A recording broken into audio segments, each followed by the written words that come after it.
swamp and mire, aid me in what I desire.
New critical hits boost.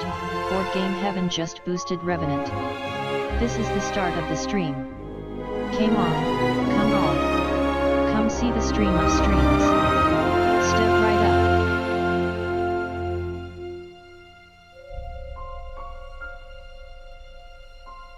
New critical hits boost. Someone Board needs Game Heaven roughing just up on boosted this Dungeon time. Siege.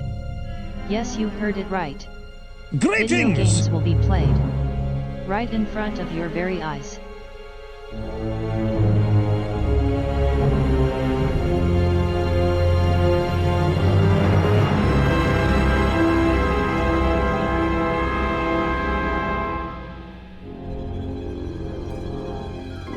New critical hits boost.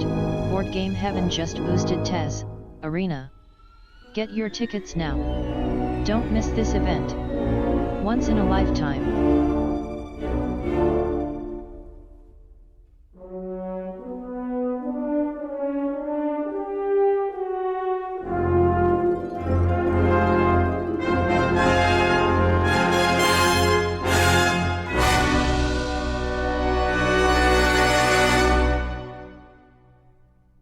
Welcome back. Has it already been 6 months? A resub by Banana Hammock Republic. This will have to support you while I'm off cleaning and stuff.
Hello everybody, welcome, happy Sunday, welcome Board Game Heaven, Parrotwise, Banana, Hammock Republic, and Wheelam. Thank you so much for the resub, Banana, I really appreciate the support. Good luck with your chores around the house, I hope you get them done quickly and easily. And thank you for the lurk as well, Ray, enjoy your dinner. And welcome lurkers as well, it's great to see you, it's great to have you here. Hello. Hey Thor. Hello. How is everybody? How is your Sundays going so far? I hope you are having a relaxing Sunday. And good to see you as well, Thor, as always. We have some early boosts, so before I start speaking, I shall get them done, lest I forget it all. So we have raise boosts of Revenants.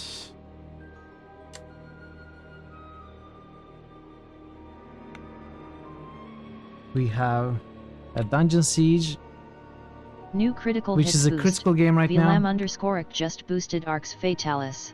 and Arena. And now we have Arx Fatalis boost right here. Will we be getting another VLAM boost? We might. What, Arx Fatalis? It's a good game. Do you watch Landale, VLAM, by the way? Landale is another RPG, mainly RPG streamer. He is on these RPG quests where New he critical tries hit to boost. play Thor every Obliterator console just RPG, boosted Torment. mostly Tides. in release New order. critical hits boost. So these days he's playing VLAM_ic just Arx boosted Fatalis. Stone Keep. New Long critical story hits short. boost. Thor Obliterator just boosted Shadowrun. Returns.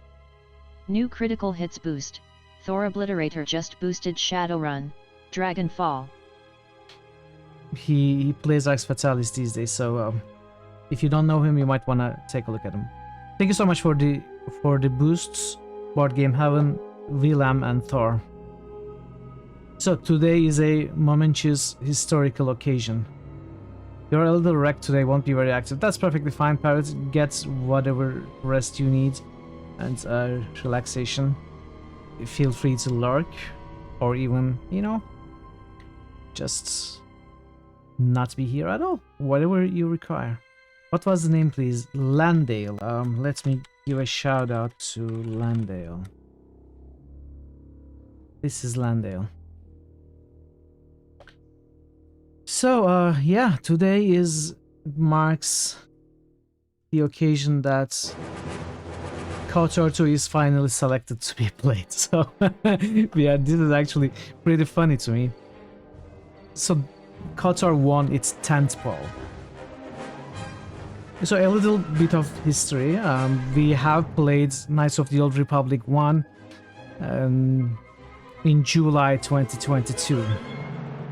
We started on the 6th of July, and soon after, when we were playing the game... My hatred burns to the cavernous deeps. Very nice, Barrett. Very nice. Nice roll. So while we were playing KOTOR 1, KOTOR 2 was nominated. And it's very quickly rose in the ranks. And it was actually... It was in the top 4 in November 2022.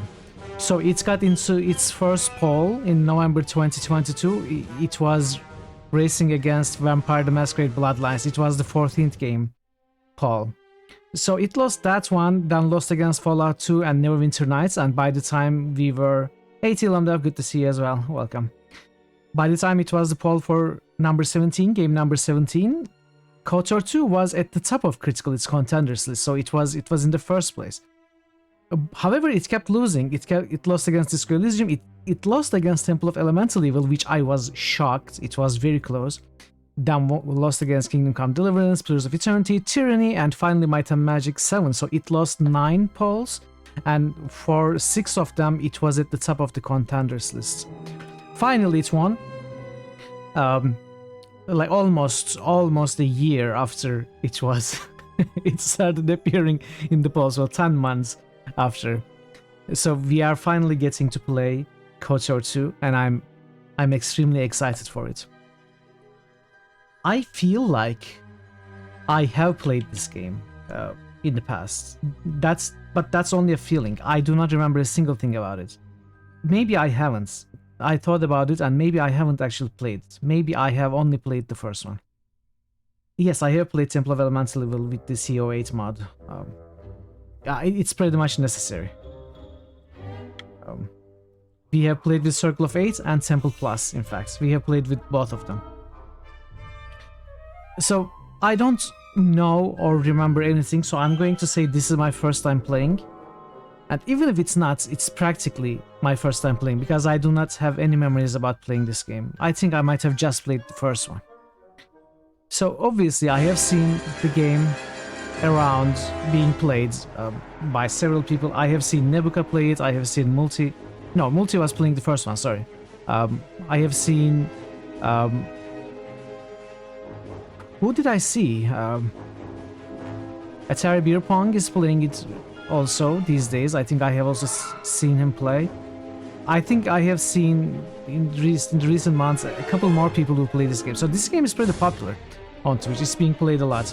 However, I obviously, as you know I do, that I have avoided any kind of spoilers and avoided paying attention. So it is going to be a first playthrough where I do not know much about the game. I have gotten maybe small pieces of random information that might make sense when I reach the appropriate area in the game, but as of now I do not know anything about the game. So we are going to start by, as usual, we are going to start by reading the relevant stuff on the internet. We are going to take a look at the Moby Games first, and then we are going to take a look at Wikipedia a little bit, and finally take a look at the manual, which is not very long. It's only a 21-page manual. We are going to take a look at it.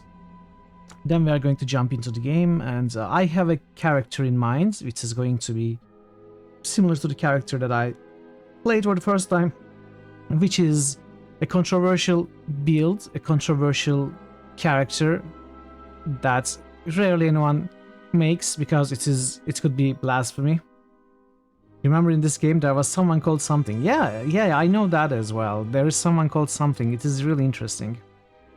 Your takeaway from Mebuka's playthrough, yeah. So what we played on KOTOR 1 was a blaster user, a Jedi, not a lightsaber user.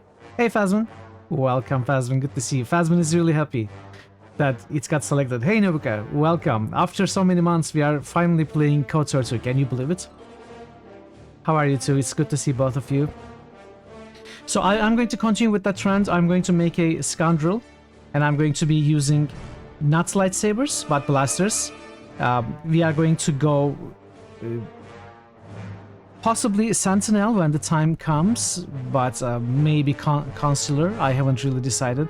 And then I know there are also prestige classes, but I don't know much about them to talk or think about them right now. Maybe we will think either when the time comes or after looking at the manual. So let us start at last, indeed at last. I was talking about it. It has been in the polls for the last 10 months. It has lost 9 polls, and 6 of them it was at the top of the contenders list. This is the 10th poll, and it finally won. And Noah, hello, it's great to see you. How are you doing today? Thank you so much for the lurk, I appreciate it. Okay then, let us slowly start reading what the internet has to tell us about the game. Let's remember a little bit. Star Wars Knights of the Old Republic 2: The Sith Lords. If you want to avoid spoilers about the first game, actually, if you want to avoid spoilers, I don't think you should be here. But if you still want to be here, be careful about what I might read. Any of this stuff may contain spoilers about the first game, because basically this is a almost direct continuation of the first game. There is a lot that is going to be spoiled about the first game in this game. You gotta go to the critical list. What was the command to boost again? The command to boost is boost. To take a look at the list, you can use this link, and if you type something like !boost space and the game name, then you are going to be boosting that. You're very welcome, Andrew. So, with that out of the way, careful about the spoilers about even the first game, and I'm going to start reading now. So this game was made in 2004, in fact. I don't know why it says 2005. Maybe it was 2005 for Windows. So maybe it came out as an Xbox exclusive at the time. I don't know. I didn't know that. Interesting. That is actually... Wait, maybe it is because this is the Game of the Year edition? No. I don't know. I will say the game was released in 2004. You can go male, full wisdom, talk to handmaiden. You know, okay. I'm not sure why you are telling me that right now, but do not give me any spoilers. I don't understand what you are saying, but please do not do that again. Do not tell me anything about the game, please. Alright, so it was published by LucasArts, which is the IP owner, obviously, and developed by BioWare, together with Obsidian. As we know, Obsidian is the... New critical hits boost, and Nova just boosted Icewind Dale. Is the Black Isles veteran RPG developers' new company. It was still a fresh company back when this game was being developed. And Icewind Dale, I'm going to give you a few more minutes in case you want to boost more games. I don't know, then I'm going to go and boost them. So obviously it's an RPG. It is a first-person RPG where we have a camera from behind, so it plays somewhat like a Tomb Raider game maybe, but you know, you control one character, you will have up to 2 companions. The pacing is real time, but you can pause it. And yeah, let's read the description. New critical hits boost, and Nova just boosted The Witcher. 5 years after the events depicted in Knights of the Old Republic, the Sith have become stronger and more determined to rule the galaxy. The Jedi Order is nearly exterminated. A mysterious ex-Jedi has been exiled from the Order and is traveling alone.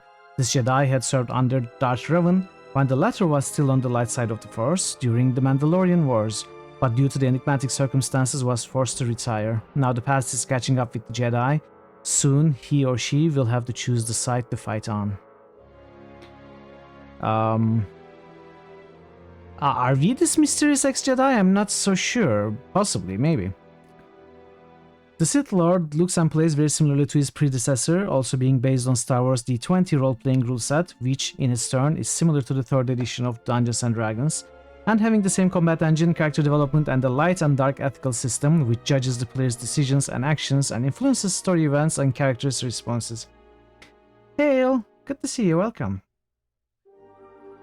How are you doing?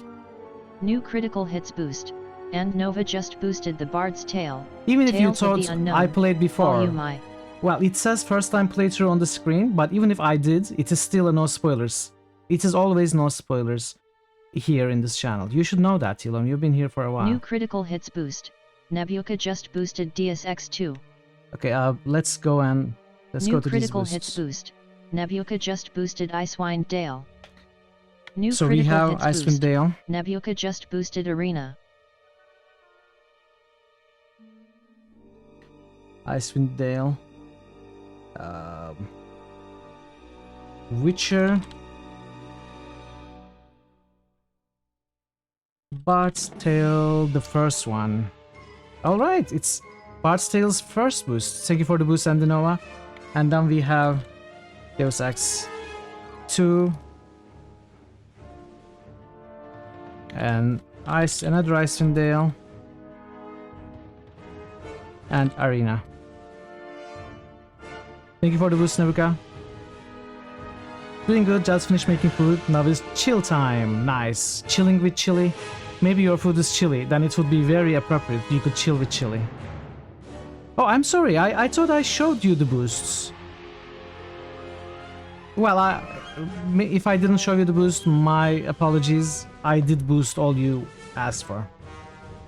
You're very welcome for the shouty. And enjoy your time here. Enjoy your food. So, the Sith Lord looks on, I read that. Additions to gameplay include a lightsaber crafting system which allows augmenting lightsabers with various items, new force powers, and the possibility to influence the alignments of the characters in the player-controlled party, Through conversation choices and other decisions, most of the exploration and the combat sequences is done using a party of 3, including the protagonist and 2 companions. However, certain parts of the game will force the player to travel alone or to control a party mate exclusively out of companions. And I always enjoy having you here, Ale. A large part of the military equipment can be upgraded using any workbench that can be found throughout the game world, including one available at all times on the ship that the player uses to travel between planetary systems. Different types of items have more than one piece that can be augmented. For example, the armor has 2 slots for upgrades, overlay and underlay, while ranged weapons have 3, targeting, firing chamber, and power pack. I feel like this was a thing in the first game as well, wasn't it? Well, with a limited degree, with a limited compass, I think it was. Fire shall banish the endless winter. There have been some 500 range rolls today. I also rolled Baba Yaga. Nice characters in that range, really. Nice finds, both of you. The easiest way to get additional upgrades is to either buy them or loot them. However, they can be created as well at a workbench with the right components and enough repair skill. Okay. So repair skill is important to craft weapon parts or weapon upgrades. Medical items are at a different sort and can be crafted using lab stations. Okay. At various moments during the game, the player has the opportunity to play some mini-games, a card game called Pazak, Nebuka's favorite. Shooting targets using a turret from a first-person view, I really don't enjoy that. And swoop racing, I do like swoop racing though. Let's look at promo images. Just a question out of curiosity, how long did it take me to set the evolumeter up? We assume this took quite some time. So, evolumeter started as very simple, and when I first set it up, it was just a random number generator between 1 and 666, and it had like 6 characters or so. It had Diablo, Mephisto, Baal, and Ariel, some of the Diablo bosses. So that itself didn't take long. New critical hits and boost. that was over a year ago. It has been. Bogu just boosted. That's not gothic. I've been improving that since then, so Critical it's hits still boost. being Bogu worked on. Bogu just boosted. WTF? That's not gothic. It's not gothic. It's not time for gothic. How are you, Bogu? Good to see you. Gothic will probably be in the next poll, and I'm imagining it has a high chance of Run all winning. you like, you insignificant insect. The human race is doomed. It's an emotional thing. Don't try to understand. Alright, LucasArts villains coming up. That's cool. One after another. Nice ones. Important galaxy-threatening danger is less important than Pazak. I completely agree. Remember that Pazak is the main content of this game. I know. We are going to be playing a Pazak build character. That is why I'm making a scoundrel. Okay, so it looks nice, but I don't recognize any of the characters, obviously. I assume those are the nice Jedis, these are the mean Jedis, or Siths, also known as Siths. Alright. Okay, these are screenshots, these are not promo images. Alright, let's move on to Wikipedia. Obviously, we will be skipping a lot of the Wikipedia to avoid spoilers, as we always do. But let's start by... We are skipping the main part, because we read about this in Moby Games, then we are going to take a look at the gameplay. Knights of the Old Republic 2 is not a turn-based game, but is a role-playing video game played from a third-person view that features possible real-time combat. Combat and interactions with the environment and the non-player characters in Knights of the Old Republic 2 are based on the D20 system as in Star Wars Knights of the Old Republic. The game starts with a character creation screen with several choices to make, and there's also an option of letting the game do it automatically. Who would create the character automatically? Come on. There are 30 new Force powers, which are manifestations of the Force, in Knights of the Old Republic 2. Like its predecessor, the game has several mini-games, including swoop bike racing and a card game called Pazak. The interface has been streamlined from the original game, and party management has been made easier. For example, the player can switch between 2 selected weapon sets in the menu. As in the first game, the player can choose to align with either the light side or the dark side, choosing dialogue options that are respectful and empathic gives the protagonist light side points, while options that are egotistic and evil result in dark side points. The combat of Knights of the Old Republic 2 is identical to its predecessor. Several new lightsaber forms were added to the game. Each of them is useful for a different situation. For example, one is best for enemies. Let's avoid the synopsis. One is best for enemies using blaster weapons, while another would be good for recovering from using force powers. The player can use a variety of melee and ranged weapons, including swords and firearms. There are firearms in the game? That is interesting. They don't mean blasters, do they? Interesting, okay. Fighting unarmed is also an option. A new addition to the game is prestige classes, which I'm curious about, by the way. It is the blasters? Yeah, I mean, are blasters firearms? They are energy weapons, are they not? Interesting. Do they count as firearms? I don't know. Add-ons to the Jedi classes that were established in Knights of the Old Republic. They allow the player character to practice in lightsaber combat or force powers, depending on player's choice. The player can travel with up to 2 party members at a time, who gain experience points at the same rate as the player character. Equipment and perks for party characters can be selected for different statistical effects or abilities. Players can loot corpses and various environmental objects. The protagonist also has the ability to influence their party members by doing things that impress them. My hatred burns The second cavernous deeps. We are finding Deathwing for the second time today. Okay, nice roll, BG Nerd, nice roll. How are you doing today? It's good to see you. If you are 638, I'm scared of the cat, honestly. Only by joining the 5 could I discover who the others were. Okay, the cat is actually pretty tame today. Maybe you scared the cat. Nostalgia is real, yeah. Deathwing is such an impressive character. Players can loot corpses and various environmental objects. The protagonist also has the ability to influence. I read that. Depending on the level of influence, party members may support the player character unconditionally or turn against the protagonist. The player can also exploit high influence by drawing party members to either the light side or the dark side, and some characters can even be trained to use the Force. Ooh, that is nice, that is nice. Okay, let's skip the synopsis. Let's move on to development. Chris Avalon, what a guy. Development. Wrath is your favorite expansion, but best time you had playing WoW was during Cataclysm. Made so many good friends. That's nice. I don't hear that kind of remark often. My best time playing was vanilla, and that is pretty much the only time when I made some friends, I would say. The game fell off kind of later, although I did play up to Cataclysm. You'd like to discover some more characters, but you don't want to annoy with spam and voice lines. You might stick to 1 per stream, or maybe 2. Yeah, you are, without actually flooding and spamming a lot, you feel free to roll as many times as you like. You know, maybe with some poses. It's fine. Only the first roll is recorded, but you are allowed to roll more than once. You know, as long as it's not spamming, feel free to roll multiple times. That's fine. You are definitely hating on vanilla. It was fantastic, but people made it for you during Cataclysm. Okay. I understand. Oh, definitely not hating. Okay. So I didn't understand, but I was trying to be, you know, open-minded. Didn't want to say anything.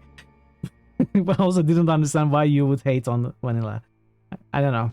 Vanilla was hardcore, but that's not why I like it. I only like it because it was the best time and the most I ever played World of Warcraft, and I was active in a guild and stuff like that. Not due to anything else. Anyway, Knights of the Old Republic 2 was developed by Obsidian Entertainment and published by LucasArts. It is the sequel to BioWare's Knights of the Old Republic, and it uses the same Odyssey engine as the original game.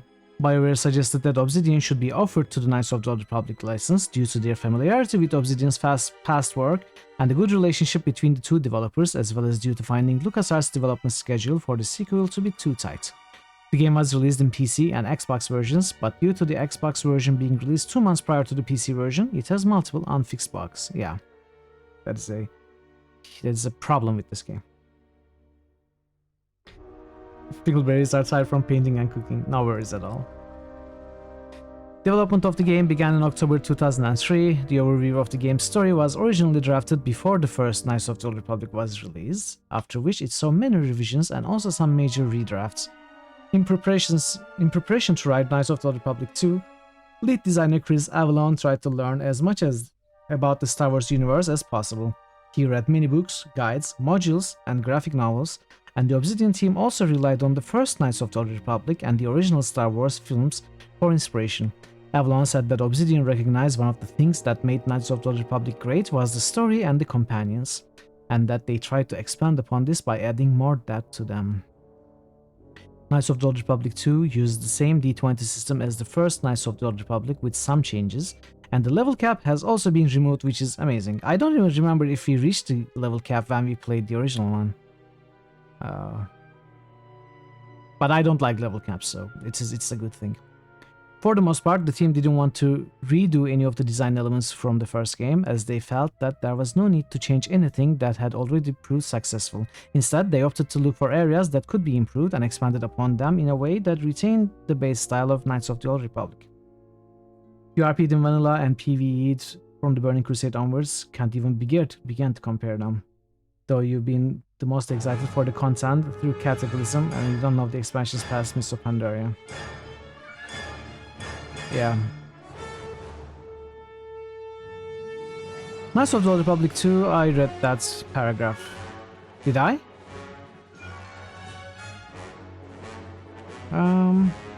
Obsidian put much work into the game's graphics, including the appearances of non-player characters.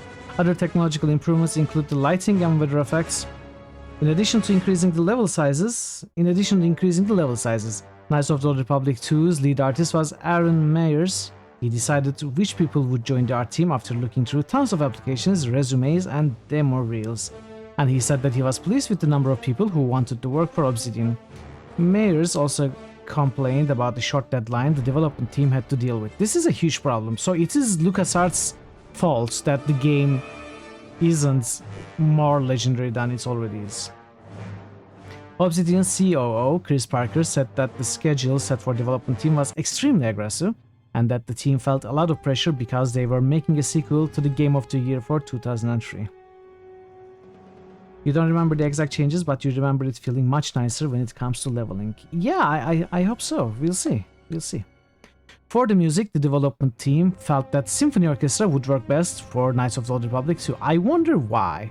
The musical score was composed by Mark Grisky. The music that we are listening right now, it is highly reminiscent of John Williams' original music. You know, pretty much influenced, not even inspired, but you know, it's very similar, so which makes sense. A Star Wars. Okay, this is not Symphony Orchestra, just as I was talking about it. I think Star Wars is, as much as its characters and story and atmosphere, is also defined by its music. You cannot separate them. So that is why this game had to have that kind of music, obviously. This must be some Cantina music, right? Let's see. Isis Cantina. I don't know what Isis is, probably some place. But it's Cantina music, yeah. Alright,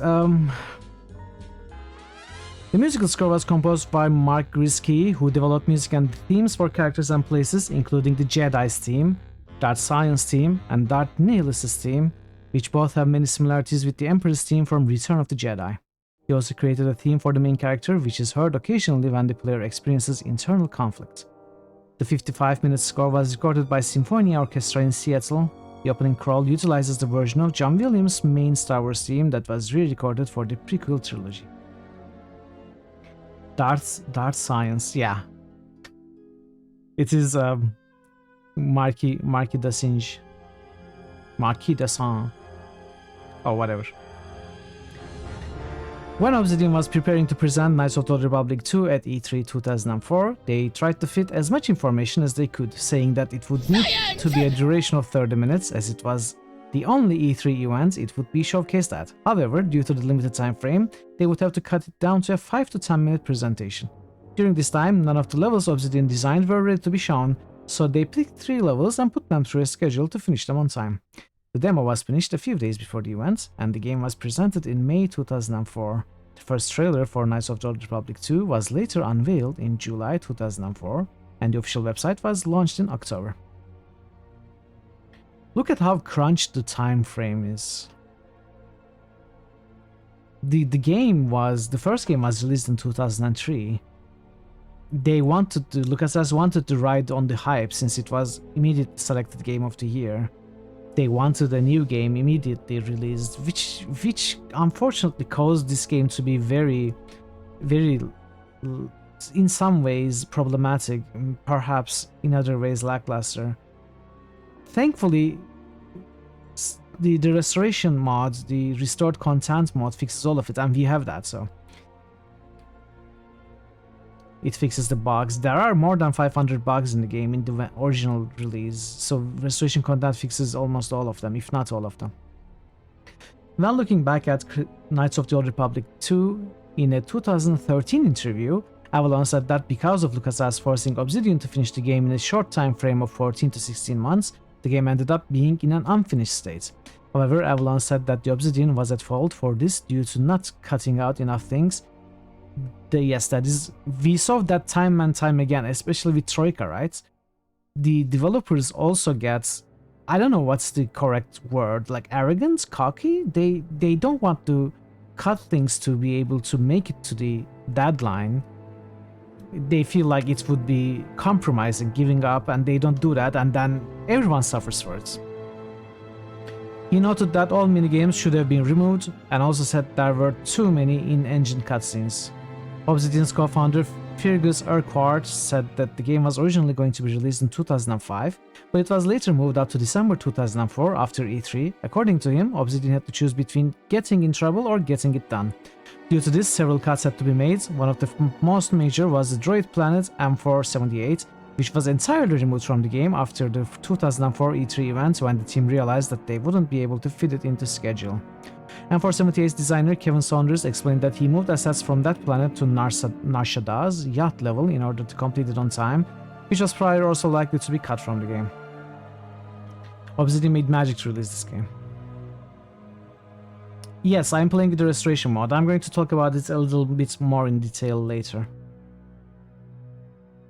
The Xbox version of Knights of the Old Republic 2 went gold in November 23rd, 2004. It was later released on December 6, 2004 in the United States, and the PC version was released on February 8, 2005.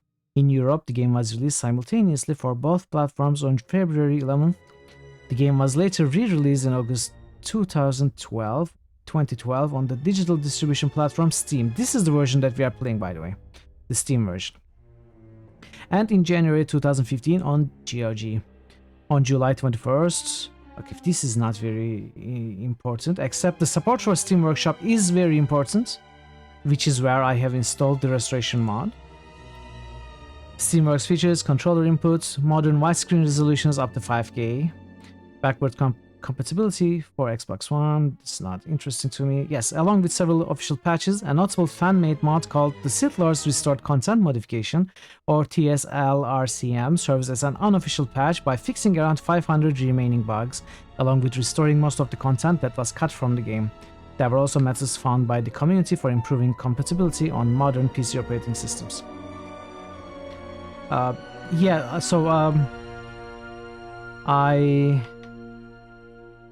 Let me show you quickly. If you have the Steam version, this is actually as simple as going to the Knights of the Old Republic workshop and, you know, finding this mod, Sith Lord's Restored Content Modification mod, and just subscribing to it, and it will be installed. I also have the widescreen UI stretch fix, which fixes a lot of the issues. By the way, if you're a streamer who perhaps wants to stream this game, also for the future Mithril to remember, just so that it's recorded in a WOD, in case someone asks, I am playing the game windowed with the widescreen UI stretch fix installed. It's going to be played in windowed mode. However, you cannot capture cinematics that way. I have two captures for the game. One, the game window capture, which captures the game but doesn't capture cutscenes.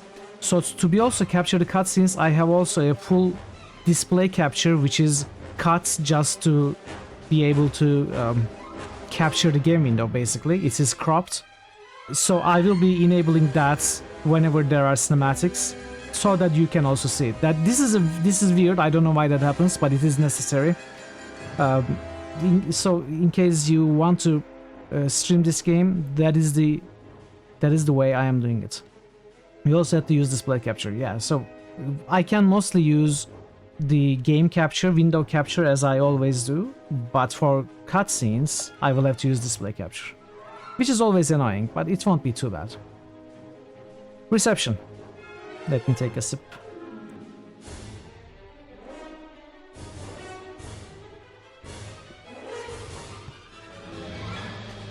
Commercial performance. According to the NPD Group, Knights of the Old Republic 2 sold 458,000 copies in North America during the month of December 2004. So this is just Xbox sales. It entered their chart for the month at number 11 and at number 3 on the Xbox only chart. Okay, interesting.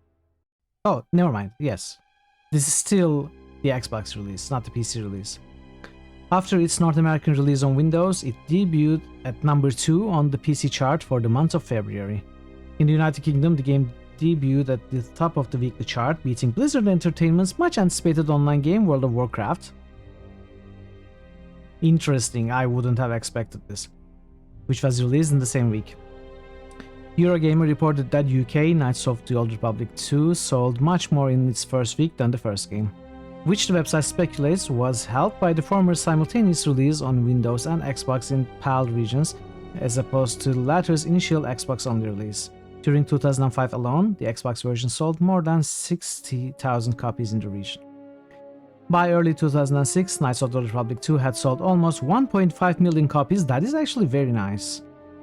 In just over 2 years, 1.5 million copies. Its sales in the United States alone reached 1.275 million by 2008.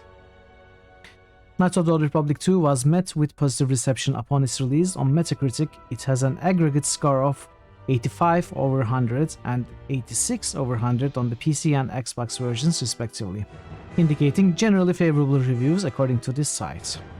IGN said that there is a bulk of pressure involved with developing the sequel to a game from a different developer which won several Game of the Year awards, and that Obsidian delivered. Okay. The review also said that it will not disappoint fans of the original game, and that it is mostly similar to it in terms of the model. GamePro praised both the first and second Knights of the Republic and said that the second game continues the series' tradition of not fixing what is not broken. Okay, interesting thing to put it. GameSpot echoed this statement, also saying that both the good things and the shortcomings from the first game are present in Knights of the Old Republic 2. So they also did not fix what was broken. They did not fix, is the short way to put it. Okay. Let's move on. The combat was generally well received, with some reviewers noting that it's mostly unchanged from the original Knights of the Old Republic. GameSpot said it's not well balanced in both, however the reviewer wrote that it helps the combat remain spontaneous. The combat is not changed, but that is a good thing since the combat in the original was enjoyable. Okay, so generally like the combat. GameSpot criticized KOTOR 2's graphics, calling them lackluster. Possibly. I guess those graphics are sort of lackluster for a 2004 game. At least they are not groundbreaking for sure. Like, I think the World of Warcraft graphics, the original graphics were way better, right, than KOTOR 2's.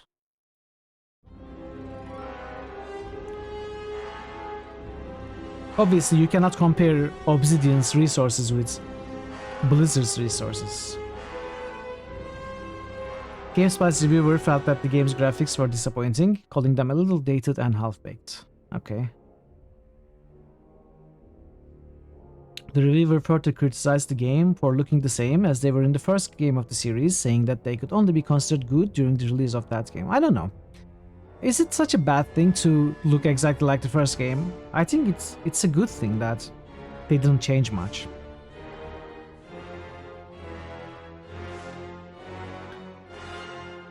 It does not compare to the majority of mainstream games released at the time. Yeah, I suppose I understand where they're coming from. But that is okay for me. The game was criticized for its glitches. Several players reported having problems with pathfinding bugs. Which game doesn't have those? OneUp.com's reviewer condemned Knights of the Old Republic 2 for having the same bugs and technical issues as in the first game, saying that his party still had a tendency to warp and skip around the map at times. I don't know. And he also criticized the pathfinding in the game. GameSpy said that the game's bugs are hard to forgive, that these issues did not occur in the first Knights of the Old Republic. In a different article, GameSpy said that the game is incomplete and attributed this to its rush deadline. Yeah, so we won't be having a lot of these problems since we are going to have the restoration content though. It will be fine.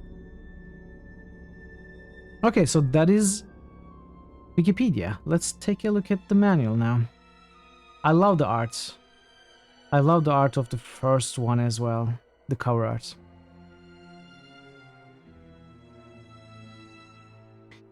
It is a perilous time for the galaxy. A brutal civil war has all but destroyed the Jedi Order, leaving the ailing Republic on the verge of collapse. Amid the turmoil, the evil Sith have spread across the galaxy, hunting down and destroying the remaining Jedi Knights. Narrowly escaping a deadly Sith ambush, the last known Jedi clings to life aboard a battered freighter near the ravaged world of Paragus.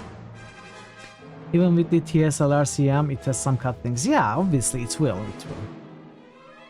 They still did a very good job. Okay, I don't need to look at these, nor do I need to look at these. What do I need to look at? I want to look at stats, skills, things like those. Attributes. Abilities. Tell me about those. Okay, we've got classes. Wait, these are Jedi classes. Do we not choose a regular class like Scoundrel and whatever they were called?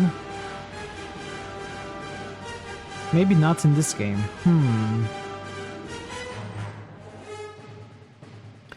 So Jedi class basic stats. Guardian has the max vitality. Consular has the max force points. Sentinel.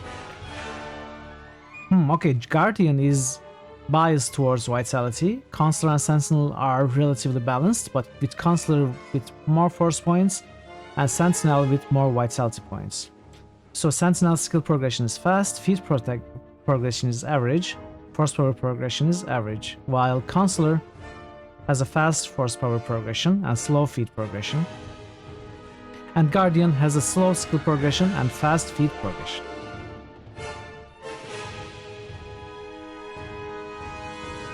I think Sentinel is what appeals to me the most in the style that I am planning to play.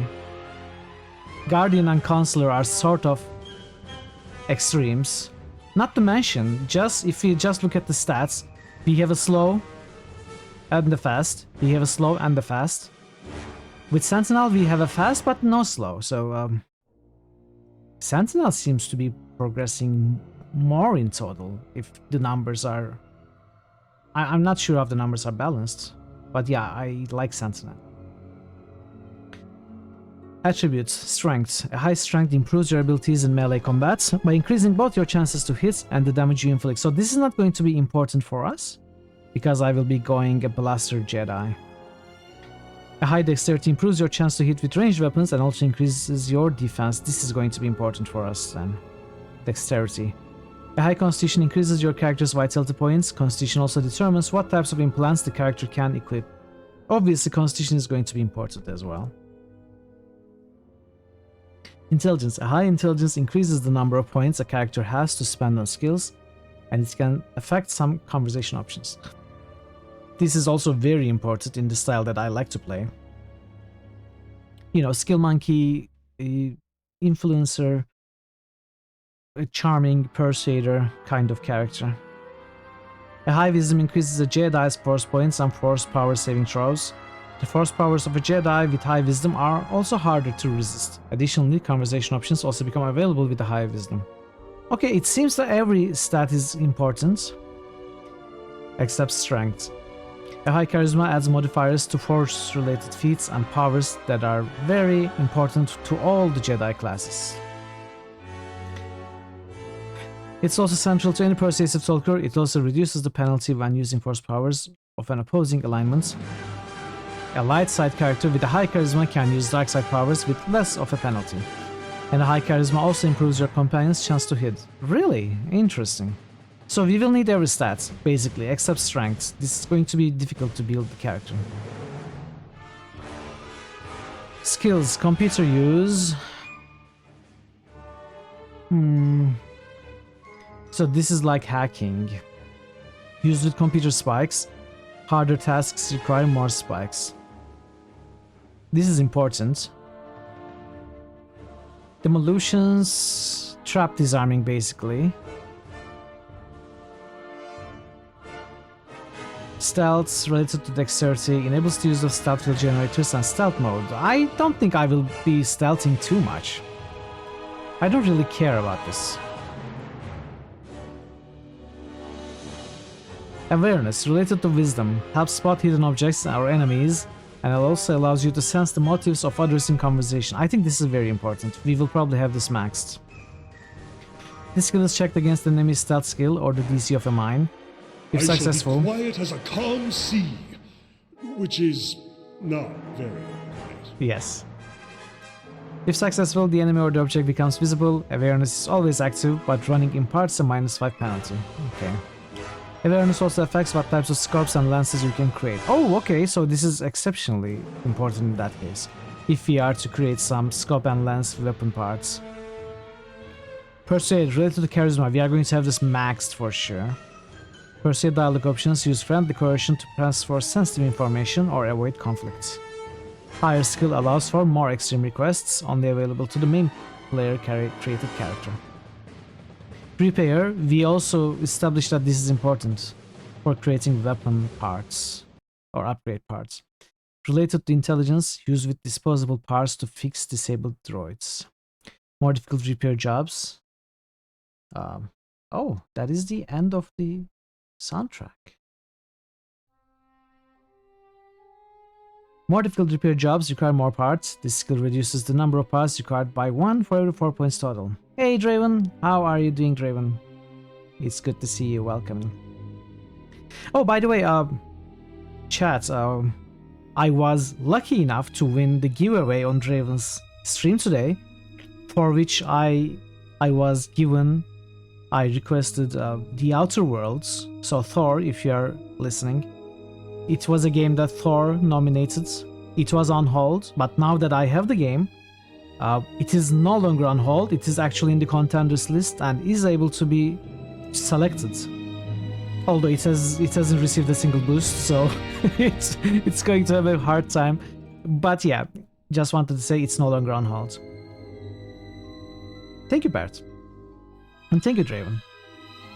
Really appreciate all of those cool stuff that you do, the giveaways and all that, Draven. Definitely pay a visit to Draven's channel. He's a great streamer and a really great guy. So let's continue.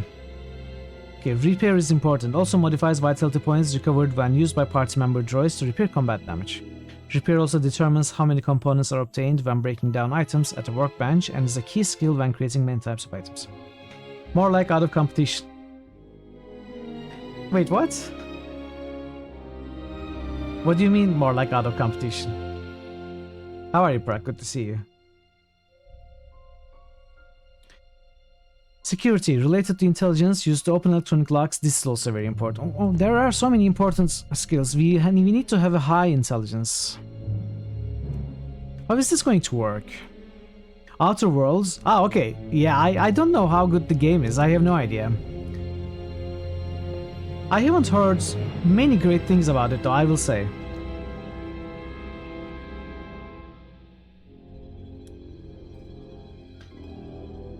But yeah, I'd like to give it a go someday.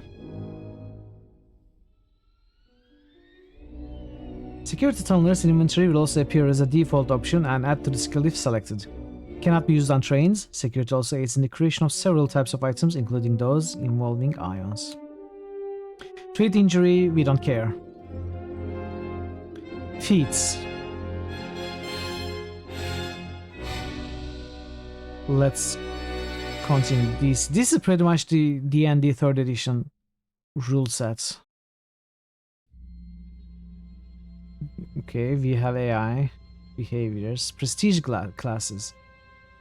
I think we are going to be playing the light side, so we are going to be a Jedi. I see Weapon Master here, which seems to be a continuation of the Guardian with the vitality points per level, if that is any indication. Fast feat progression and average force power progression. Watchman, average skill, average feat, and fast force. So the natural continuation of Sentinel would be the Watchman, with balanced vitality points and force points, as well as average skill and average feat progressions. Although I'm not particularly interested in fast force power progression, so possibly, but I don't like the slow skill progression. So I think we will definitely not go for Master. We will either go for Jedi Watchman or Jedi Weapon Master, depending on our needs at that point. I don't even know when this is going to come up. And if we somehow happen to be a Sith, then it will be the choice between Assassin and Marauder. It doesn't have any endorsement. Your endorsement for sure. Obsidian shield that you are. Okay. Blaster pistols, blaster rifles. We will probably go for dual blaster pistols like before.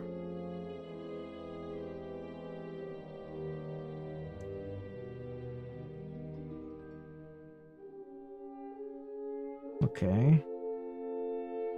Creating, breaking down items. We will discover all these when we play the game. Minigames, Pazak, that is the main game. Excuse you, manual. Main game, Pazak. Fix that. Third encounters, swoop racing. And keyboard map and credits. And that is all. We have looked at the content. And I think it's time that we actually take a look at the game itself.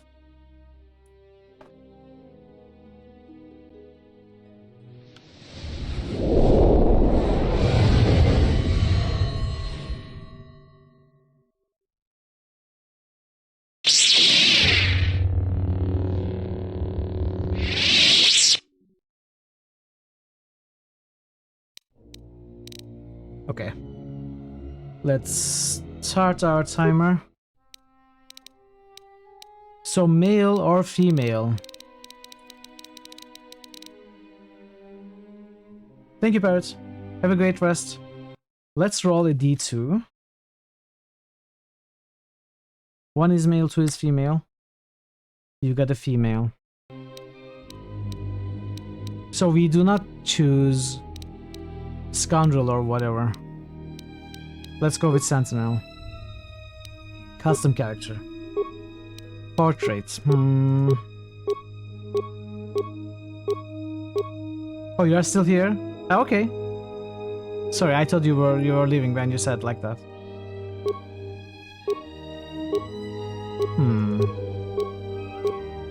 Can we turn? No. Okay, I like these. I like this one. Let's go with this. Attributes. So this is going to be the hardest part. Let's see if we can go immediately to. So up to 14 is 1 point. Let's put all of this at 14 to begin with.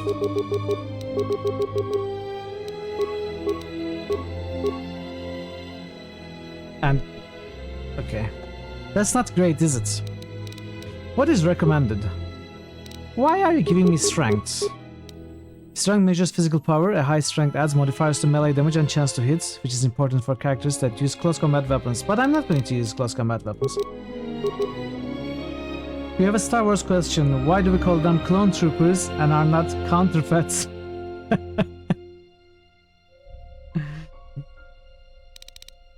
Counterfeits. That's nice.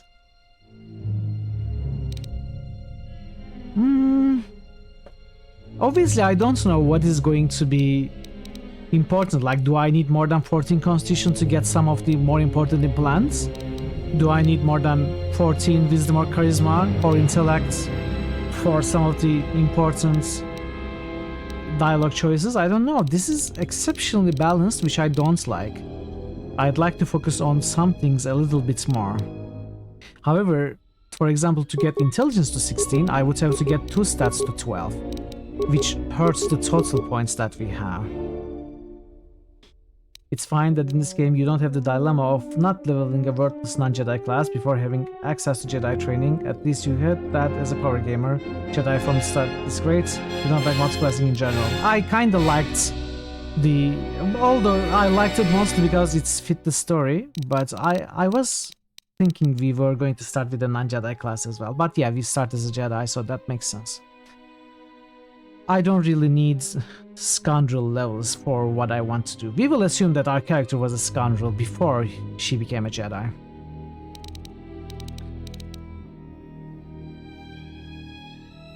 So dexterity is important, but maybe not exceptionally important. Maybe we can give up a little bit. You've been enjoying multiclassing a lot in BG3. In some games it works better than others. I think BG3 is one of them. Even though I haven't played it, that's what I'm hearing. And I'm dreaming of a thief cleric or rogue cleric for BG3. Tabletop version of multiclassing is more punishing. Not exceptionally in D&D 5e.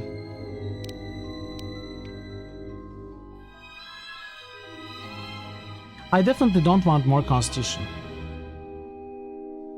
Maybe I can even lower this a little bit. Like lower constitution and dexterity to 12 and get 16 charisma. How does that sound?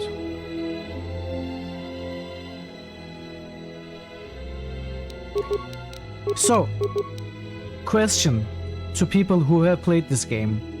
Without explaining why, especially without giving me any spoilers, can you tell me if I should put any of these skills over 16? Which one, but without the reason, without the explanation.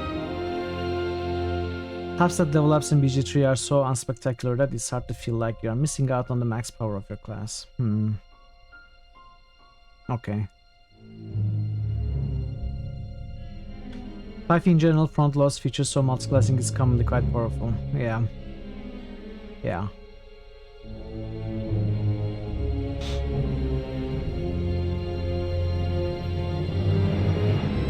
You are telling me I need more dex.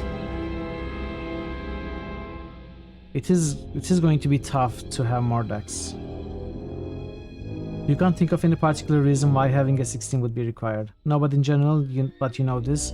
If you recall correctly from KOTOR 1, wisdom is important for power slots. Yeah. They are. But also charisma is important as well. You think having 14 attributes is fine enough? You'll level a lot in this game and get more attribute points. Okay. Okay. Okay. So we will start with a balanced stats layout like this, which for some reason looks weird to me. I'm not used to seeing something balanced like this, but it kind of makes sense also. So we will get skill points from level ups, as Nebu said. I think 14 dex is also okay. Wisdom, honestly, out of these, the least I'm interested in is Constitution and Wisdom. The most I'm interested in is Intelligence. So if I did a change, I would go 12 Con, 12 Wiz, and 16 Int, but that might jimp especially our Wisdom, which is also used for dialogue and force power, so it's best that we go with 14 all. It's causing you some physical pain that you aren't using lightsabers, but you will try to suppress that feeling. It's fine, Thor, you will get used to it. I caused that for a lot of people when I played KOTOR 1, but people got used to it and they ended up enjoying the playthrough, and I personally loved that playthrough because no one does it. And it worked very well. You can always heal with my powers, yes. You adopt this the mid build. I like that proc. You've seen someone play the Scalism with 3 meat stat. Ooh, interesting. The most average guy. Regular police, regular cop build, probably, I would say. Hey Lisa, how are you, Lisa? Good to see you. So skills. These are class skills.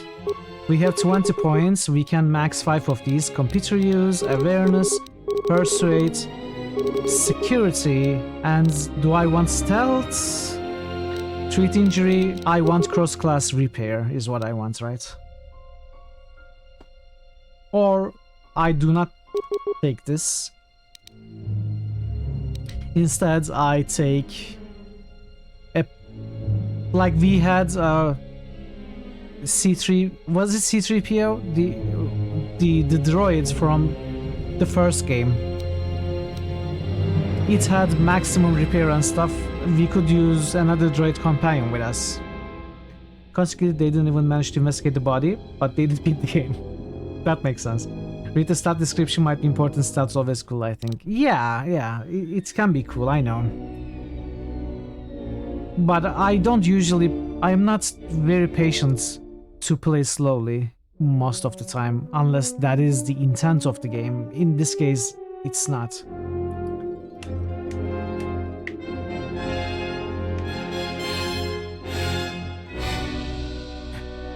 I don't know though.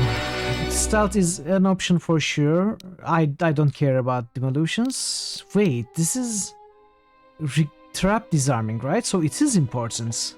See, this is the problem. When we had Scoundrel as a class in the first game, demolitions was a class skill for me. Maybe we go with cross-class demolitions. You can save your points for later. I know, but how would that help me? Like, demolitions is never going to be a class skill. Or will it? I should check class skills for the prestige classes. This skill cannot be used untrained. Okay, yeah, that's true. So let's check the...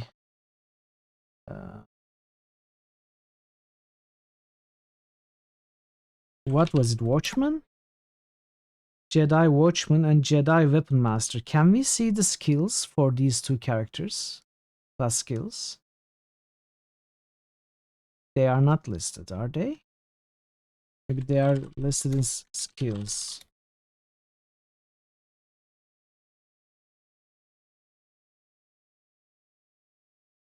Page 16. What page is this? 13. 16. No, they do not say the class skills for different classes. Can we see KOTOR 2 class skills prestige classes?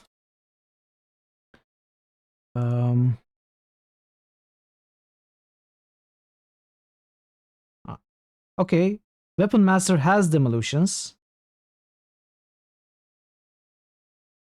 Watchman doesn't have demolitions, but it has security. Wait. What has repair? Weapon Master doesn't have repair. Watchman doesn't have repair. But Watchman has demolition. So we could go Watchman. So, sorry, we could go Weapon Master and have demolitions as a class skill. Hey Melandil, 1 hour in, we are still on manual part. No. We just passed that. You can feed into class skills. Oh, really? You can buy a feat to make a skill your class skill? Okay, that is good to know, actually. How are you, Melandil? Good to see you. Welcome. So I think I'm going to keep these points for now. I think it makes sense to put 1 point in stealth, but I don't need to do this now. We will keep these points, and we will... What is recommended? Stealth is recommended. Well, keep your stealth points. Feats. We've been given armor proficiency. This is very loud, by the way. Armor proficiency, critical strike, flurry, power attack, power blast, rapid shots. Are you serious? We are given all of this? Sniper shots, blaster pistol, blaster rifle, lightsaber, melee weapons, Jedi defense, force immunity fear, Jedi sense, war veteran. What the heck is war veteran?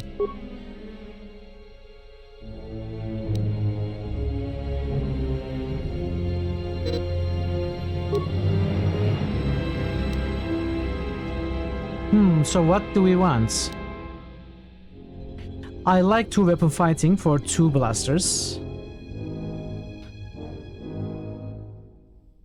The heat wave are back at it, melting. Ah, sorry to hear that. Okay, there's a lot of stuff. Blaster pistol. I like weapon focus into blaster pistols. It's +1 though. Where is rapid shots? It is here, so to get this I need level 4.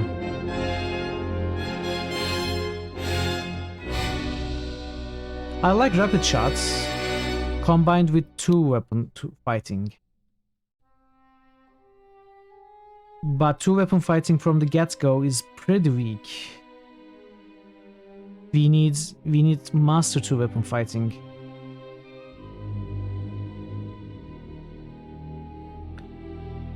Perhaps it's best that we start going into that immediately. Although it might gimp us, it might make us weaker. So we can get class skill demolitions, yes. This is actually nice. But I cannot do it yet. The character has advanced training using teamwork to defeat enemies. When attacking an enemy, the other party member is also attacking, the character gets +2 bonus to it. This is very important as well. Since we are always going to have a tank sort of character in the front.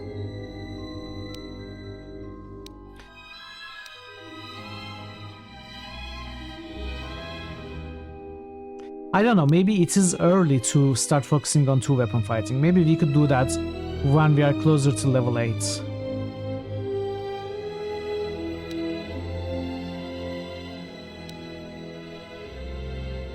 Empathy is a good one. +1 persuade, +1 awareness.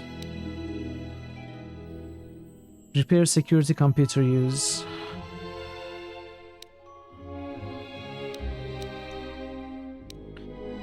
We could go with focus, with blaster pistol. You have to get it. Yeah, I think they are going on sale every now and then. Toughness, I don't care. Dueling, I don't really care. I'm going to go with 2 weapons, right? Dual strike might be the best because we are going to have a companion probably very quickly.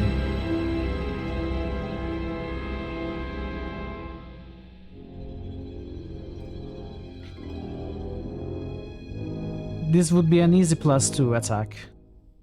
And then even improves further.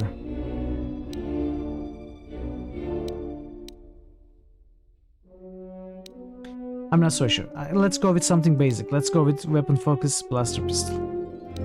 Free +1 bonus. Name.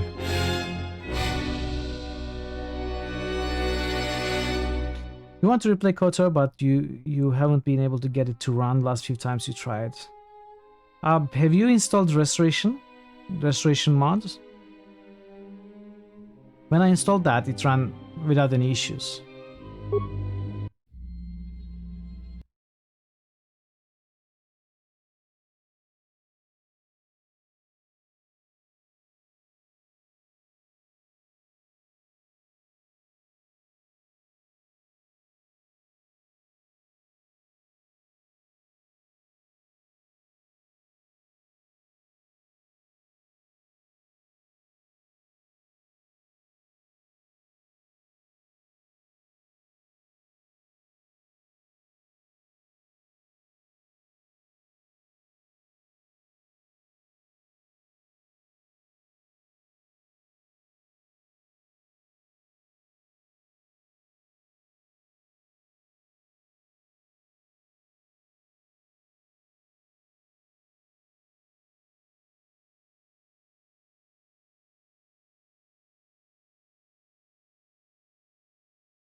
It should be somewhat explained in my WOD, probably. I probably talked about it.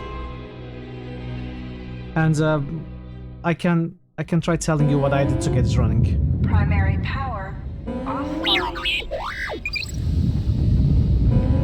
Hyperdrive offline. Because I remember I went through a few steps. Multiple home. And I also didn't play it widescreen, by the way. I think trying to play KOTOR 1 in widescreen was causing me more trouble than otherwise.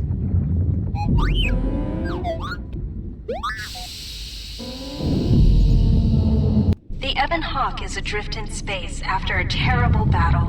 Most of its crew are dead or dying.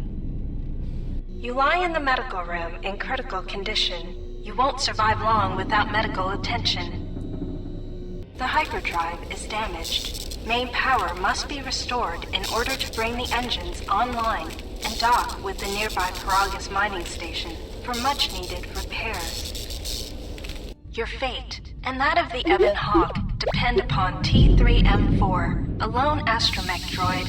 Return to this location at any time to skip the prologue. We are going to continue the prologue, obviously, but before that, I need to lower this.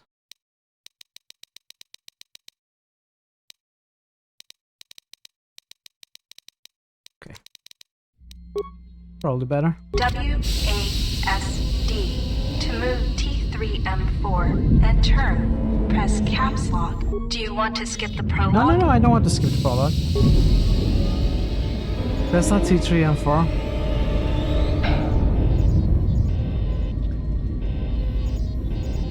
This is the galaxy map. It shows you are near Paragus, a mining colony. When the hyperdrive is fixed, you can use the galaxy map to choose a destination planet. Okay, I just saw roll. I just saw your roll. I wasn't sure what you were talking about, but yeah, that's not T3M4. Travel? Yeah, sure.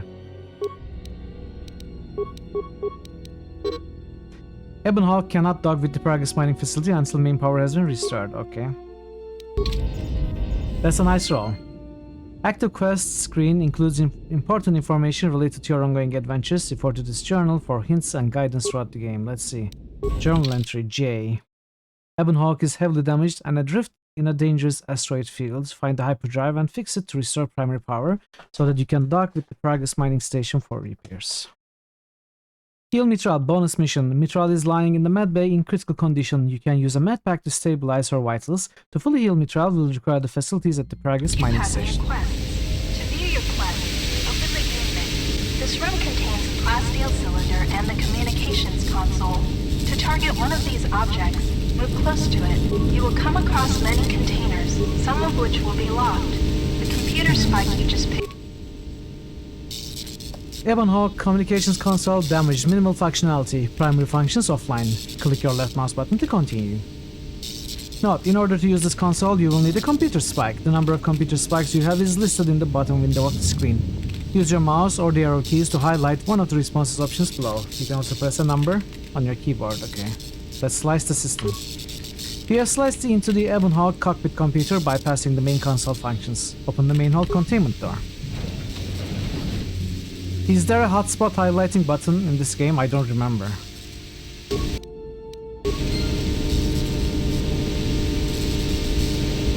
I guess they are highlighted by themselves. Highlighted? Highlighted? This is the main hold.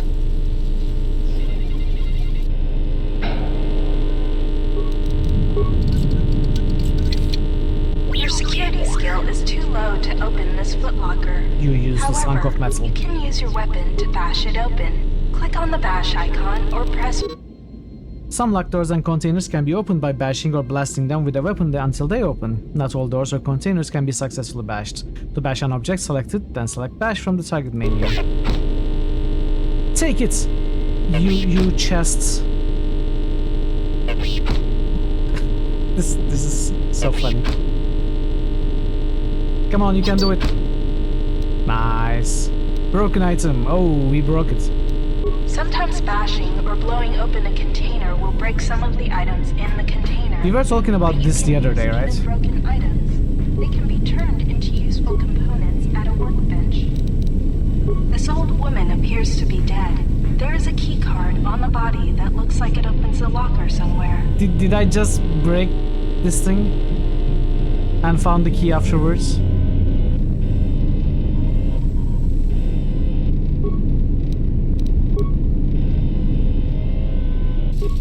You can hear a banging noise coming from the other side of the door to this storage compartment, but the door is sealed shut.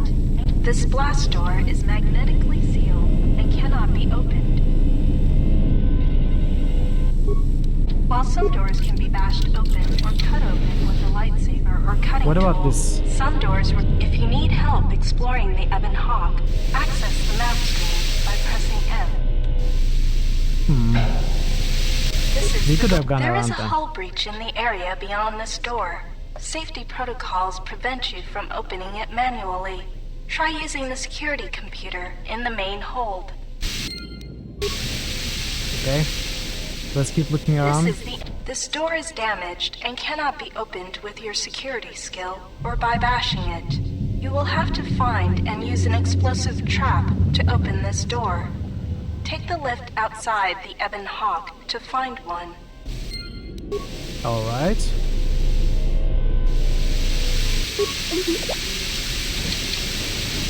This is the cargo. Talking to Hey, other friend. characters is much like using the computer console in the cockpit.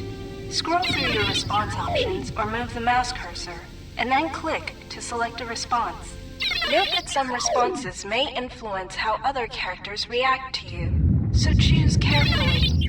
Furthermore, certain skills, powers, and attributes may modify what choices you have, or how successful you are with those choices. 3CFD is malfunctioning. You can fix him by using a part. Luckily, you have already found one. If you repair 3CFD, he can join your party and assist you in repairing the ship. Let's repair our friend. Success! You have fixed 3CFD. Now he will join your party. Why did it go black? Did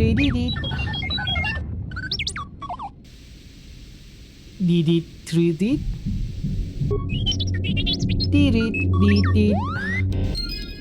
You got a friend. 3CFD is now Those are the a member magic of your words. party. If you say To those change to which anyone, party they will member become you your friends. control, click on their portrait or press Tab. Later, when you have more companions, you use the keycard you found to open the locker. Okay. The impact armor from this locker can be equipped on the equip screen. The lock on this container is too difficult to open. You'll need to use a security tunneler to help open. If you encounter a difficult lock on it, You can have multiple powers or item. Okay. Let's use it.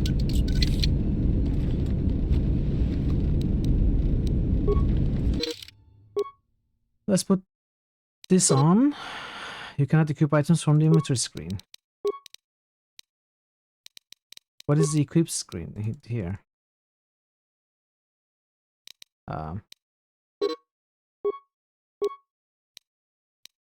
Why can I just not double click on this? It was like this in the first game too.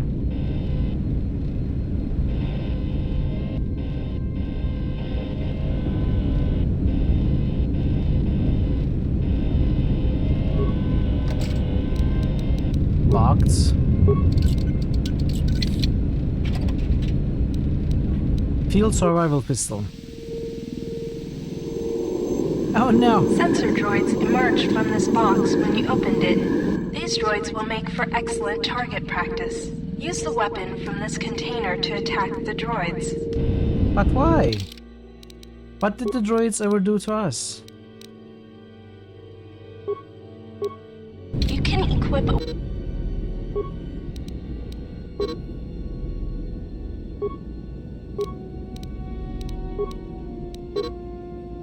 Only defeat the target the enemy wants to engage. He will automatically select your target each round.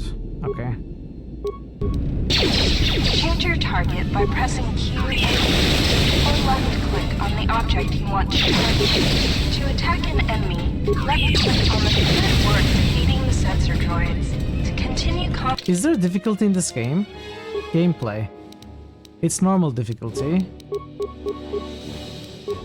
Auto level up, mouse look.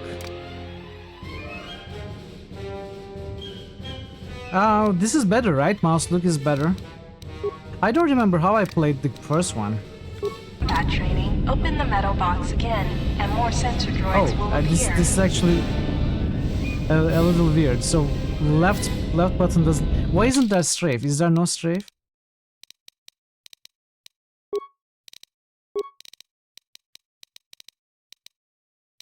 Why isn't there strafe? Strafe left and right.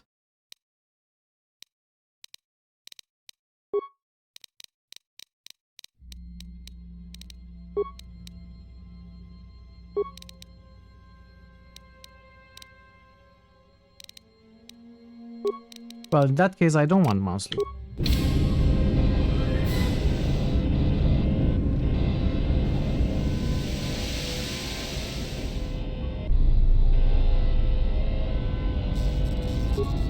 This blast door is magnetically sealed and cannot be opened. This is the main hold. Slice the system. We have sliced into the Ebon Hawk security system for the port aft section of the ship, which includes the engine room, utility lift, and the garage. Access security cameras. View outer garage door camera. Inner garage. Engine room. Hey Adam, Star Wars KOTOR 2, let's go! You have fun with this legendary game. Have fun with this legendary game. Thank you, I will try. How are you, Adam? Good to see you. Access security doors. Open inner garage doors. Access security. No, I don't want the access security camera. Display security door status. Okay.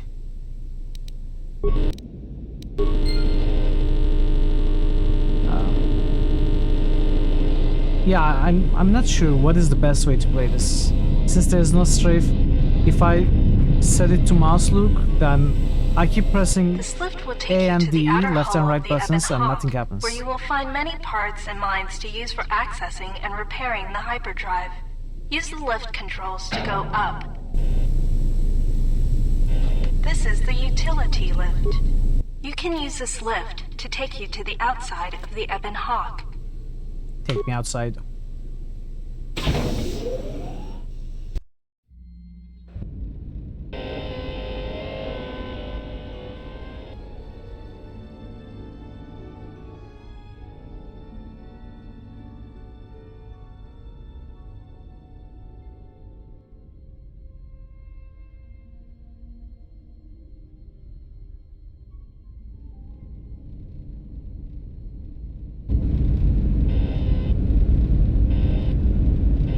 This is the starboard side of the Ebon Hawk.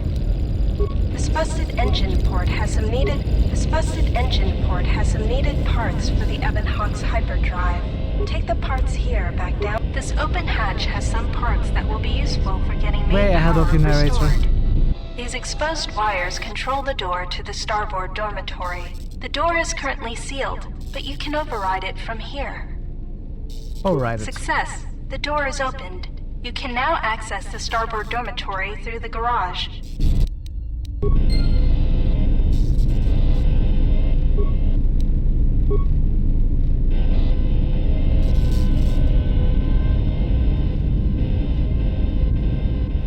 This is also weird. Well, I guess if I hold right click, then I can... Don't forget to explore the other side of the Ebon Hawk. Nope. This is the port It's side. reversed. The bubbles ahead indicate mines that you've detected automatically with your awareness skill. Some mines require higher awareness to detect. Approach mines carefully. They will blow up and damage you if you get too close. You can use your demolition skill to either disable or recover these mines. Recovering mines requires a higher demolition skill than disabling them, but you get to keep the mine, which you can then use to set as a trap for enemies or break down into components at a workbench. Let me try the mouse look again.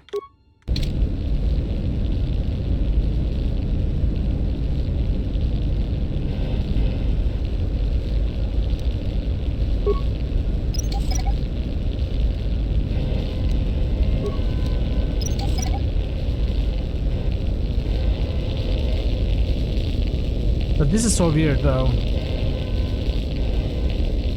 With mouse look, it's even weirder. You can use the explosive device in this missile to blow open the engine room door inside the Ebon Hawk. This will give you access to the hyperdrive. After you plant a mine, back away quickly so that you do not take damage. I guess it's better to keep it not mouse look, but use the right click to switch to mouse look occasionally.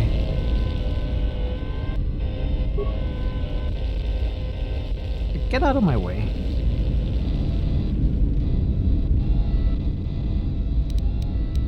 This is one of the Ebon Hawk's quad laser turrets. They are damaged, but you can scavenge some parts from it to use in repairing the Ebon Hawk. I think we have checked everywhere, maybe? You can use this lift to take you back inside the Ebon Hawk.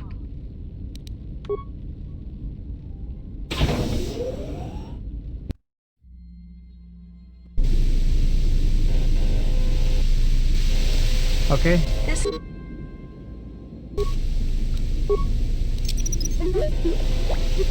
No, get out of there. is the garage. This is the engine room. The port engine is shut down, but appears intact. Fixing the hyperdrive will allow you to restore power. This is the garage. To access the area beyond this door, you will have to use solo mode. Why? This is the garage. To access the area beyond this door, you will have to use solo mode. Oh, I see. Click the solo mode button at the bottom right area. This is the main hold. Security doors. Open inner garage door. To access the area beyond So? this door, Why didn't it work?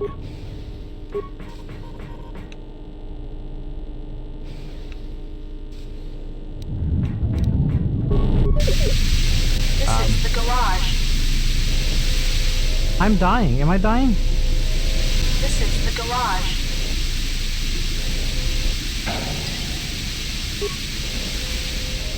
Tutorial, explain this to me again. This is the garage. To access the area beyond this door, you will have to use solo mode. Click the solo mode button at the bottom right area of the screen.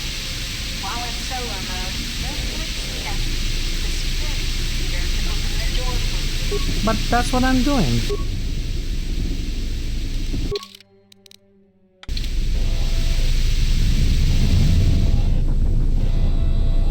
This is the main hold.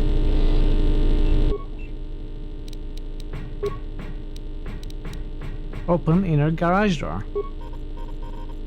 To open it, oh, I wasn't reading. Okay, it's completely my fault. We close this.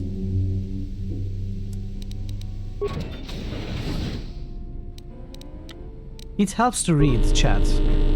When in doubt, read. This is a workbench. With a workbench, you can break down objects in your inventory into components. It helps. You can then use the components to create repair kits, weapons, armor, and upgrades.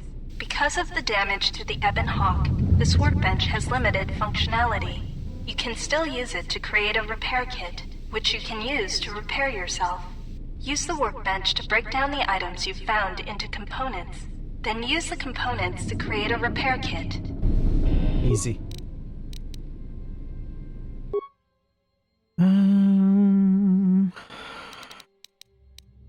You break down items. Break down broken items. That's all. Don't break the others down. Create repair kit. What else? We can make computer spikes, security tunnelers. We can make parts. I like this. I like this system. We can make another pistol.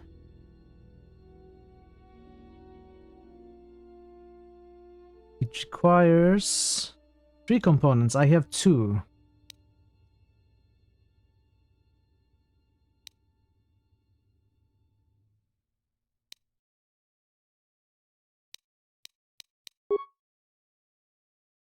We can break down parts. It gives me 5 each.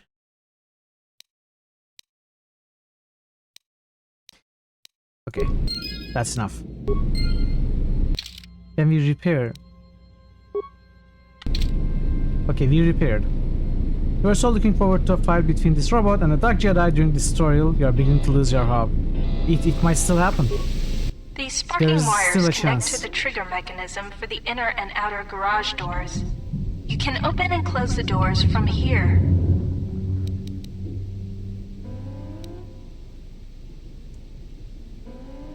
That's not a good idea, is it?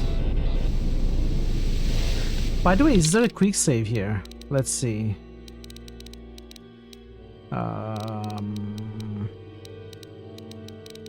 What am I looking for? Gameplay, key mapping. There is no quick save. No, there has to be quick save.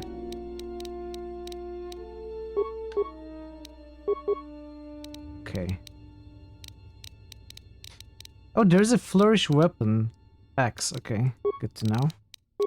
That's very important, as we know.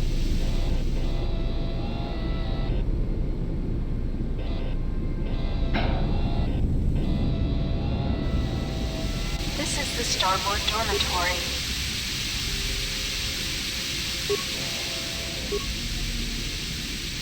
Droid You found a flamethrower. droid flamethrower. This is one of the special weapons that droids can use. Oh, it's a special weapon. Let's equip it.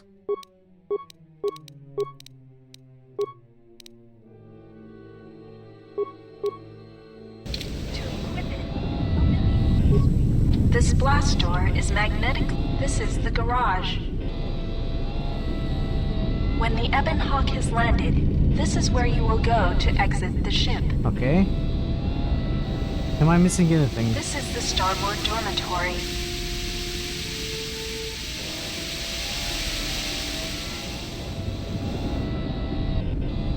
This is the garage.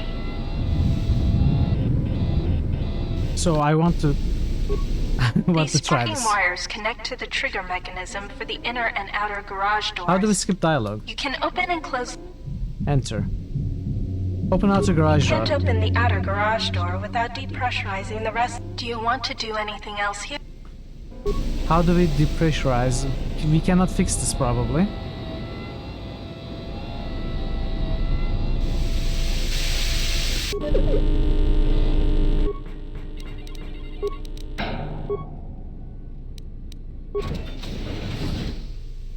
Okay.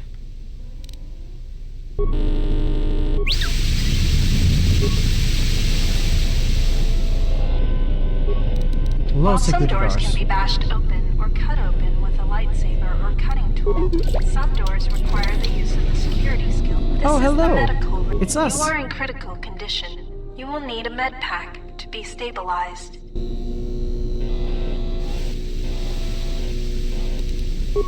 Give me a med pack. You Okay. have found med packs. You can use one to stabilize the condition of the human lying on the bed. The med pack can stabilize your condition. Treat injury. Success! You are stabilized. To recover fully, you will require the medical facilities at the Paragus mining station. But you are not in any danger of dying from your wounds right now. Alright. That's the bonus quest done. Ooh, use it to blow open the door to the engine room.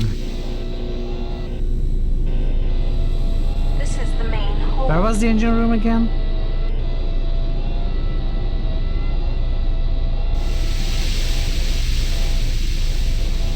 This is the engine room. Oh, we opened this door already, okay. Starboard engine, port engine, hyperdrive. The port engine is shut down, but appears Fixing the intact. hyperdrive, okay. Fixing the hyperdrive is suffering badly. You won't be able to make the jump to lightspeed until it is fully repaired, and you do not have the needed equipment here on the Ebon Hawk. However, you should be able to rig the hyperdrive to restore primary power and bring the port engine online. This will allow you to dock with the Paragus mining station for full repairs. Rigged hyperdrive. Success. The hyperdrive is online. Primary power is restored. Only one step remains. Return to the galaxy map in the cockpit. You press X like every 3 seconds when you play. What does X do?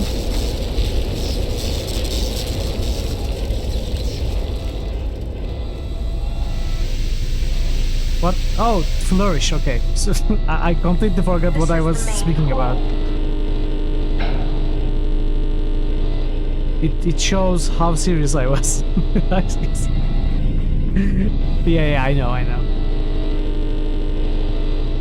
So, where was the map? This is the cargo hold.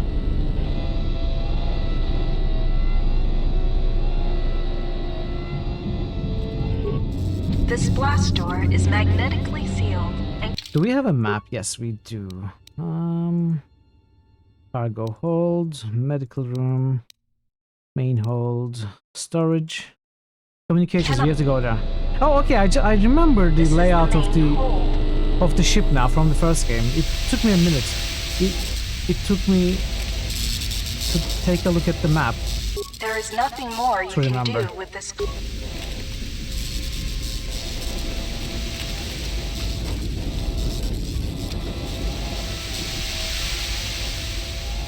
Okay. This is the cockpit. You can now plot a course to the Paragus mining station. To dock with Paragus, left-click on the Paragus planet to select it, and then left-click on the travel button.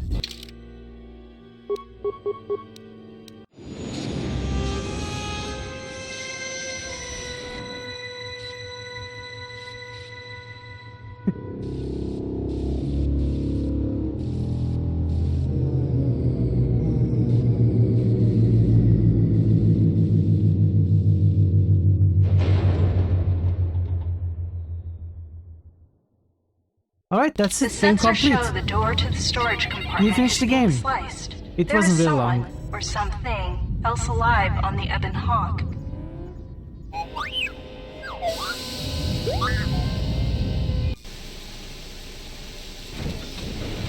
Oh no. HK units?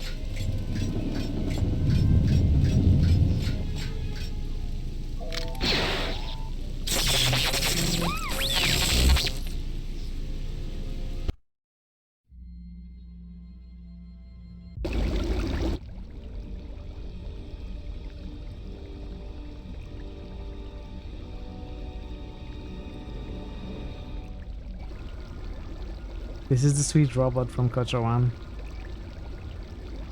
I wouldn't call it sweet. Awaken.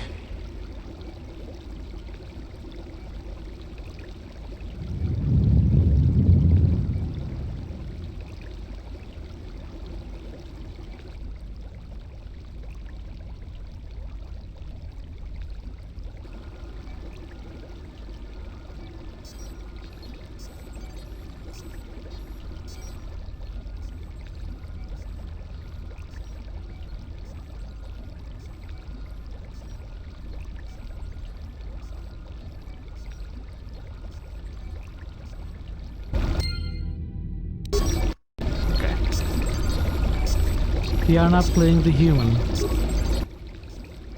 This is the Kolto tank you emerged from. Do you wish to heal yourself? No. But good to know that it's an option. Immersion in Kolto tanks can heal most wounds. If you have lost vitality points during your explorations, return here to the medical bay and use the empty Kolto tank behind you to heal your wounds. Way ahead of you, narrator. Impossible. Don't tell me what. Never tell me the odds. That's an original quote from Mithril. Never tell me the odds. Paragus Medical Bay Console. Emergency lockdown. Enter command. Access medical logs. Log 253-12. New custom greeting request by Mazja. Teacher's Dijin, Master of Power Platform. Welcome back. Time to relax. Alright, that is very easy to make. I will set it up for the next stream. Would you like some sort of sound effects to go with it or just the line? It's good to see you, Mazja. How are you doing today? Still examining the survivors of the damaged freighter. Looks like it goes by the name of the Ebon Hawk. Only one survivor, placed in the Colto tank for recovery. The carbon scoring on the vessel suggests it was in a battle, but no indication of who fired on it. Couldn't get much from the Nava computer. I'm surprised the ship was able to make it inside the Paragus asteroid field without the asteroid drift charts. Aside from the lone survivor, we recovered an old woman. No life signs. There was also a protocol droid and a utility droid on board. Sent both down to maintenance while security sorts through the other items on the ship. It looks like the utility droid, a T3 unit, was able to get the ship working enough to get to the colony. We're prepared to... We just started this game, and I'm already having a good time. Access log 253-15. Could be a Jedi, but we won't know for sure until we get the transmission back from the Republic. If the survivor is a Jedi, that would account for the recovery rate. But I'm more concerned that a Jedi here may cause trouble. Some of the miners, especially Corta, are already another accident today. A detonation in the ventilation tunnels. If the lockdown measures hadn't activated, the whole facility would have been destroyed. Got most of the injured to the Colto tanks in time, but the rest had to go to the morgue. One of the wounded said a droid caused the accident, but we couldn't get any specifics. 8000, how are you doing? Welcome. Access log 253-18. Miners about the Jedi. A number of the droids have been acting oddly, and not even memory wipes seem to be fixing the problem. There was a detonation in another one of the fuel vents the droids were working in. We deactivated several of them and moved them down to maintenance, but we're still treating the plasma burns. That cuts us down to almost half shifts, and with the droids malfunctioning, we may not make the Telos shipment for this month. Fortunately, the detonation didn't cause a lockdown. Warning. There has been a fuel detonation in the mining tunnels. Emergency lockdown commencing. All personnel report to quarters and prepare for emergency Slightly better, venting your hand is grabbing countermeasures. some skin on the burn. No! If the ventilation systems You are cough malfunctioning... less. I'm glad you are getting Evacuate the better. medical bay! Everyone evacuate! Glad you are doing better. Access patient life signs. Patient 1 diseased, 2 diseased, 3 recovered, 4 diseased, 5 deceased. Not diseased, deceased. Access patient treatment. Treatment. All subjects being treated for severe plasma burns. Last treatment request resulted in death for all subjects except patient number 3, who was reduced to minimal life signs. Treat injury. Check the last treatment request. A lethal dose of sedatives were administered to all the tanks, including number 3. There is no record of who ordered the treatment. Medical bay functions. Unlock medical storage room. Unlock door to the morgue. Access medical bay camera. This is where we got out from. Access morgue camera. Okay. Access medical inventory. It looks as if a number of medical-based items can be manufactured using the medical workbench next to the terminal. Thanks for turning and looking at it for me. Main console options. Logout, okay. That is all.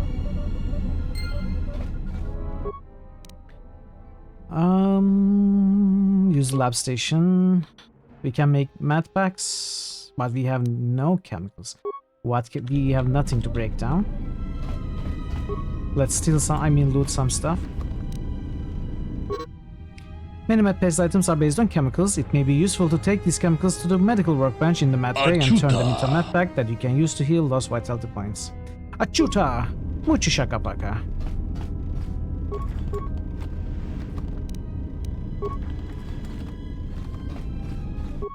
Let's see. We have 25 chemicals now. We have no med packs, so maybe it is a good idea to make... No, we have 2 med packs. I don't care about making more. Okay, in the lab station we can also make mines and grenades. And stimulants. We shall not make any of it.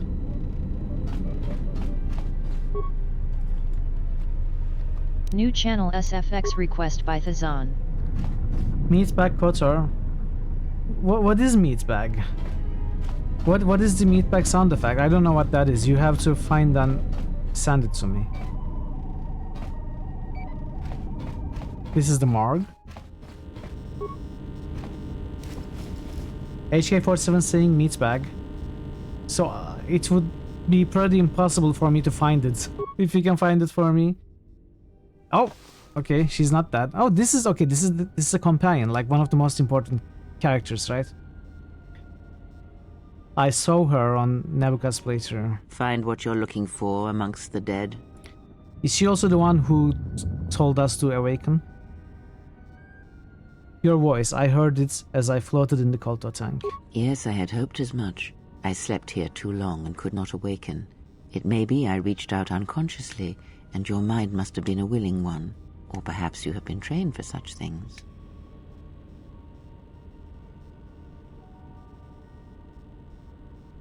So you can touch minds and feign death. Who are you? I am Kreia, Okay, and I am Kreia, your yeah. rescuer, as you are mine. Tell me, do you recall what happened? Last thing I remember, I was on board the Republic ship, the Harbinger. What happened to it? Your Harbinger? ship was attacked. You Awaken, were the my only child, survivor. and embrace the A glory that result is your of your birthright. Jedi training, no doubt. Wait, what was that? What was that line? I remember that. Cannot remember right now. How do you know I was a Jedi? Your stance, your walk Overmind. tells me you Okay. are a Jedi. Your walk is heavy. You carry something that weighs you down. Saying that to Kerrigan, right?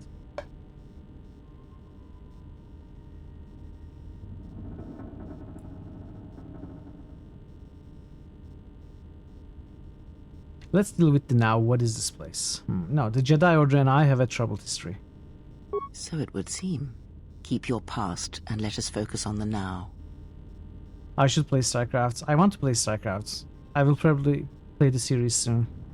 Know that I am the Overmind, the eternal will of the Swarm, and that you have been created to serve me. Okay. The fans are showing up now. Alright, what's going on? How did we get here? I do not know. I was removed from the events of the world as I slept. A survey of the surroundings may provide the answers I we love that seek. exchange. The ship we arrived in, the Ebon Hawk, Thank must you, still be Tazan. in this place. I will We take should a look at it recover and after leave. the stream. Why do we need to leave? We were attacked once, and I fear our attackers will not give up the hunt so easily. Without transport, weapons, and information, they will find us easy prey indeed.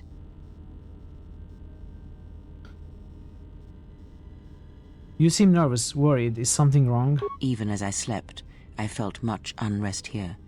I saw strange visions, minds colored with fear. Now, everything here feels terribly silent. A last word of caution. I would find out as much as you can about this place quickly. I fear we will need to depart as suddenly as we arrived. Once Starfield comes out, you want to remake the Ebon Hawk in there. Can you make ships in Starfield? I didn't know that.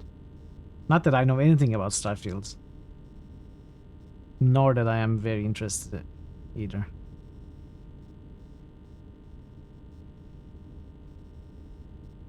Is there anything else I should keep an eye out for? You may wish to extend your search Custom to some ships are a thing. clothes, if only for proper first impressions. What's wrong with my first impression?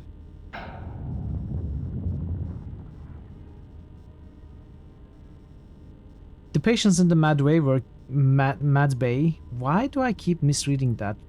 The patients in the Mad Bay were killed by a little dose of sedatives. Any idea how it happened? I do not know. Why did they spare you? They didn't. I got the same dose, but survived. Indeed, a Jedi trance The could Mad protect Bay. one from such poisons. In fact, the sedatives may have been intended to keep you unconscious for some time. It would prove lethal to those untrained in such techniques, however. Most curious. You seem to know a lot about Jedi techniques. And so do you. Perhaps we could discuss it at length later on. Now we have other concerns, among them finding our new enemy. I'll return soon to make sure you're alright. I leave you to the explorations of this place. Here I will Get your remain first and light side attempt to points, center okay? myself. Is it possible to learn this power? Which power? Mad? Mad ones? Okay. Okay. Is it possible to learn this power? You have taken your first steps on the path to the light side. Heroic acts and charitable responses to others will elevate you further, bringing you more in touch with the light side of the Force and its higher mysteries. Cruel or selfish actions will reverse this, causing you to fall to the dark side.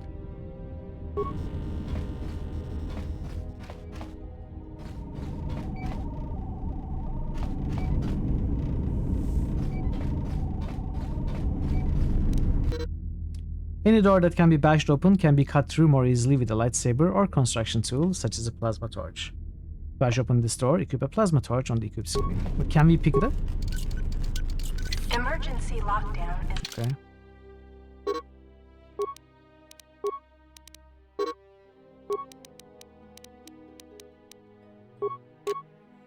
in effect. Turbolifts have been sealed. Emergency lockdown overridden. Vibro cutter. I should have read that. We cannot equip this because why not? You cannot equip this weapon while an incompatible weapon is equipped in your other hand.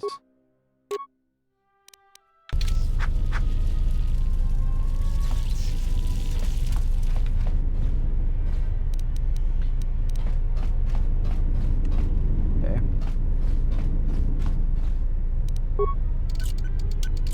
Emergency lockdown is in effect. Turbolifts have been sealed to contain the explosion. Oh.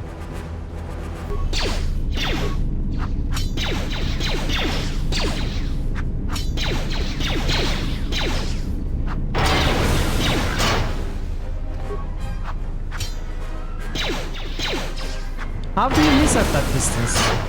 You are the worst droids ever.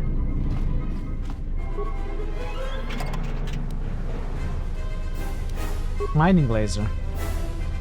The vibroblades again, not for long. I've got the weapon I want. Well, at least to begin with.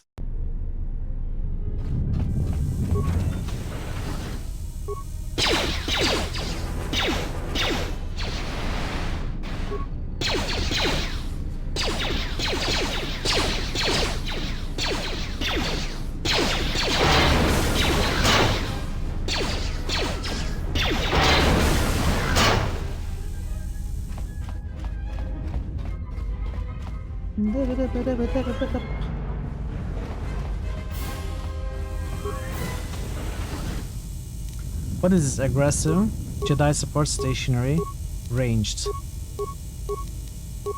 Let's go with stationary. If you think it's not a spoiler, you would probably never know the difference. In KOTOR 1, the item locations are fixed, but here are based on RNG. You may find 10 short sabers in the game, or none, for example. Yeah, it's not a spoiler at all. It is actually some interesting technical information, and it will make no difference to my gameplay. It is really interesting that they made it like that. Exit, but it is sealed. Strange. In my visions, it was open. Like they changed it from the first game. Try to find some way to open the hatch. It is odd that this emergency hatch hasn't opened, considering the circumstances. There may be a way to open it if you could get to an access terminal.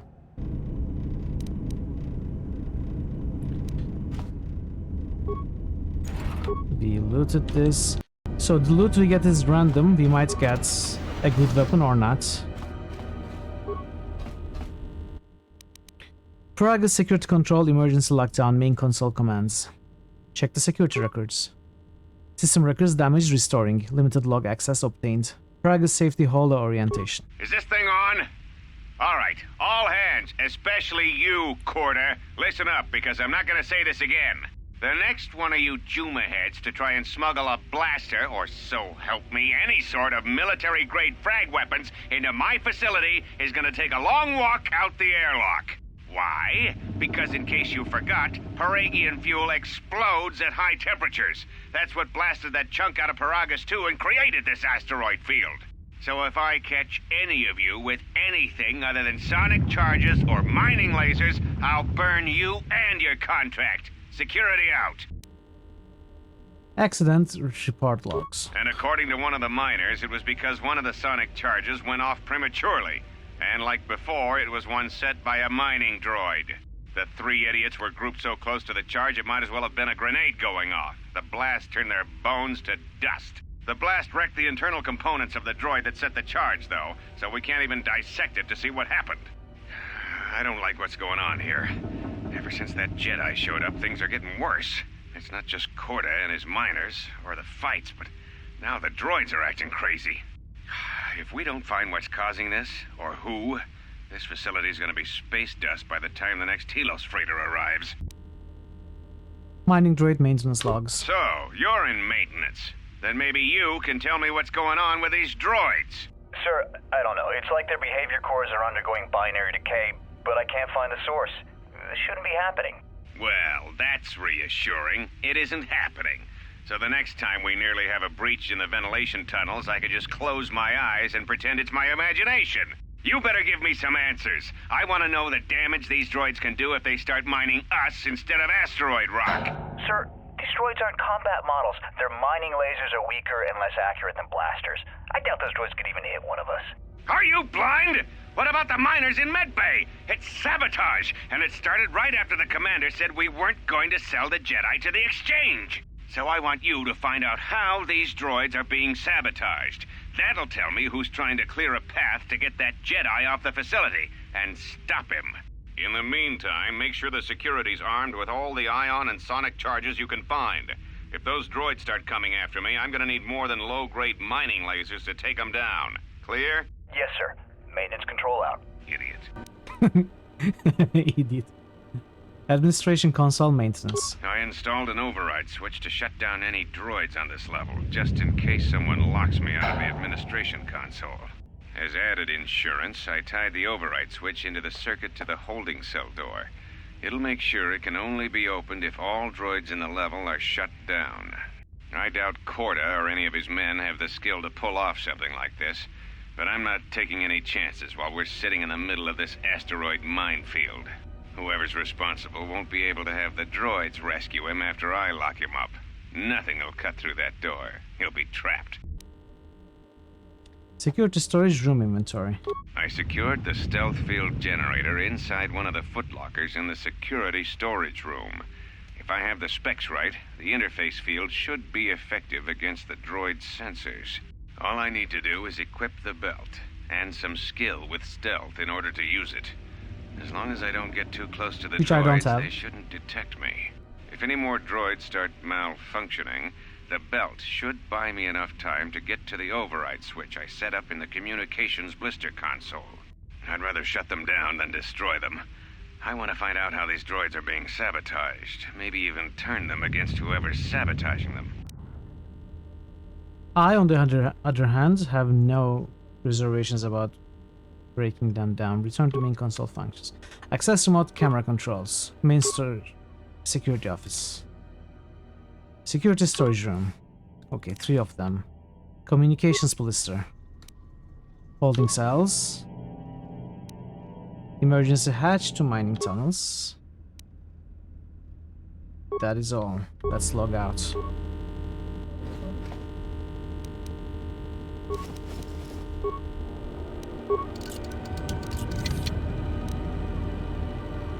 Ion grenade. Alright. Be careful. There is much energy in the room beyond, yet it stems from nothing that lives. So 3 droids. Kreia, what? Can you not sense them? Reach out. Cast aside your sight. Cast aside what you see, and instead reach out with your perceptions. Ah, you can feel them. The droids you cannot perceive, but the small oscillations of energy, that you can feel, echoing outwards. With Kreia's help, you have gained the passive precognition power. When this power is triggered, you should save your game. That is interesting. Look at that power. A power that tells me to save the game. Just what I need. Okay, let's save the game.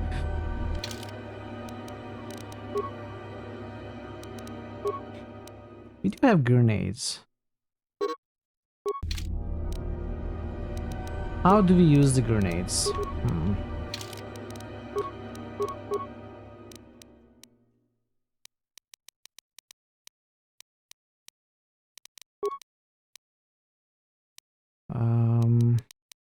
Usable. No.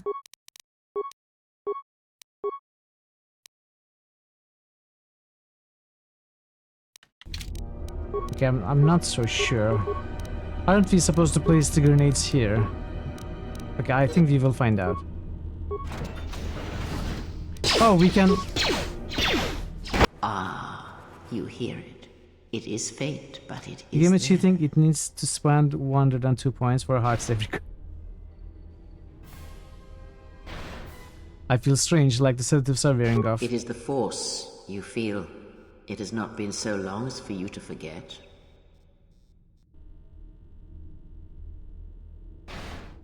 But it doesn't feel like it did. It feels like it's coming from across a great distance. Do not turn away from it. Listen. Feel it echoing within you. Come. I shall guide you down the familiar paths. You will need it if we are to survive and escape this place. Gaining experience will slowly re-establish your connection to the Force. Go to the level up screen to choose your Force abilities. I wanted to throw the grenade at this one. I couldn't change my target. Level up. Force sensitive unarmed specialist. Skills. I think it sounded wise to put 1 point in stealth. Just to have it. And maybe even 1 in trait injury, although you do not really need to have it to use it. You can always use it with a 0.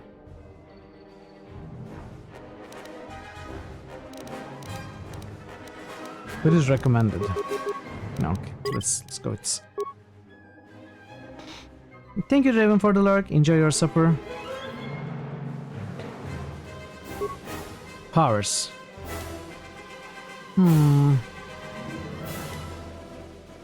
Mind trick. Distracts an android target, making it easier to sneak by them. No. I know what I want, but how do I get there?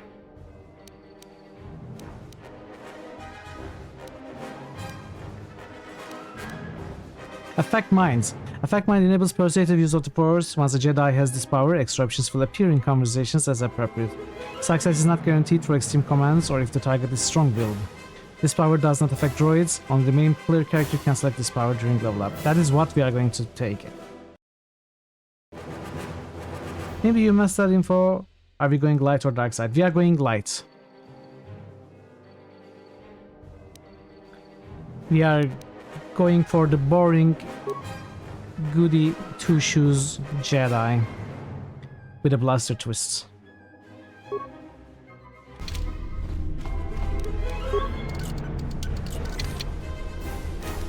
Security failure.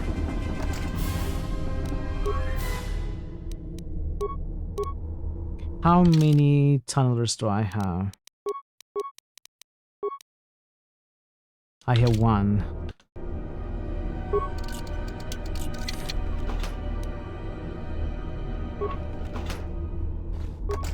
What about this one? Wait, what? Could I have opened it with no tunnelers? I thought it didn't work. How did I make that mistake? Well, that is my first reload, completely unnecessary.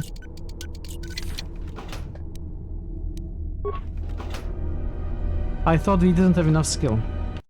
That's fine.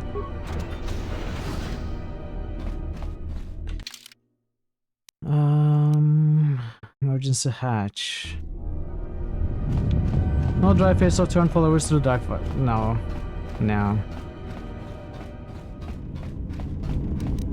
We cannot open this one, right? What about here?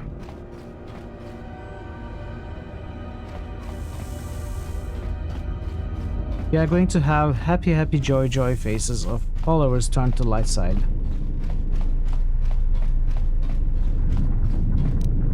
We cannot open this either. Emergency lockdown is in effect. Turbolifts have been sealed to contain.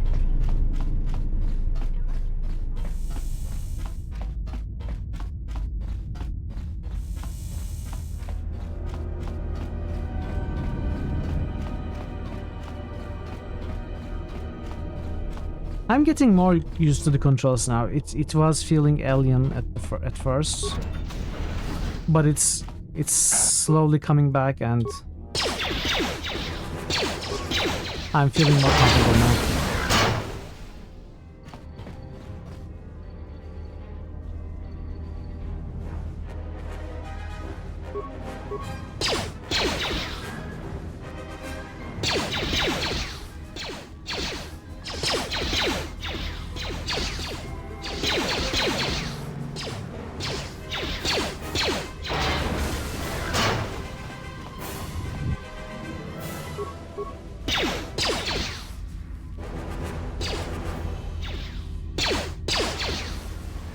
Let's flourish our weapon. Wait, we cannot flourish our weapon? What's she doing? What are you doing? That's not flourishing. I guess it works best with a lightsaber. Power blast, no. Do we have rapid? Let's go rapid.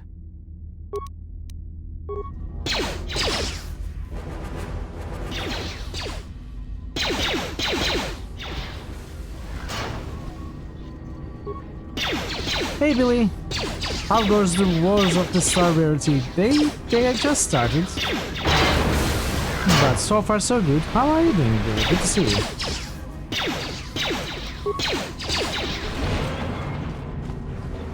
I love blasters.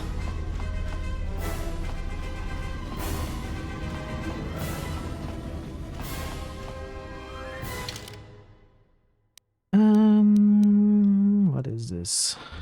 Let's take a look at you. Good to see you too. I'm doing good, just enjoying the rain while all of the college kids moving.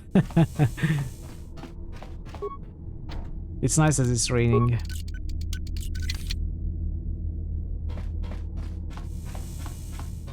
Otherwise it can be very, very hot.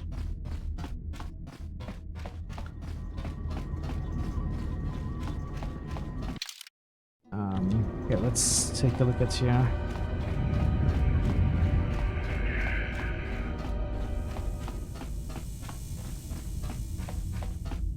So we need to destroy all the droids to open this one.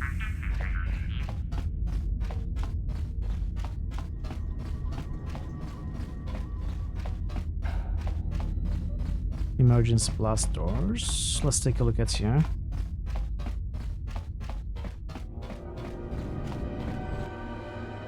New critical hits boost. Parrot-wise just boosted Grim Dom.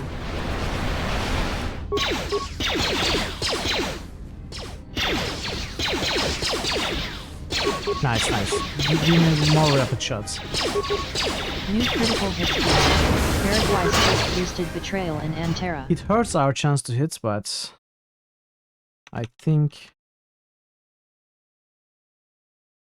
a lot of more shots help a lot. New critical hits must. Parrot-wise just musted the Outer Worlds. Oh, Outer Worlds, okay. It's already getting a little bit of support. Thank you, Parrot, for the boosts.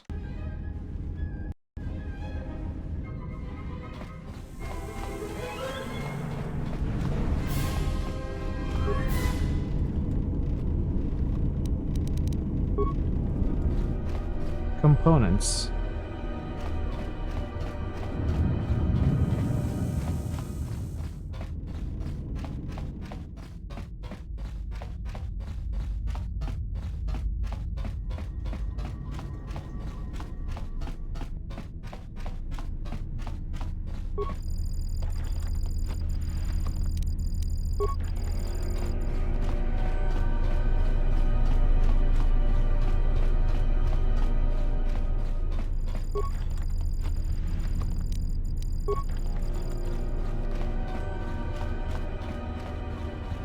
Let's take a look at here.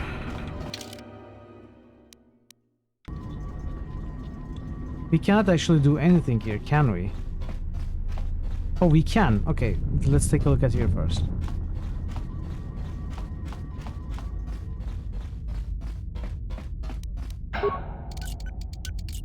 Emergency lockdown is in effect. Okay. Turbolifts have been sealed to contain. I'm assuming they are going to Disable the emergency lockdown. Paraga's communications control emergency lockdown. Enter code to cancel lockdown. Unlike other consoles you've encountered, this console has no access port you could use to slice the system. You'll need the encryption code to unlink it. Look for the control override switch. You have found the security officer's override switch. Do you wish to activate it? Activate the switch. All droids on level deactivated. Holding cell door force field deactivated. Log out.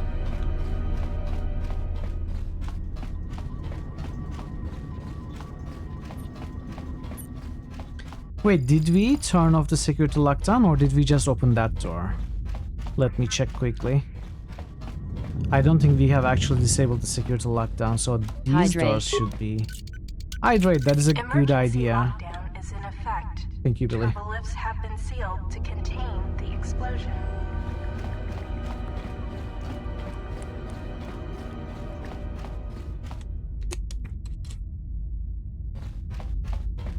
Thank you for the hydrate. Beyond this door, someone yet lives. Be mindful. His thoughts are difficult to read. But you have nothing to fear from this one, and he might yet prove useful.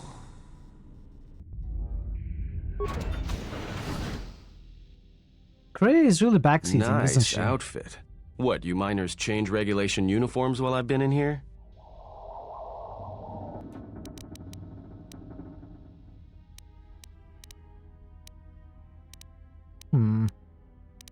Who are you? Atten Rand. Excuse me if I don't shake hands. The field only causes mild electrical burns. This facility is deserted. What happened? You mean before or after that Jedi showed up? Either way, it's a real short story. Am I the Jedi? You see, this I think Jedi I am the shows up, Jedi. and you know what that means. Where there's one Jedi, the Republic will soon be crawling up your ion engine in no time. But the story gets better. See, some of the miners get it into their ferrocrete skulls that since the Jedi's unconscious, they can collect the bounty the exchange has posted for live Jedi. Well, what passes for the law here didn't like that idea. So the two groups started fighting. Then there was some big explosion. I was sitting here for a long time. Then you showed up in your underwear and things got a lot better. Okay. There's a bounty on captured Jedi? Why? Don't know much about it. Maybe the exchange wants one as a trophy, or somebody's got something against Jedi and is looking to collect. Not many Jedi left. Wouldn't surprise me if the bounty's pretty high. Not many Jedi left? What happened to them? The ones that weren't killed in the Jedi Civil War ended up switching off the lightsabers long ago. Word is there's not even a Jedi Council anymore, but who knows? I've heard rumors of a war, but a war between Jedi. The stories I heard were of the Sith, not the Jedi. Let's go with that. Yeah, Revan, Malak, and the Jedi that went to join them in the Mandalorian Wars. They turned against the other Jedi and had a scrap that almost laid waste to the galaxy. Where have you been? Sorry, I haven't played the first game, says our character. I've been away since the Mandalorian Wars. Well, I wasn't there, but like all Sith, Revan and Malak turned Ghost. on each other. After they I'm turned not sure on what the that Jedi, means. of course. Hello, Devianshu. Welcome to the channel. The rumors I heard said Revan defeated Malak, then went to Korriban to unite the Sith against the Republic. Well, that was the story, but whatever happened there must not have lasted. Oh, there was some big civil war on Korriban. Knocked that academy to the ground. Looks like Revan's grand crusade finally consumed her. How long have you been in that cage? Revan was a man, not a woman. Did we play a male in the first game? I don't remember. I think we played a male character.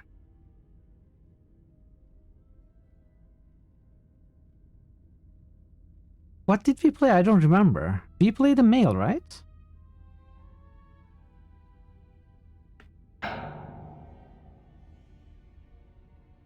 Not that it matters. I'm not surprised. Revan lived for battle. She could not easily turn away from war or death. It was a female character. Oh, we played a female character? Okay. Let's go with second. Well, when she became a Sith Lord, she sure didn't stop. She killed her way across half the galaxy. Dark Jedi are bad enough. But when a woman falls to the dark side, You better space yourself. Oh, you're before right. they I catch remember you. now. Okay. No offense or anything. The discussion about Draven is pointless. I need to know what happened here. None taken. I had some more questions for you. Look, not like your half-naked interrogation isn't a personal fantasy of mine, but... Hey, wait a minute. You're that Jedi the miners were talking about. Where is everybody? I don't know. This facility seems abandoned. Well, the miners can't all be gone. But if they are... Look, hey, let me out and I can help you. I can. I've gotten out of trouble countless times. Tell me your plan and we can go from there. This facility isn't a military installation, which means we may have a chance. You shut down this cell security field and I can reroute the emergency system so we can get to the hangars. We grab a ship and then we fly out of here. One thing first. The patients in the medical bay were killed with a lethal dose of sedatives. Know anything about that? Huh? What are you talking about? Wanted to know if you knew anything and you don't. Nothing. I trust you. Let me let you out of that cage and we can work together to get out of this mess. Great. Now to business. Let's get to the command console. Alright, let's go.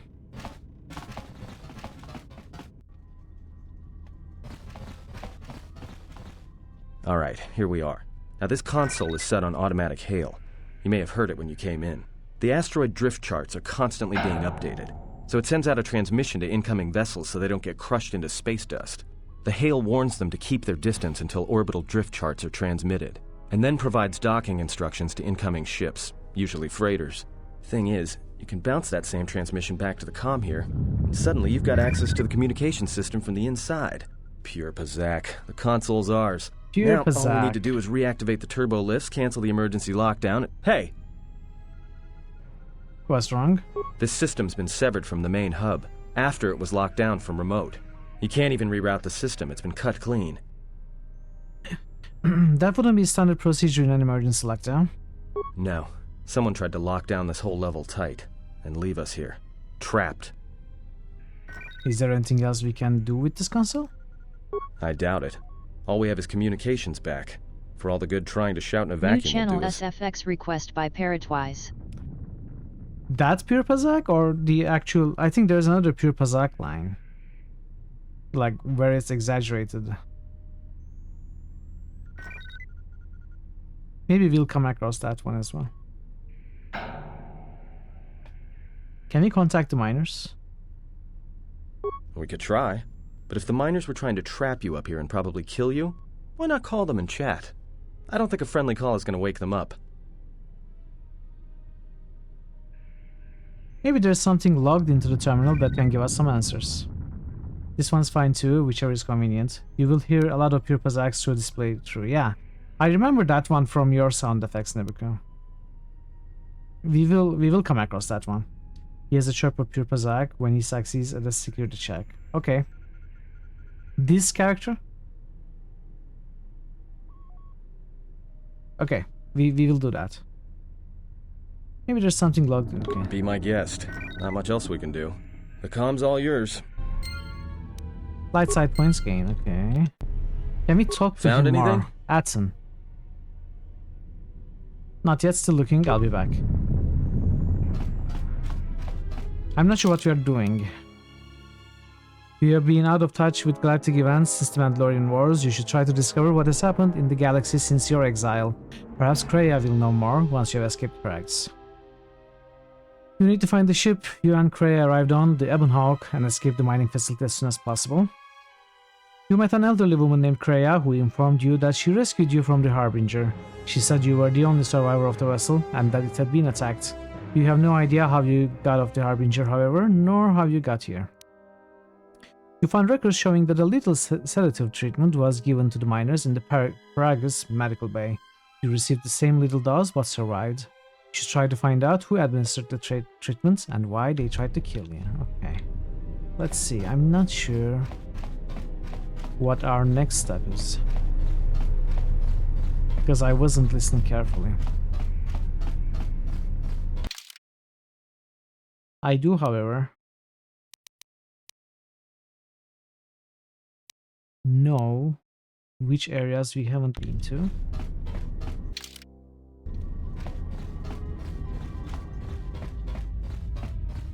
What was here? You were there. We still cannot open these, right? We need to... Emergency lockdown is in effect. Turbo lifts have been sealed.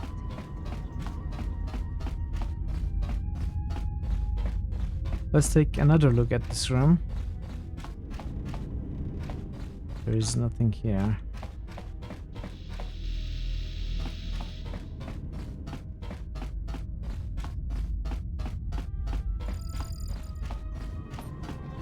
Maybe I have to use the terminal.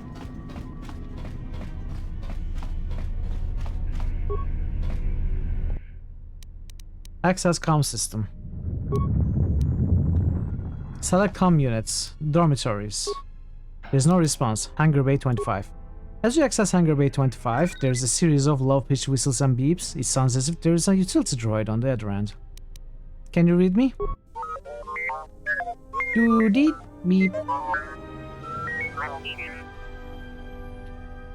Do a diagnostic, then follow my instructions. Are you operational?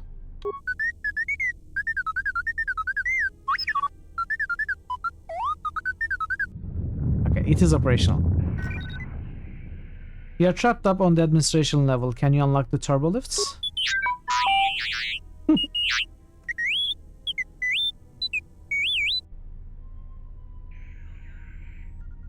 Is there some other way out of here besides the turbo lifts?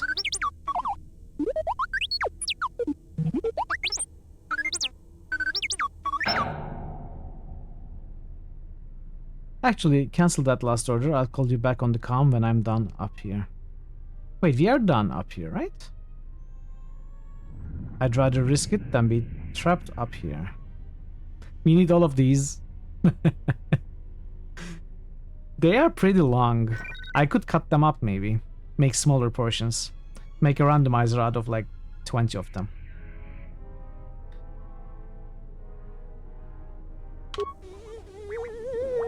Oh, it's not happy.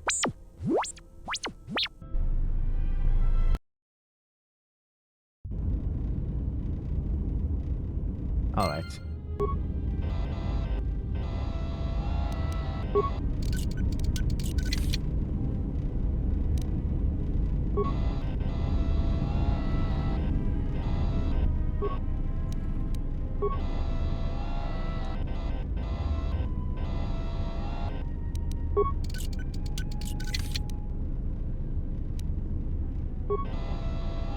So there's a door there, there's a door here, and door here.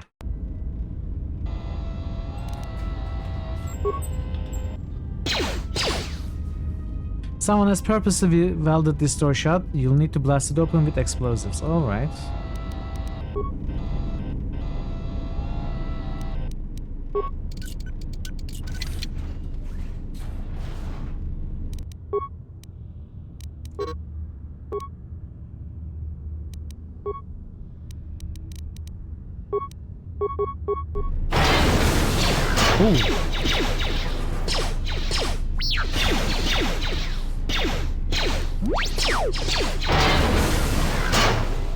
That worked well. Are those limited uses? Let's see.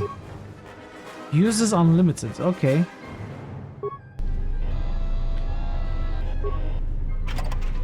Deals a crap ton of damage as well.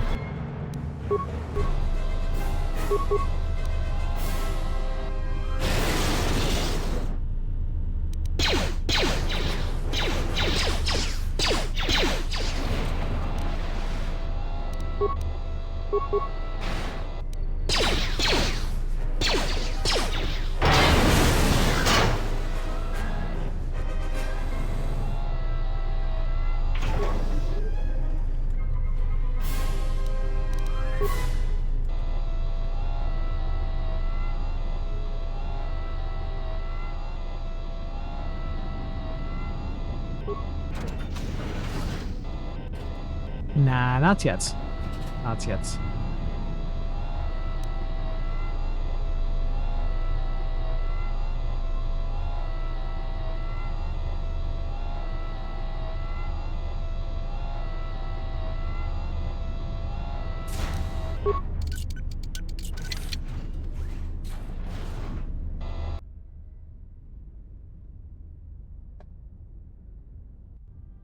There it is. Millennium Falcon. I mean the Ebonhawk.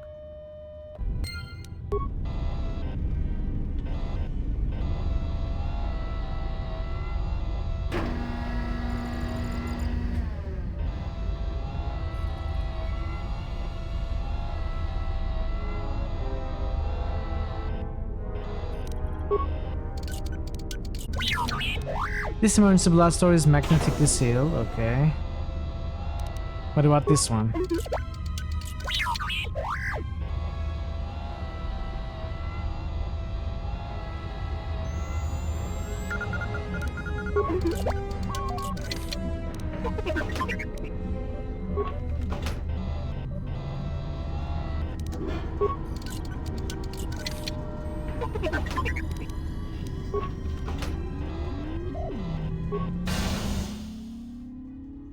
Braga's Hunger Control, System Diagnostic, System damaged.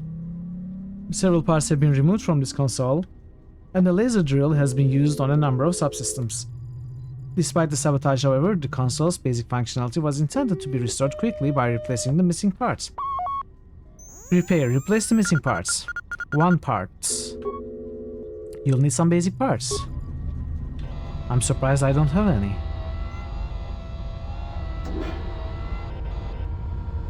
Is there something under? No.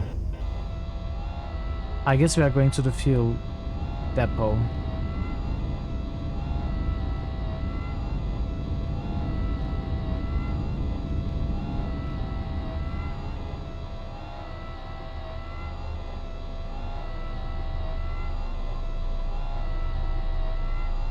Boom, boom.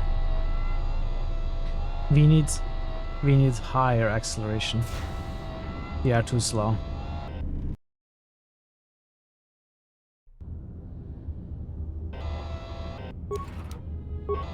Components.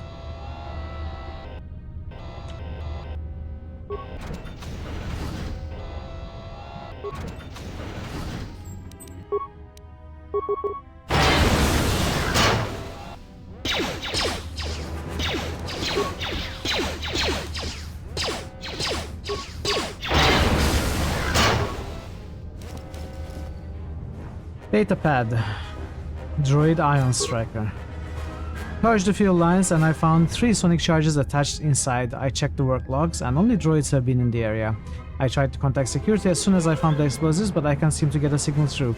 I've removed the remote detonators and I'll keep the explosives on me until I can put them in a secure hold in the hangar. We got the explosives now? Or the inventories are shared, that doesn't make any sense. 10 uses.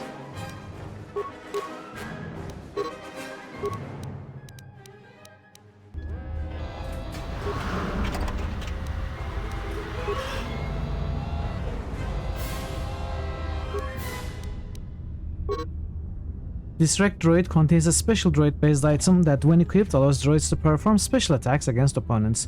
This destroyed droid contains an ion blaster, which is extremely effective against droid opponents, and energy shields. It only has a limited number of charges, after which it is destroyed. Let's see. We already had an optimized interface. We can equip 2. Okay. We got Ion Striker. This is new. Ion Blasts. Stun on hits. 10 charges though. I'd like to keep the unlimited use one. 20 ion damage. This is 15 ion damage plus stun. I don't think I will use either. Okay, droid deflection mark.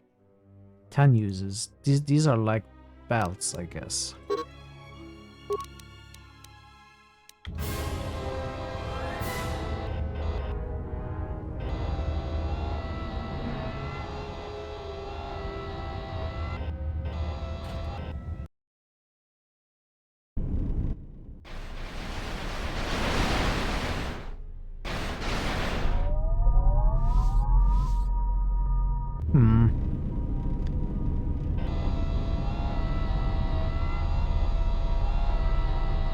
Let's save.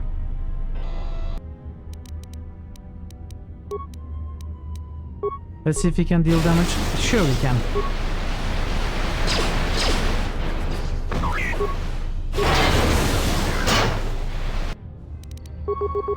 He's busy.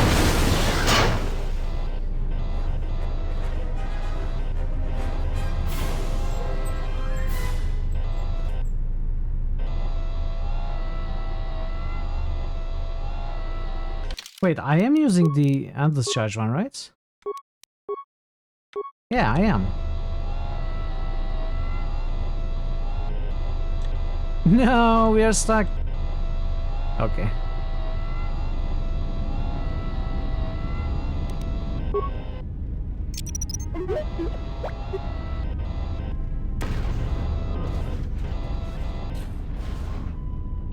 Oh, hello, my old friend.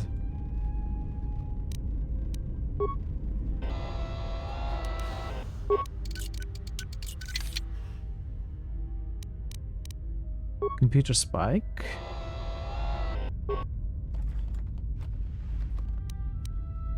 Flamethrower, blaster pistol. Ooh, okay, we got an actual blaster. Can we equip that? We can. 1-8 versus 1-7. It's not a huge difference, and the blaster pistol also has a chance of exploding the whole area, right? Something like that. This utility droid looks as if it has suffered irreparable damage. Ah, but we were friends. Well. Do we have parts now? We do. We have 2 parts.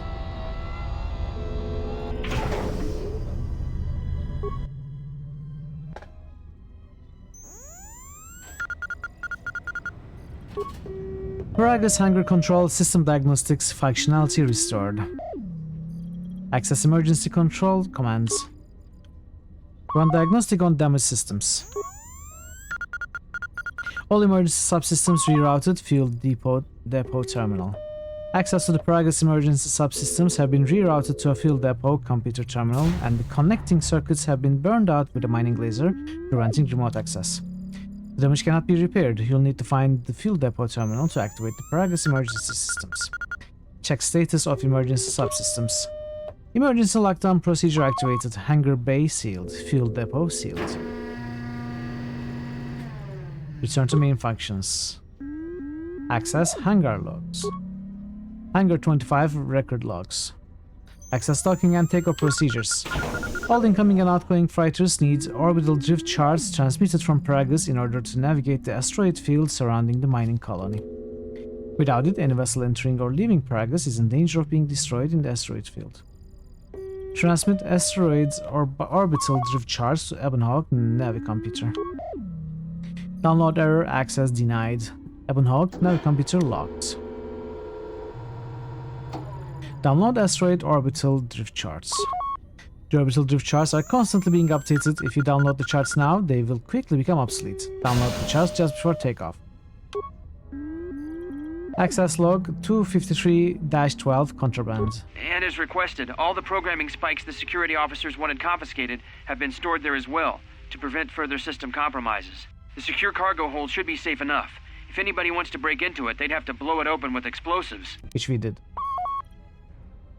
253-14 maintenance violation. Who ordered the mining droids to repair that Jedi's freighter? I come in here off the work shift and 3 of them are repairing the port stabilizers? Did I miss something? Is somebody planning a trip? Because orders were that the hangar was to be locked down ever since that Jedi arrived. I don't know what maintenance is up to, but you can't just commission droids for repairs, especially with half the work shifts in medbay. Those droids are needed to repair the ventilation tunnels before gas builds up to terminal levels. It's not like that ship can go anywhere anyway. Even if it had the asteroid orbital drift charts, the Navicomputer's been voice-locked. You'd need the access code to get it spaceworthy. Considering this latest droid commission breach, I'm putting the droids in this section under the control of the current dock officer. If anyone sends commands to the mining droids outside this terminal, I'll be forced to enact full override. -17 Navicomputer lock. Looks like those droids got the vessel working again, even with all the damage it had taken. The maintenance officer still won't admit ordering them to fix it, though. Regardless, still no luck accessing the Navicomputer. It's been voice-locked. Maybe by one of the corpses we found on the ship, like the old woman. If so, that ship isn't going anywhere, unless we rip out the Navicomputer and put in a new one. If we even had one to spare. The only reason someone would lock their Navicomputer is to hide their astrogation charts. Someone didn't want us to know where that ship was going, or where it had been. Only smugglers do that, or someone with something to hide. That Jedi's got a lot of questions to answer. Main functions. Access remote camera controls. Hangar 25. Main cargo hold. Security cargo room. Decontamination area. We haven't been here. Access comm system. Repaired. Run diagnostic on damaged systems. Signal unit destroyed. Comm system from hangar. Inoperative. It looks as if the communication system was purposely burned out with a mining laser. Even if you had the parts, you don't think you could contact the administration level from this computer. Access hangar bay layouts. So how many computers? We have 3, so we need 3, so we can use all of them. Let's go. Access hangar bay layout. Success. The hangar bay map can now be referenced on the journal screen. All exits, rooms, and important areas will have their own ID signatures labeled on the map.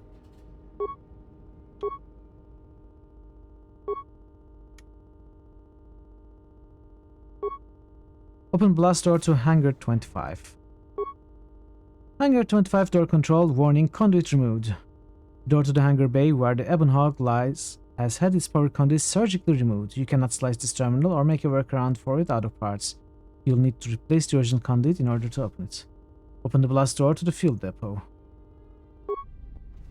Okay, this one works, at least. Log out.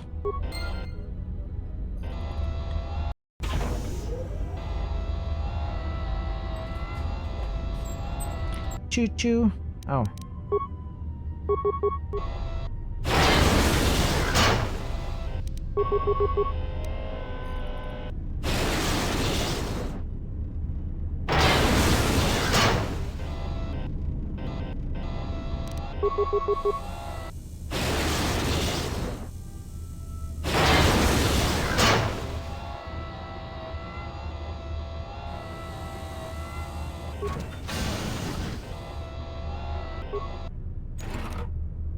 Droid motion tracker. Surveillance upgrade.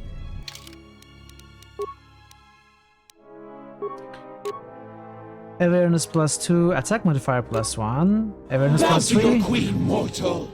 Hey, Catmas, another high roll. How are you doing, Catmas? Good to see you. Happy Sunday. Awareness +3, demolitions +1, dexterity +1. Ooh, okay. I will take that one. Let's also put on that one. This flamethrower is also limited use. Skip this one.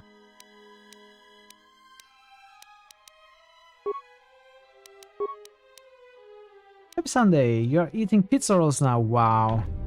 I wish I was eating pizza rolls now.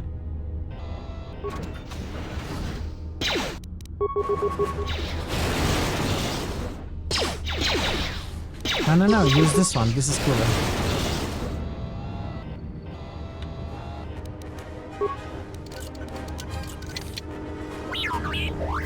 The success of your security skill is random. If at first you cannot unlock a container or door, try again. You may succeed on the second attempt. Do we jam locks in this game? Can we jam locks? Battle stimulants.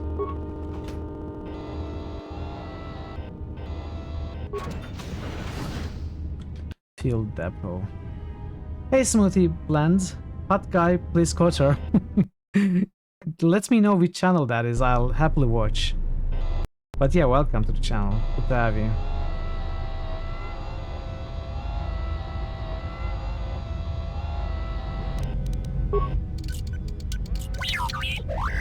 Containment field blocks access to the fuel lines below. There seems to be no way to open it.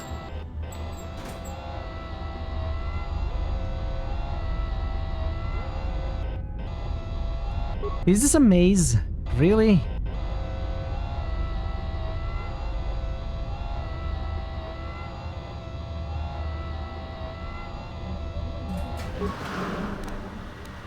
Fuel control console, main console commands.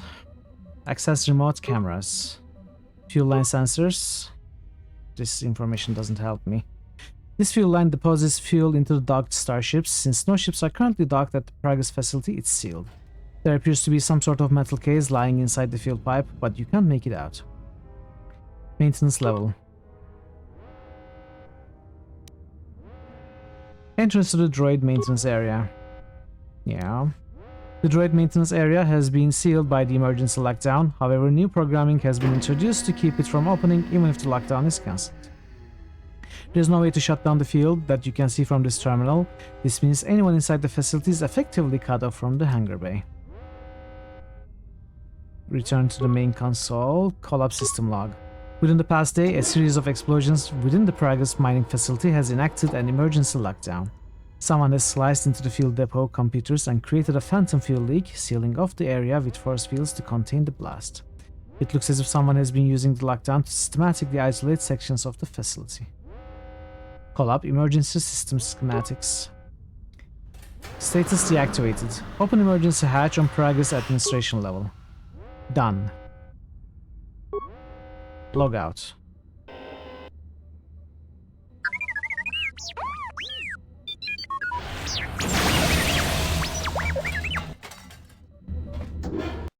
We died?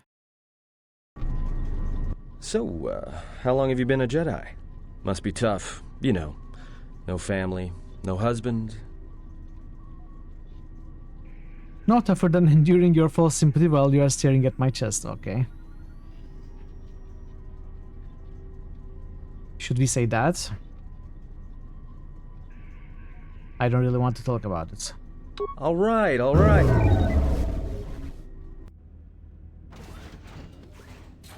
Hey, what do you know? A little cargo cylinder came through. It looks like it, but it's strange he didn't contact us on the comm. If he got the turbo lifts working, then we should have a clear run to the hangar. The turbo lifts are locked down manually, so I had them open the emergency hatch. Wait. Don't tell me you're taking that hatch down into the mining tunnels. Are you? That explosion I heard came from below. There's probably nothing down there except superheated rock and collapsed blast tunnels. You'd be an idiot to go down there. Maybe, but it's the only way out, and it's better I risk my life than yours. You're either really brave or really crazy, or both. Alright, I'll try to monitor things from up here. Now be careful. The only thing moving down there is likely to be mining droids, so don't be playing hero too hard. Not that I care what happens to you or anything. I just don't want to be trying to get off this rock by myself. Got it. See you soon. I'll keep the comm link open. I may be able to guide you through the tunnels from up here. Don't know if the signal will hold if you get too deep, though. You have received a comm link. Party members or others may use it to contact you to help provide information. Alright. More light side points. Always good. We playing as the Jesus or the devil? We are playing as the Jesus. The Jesus Jedi. Yeah, we are playing the light side. I am planning a blaster user light side Jedi. How are you, Antla? Good to see you. Nice outfit, Mithril. Thank you, Boofy. I appreciate it. Oh, you were talking about the character. Sorry, I thought you were complimenting me. How are you, Buffett? Emergency lockdown Good to see you. is in effect. Turbo lifts have been sealed to contain.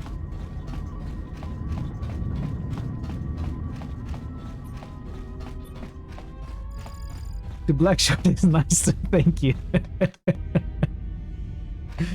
I thought I would wear something different today.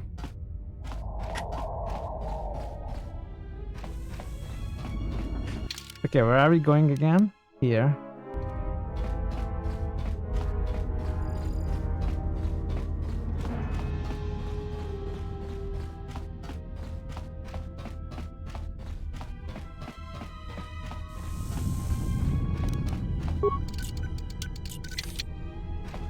The Airlock door will only open if something.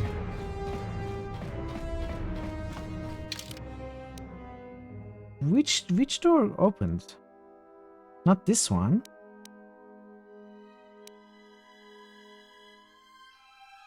Morgue, medical bay, docking port. Security room. Did this one? Emergency hatch. This one opened. Okay.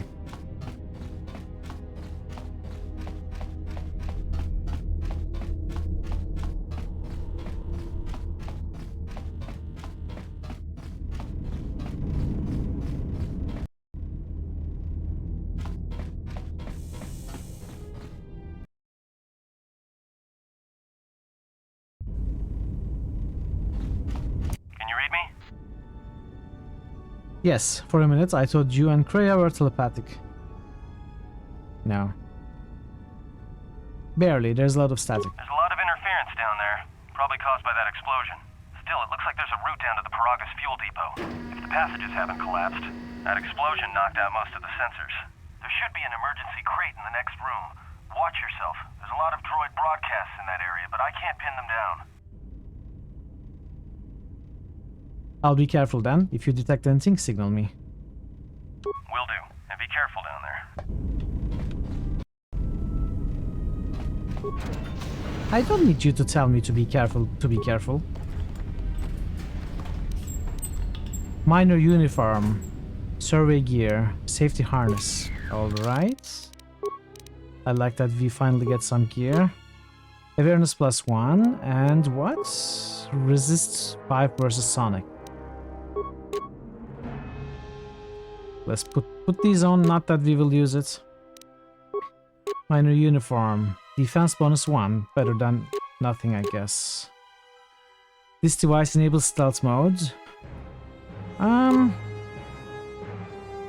I suppose.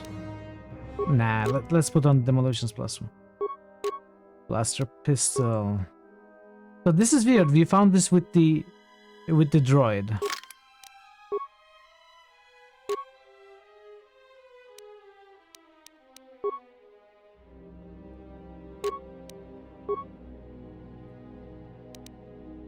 We really shouldn't have this, but the inventories are 1, so anything we found with the droid we have on this character as well.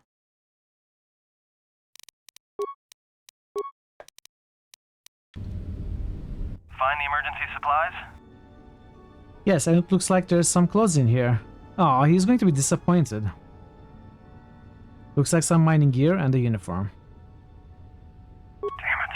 I mean, good. Good to hear it. No sense in you running around half naked. I knew he was going to be disappointed. Look, there may be some survey gear and a safety harness inside the crate too. The miners wear them when staking claims on the asteroids. Yeah, we got them. Survey gear is designed to spot and protect you against sonic mines, and the safety harness can be helpful if you try to disarm them.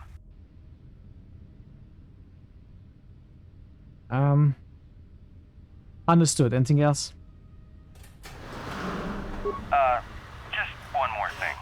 I've narrowed down some of the ID signals, and if the numbers are right, you're sharing those tunnels with a battalion of mining droids. That's fine. Any advice on taking out these droids? Well, these are construction models. They shoot like a moisture farmer militia. Since they rely on ranged weapons, get in close with a melee weapon and start bashing them. What do you mean in melee weapon? combat, the guy with the vibroblade has the edge over the guy with the rifle, droid or not. Otherwise, just drill them from a distance. If they're not shielded, that is. I'll do that. Anything else? There's gotta be some central controller down there. See if you can find a terminal by the main access shaft. That'd be governing intelligence. Well, I suppose maybe we at least get some sort of melee weapon. In the second... Is this how we... Yeah, okay. H switches weapons. Good to know. Wait, what? I thought I set up...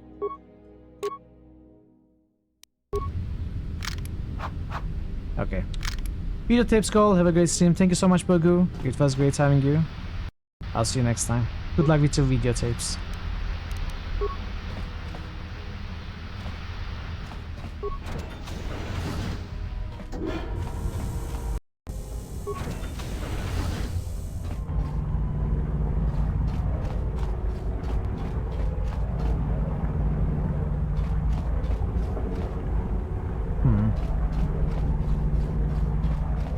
That's got to be the path we need to take, so let's look at everywhere else.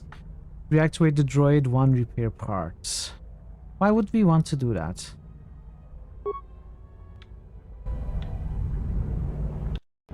In KOTOR, they were used to help us in fights or something. I guess it's the same thing now.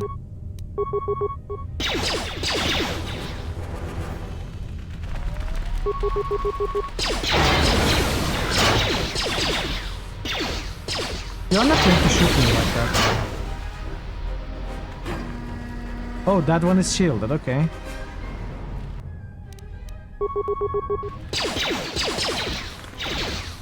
That's not going to work with that one.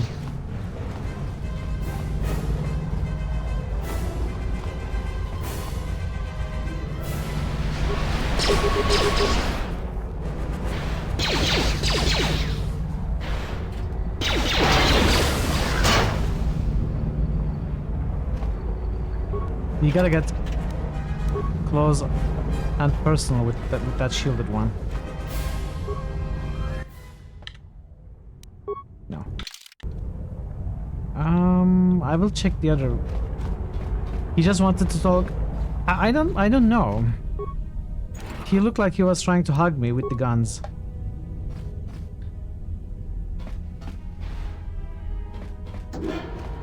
He was a little too friendly.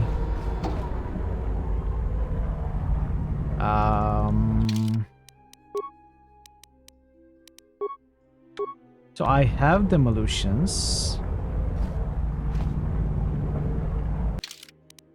but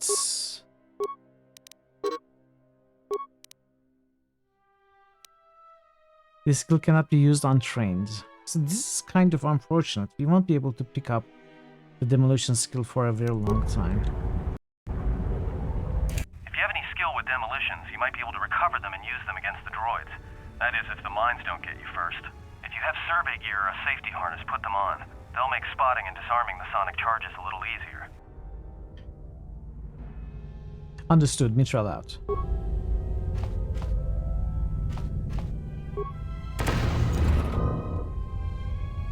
I took special care to avoid it, and you just walked on it. Good job, Mithril.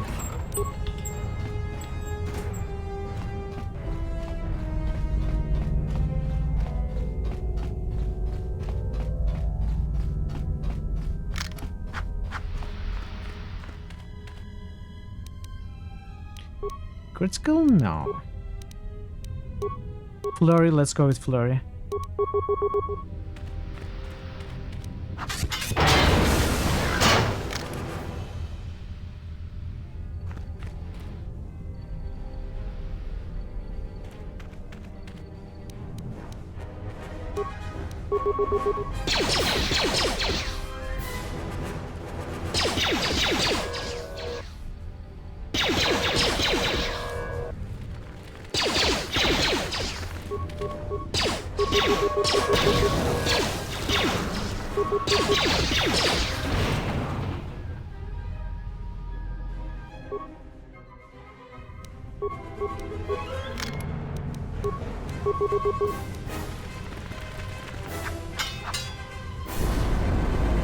Wow, okay.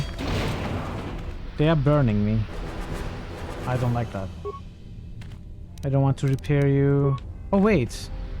This was a loot. That was loot. Sound dampening overlay mark. What is that?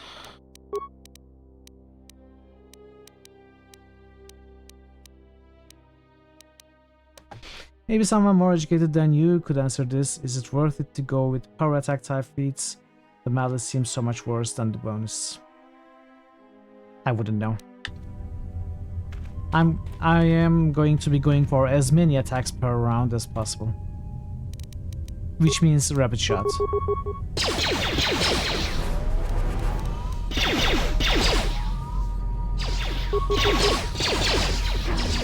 They have shields.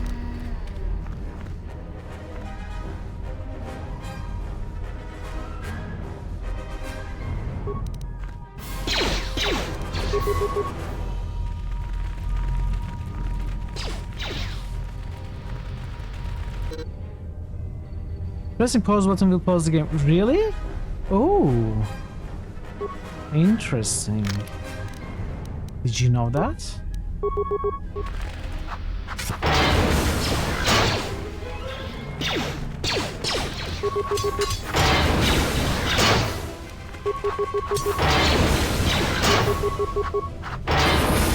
Power attack is extremely good when you have force powers that increases your attacks per round already. Okay. You leveled up. Nice. So, more skills. I wonder if I should take the 2-point hit and enable demolitions. It's going to be a waste, for certain. But otherwise we will not be able to use it at all. So maybe 1 point is not a huge waste. No, it is a waste. But if I want to take it with a feat, then it's going to be worse because feats are more limited in every sense. So I don't want to pick it up with a feat. If I want, I could go for the Weapon Master Prestige class, which has demolitions. But that will take a long time, and we won't be able to put any points in demolitions. Though, I believe Atten... I'm guessing Atten will have demolitions as a skill, right? So we could be using him to disarm any mines that we see. So maybe I can just play through these parts without demolitions. It will be okay. This is just the basically prologue number 2. So let's just be patient and keep our points, continue keeping our points for now.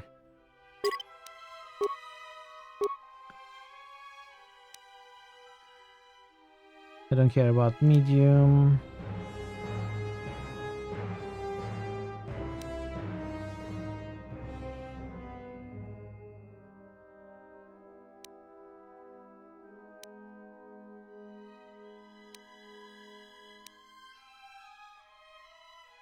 Where is the Jedi mind trick?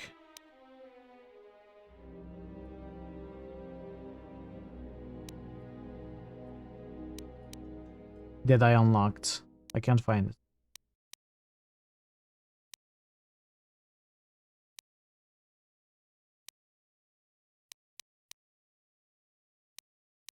Where is it? What?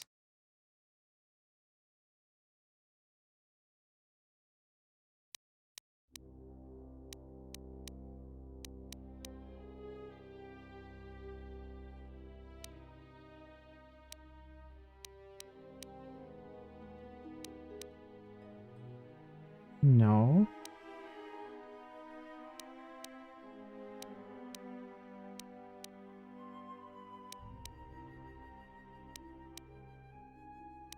Where is it? It's gone. It's disappeared. Force Persuade is a power, not a feat. Oh! You are absolutely right. I'm looking at the wrong menu. Okay. I'm being silly. Let's forget that ever happened.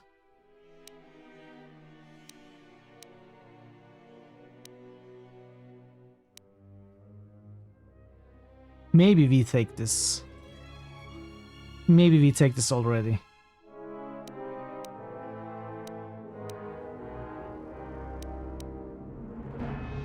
Demolitions and repair, both of them. Like, repair is important, right? Actually, forget demolitions. I need repair, and I cannot get repair with either Watchman or Weapon Master.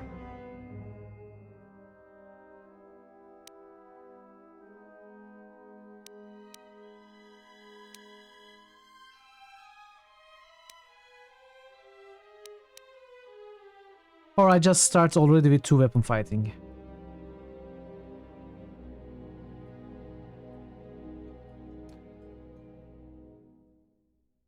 Let's go. Let's go. Powers. Yeah, affect mind. The second one would be at level 6. So what powers do we want? Burst of speed. Divine power. Exactly. Burst of speed is very important. But it's not, it doesn't last very long. I think burst of speed is still the most important.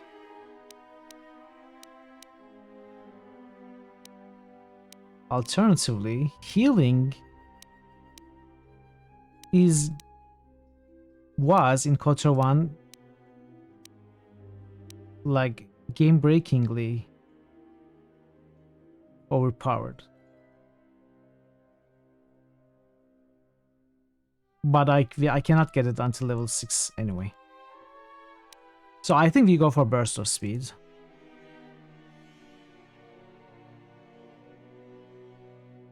What does restricted by armor mean? What kind of armor doesn't let me have this? Is it heavy, or does medium already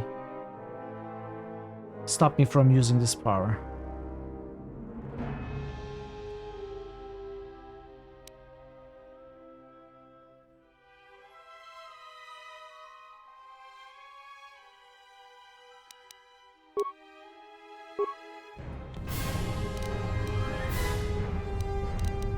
So, what are the shortcuts for these?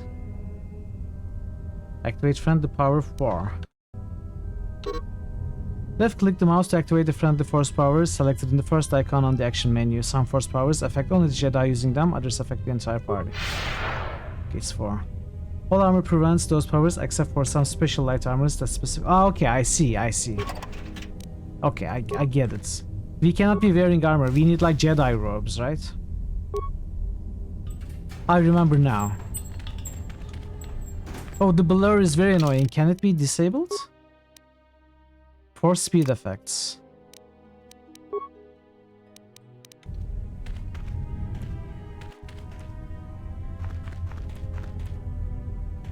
Thankfully, it can be disabled. If it wasn't, I would be very annoyed and disappointed.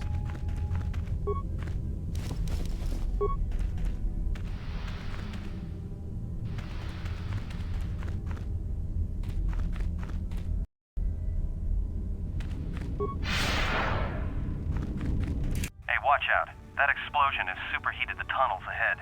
That steam will cook the skin off your bones. If you can find a mining energy shield, switch it on. It should protect you against the heat if you move quickly enough. Quickly enough? Understood. Neutral out. Let's see. Pragus mining shields.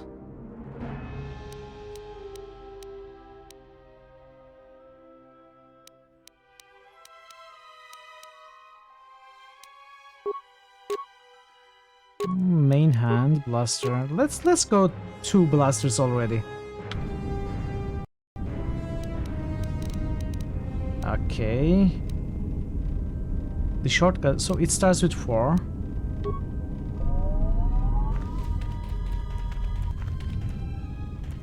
I'm already taking damage.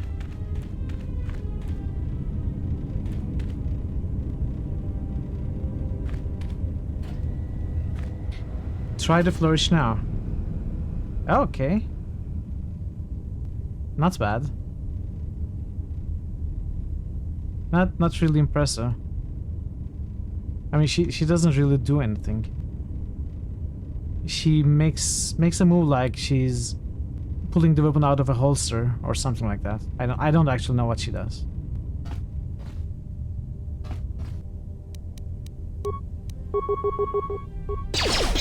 Do you remember it being cooler? I don't know.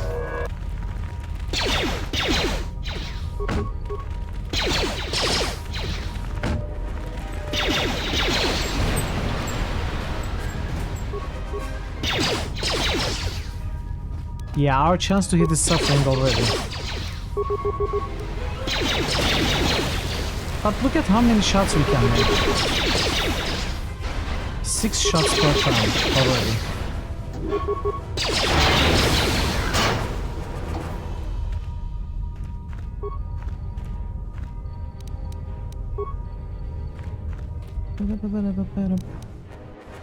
Okay, that one is shielded.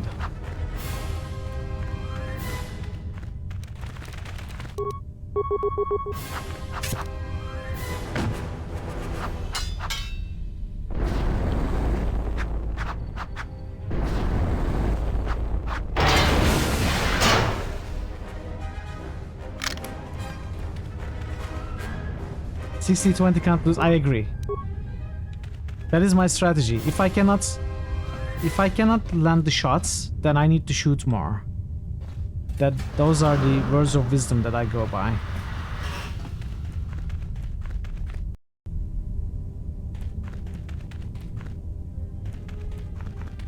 You're getting close to something big. I think it's the main ventilation shaft. If so, the central droid controller should be somewhere nearby. Keep an eye out for it. I'm picking up a lot of droids. If you still have a mining energy shield, I'd equip it and switch it on.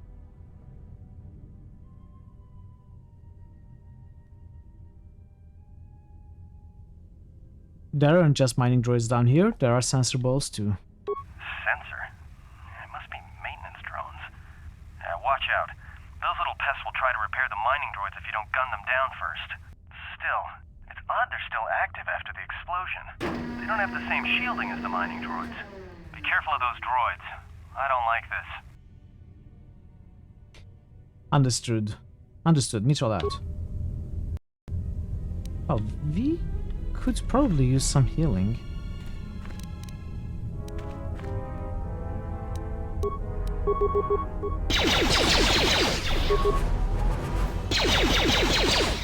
Shielded already? Let's run.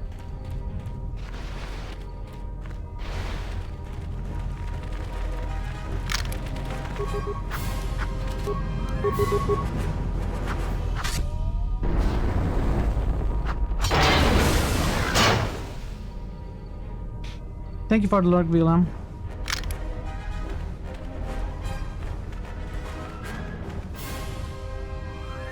That one doesn't look shielded.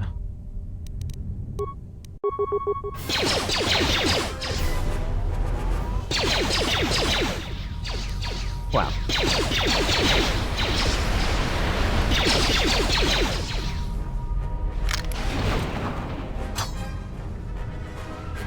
How did that happen?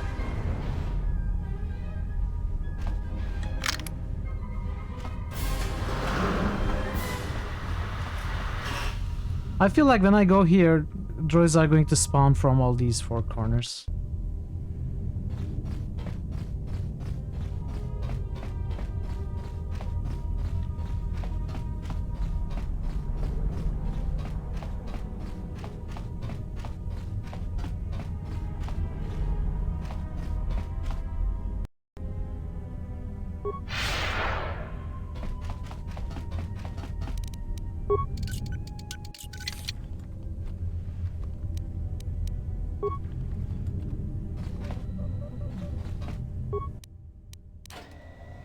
Praga Central Mining Control. Emergency lockdown activated. Explosions reported in field chambers. Collab droid command functions. Mining droid command. Enter command.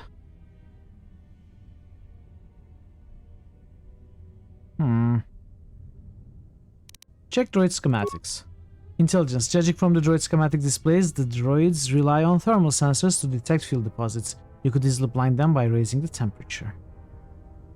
Raise the temperature in the tunnels to blind droid thermal sensors. Note that this will also prevent droids from being able to shoot each other if programmed to mine each other. Do you wish to continue? Continue. Recognize me? Mode. A resub by Modo34. Did you know it has been 10 months? Time for comfy moments. Also, lightsaber sounds. Lightsaber sounds. That's not really lightsaber sounds, but we'll take it TTS. Unfortunately, we are not a lightsaber Jedi, we are a blaster Jedi, which is not very common at all. But it's great to see you, Mod. Thank you so much for the resub, I really appreciate it. How are you doing today? Continue. Temperature rising. I'm doing very well, thank you. Really happy to be playing this game. And having a good time with it so far. How about you? How are you doing?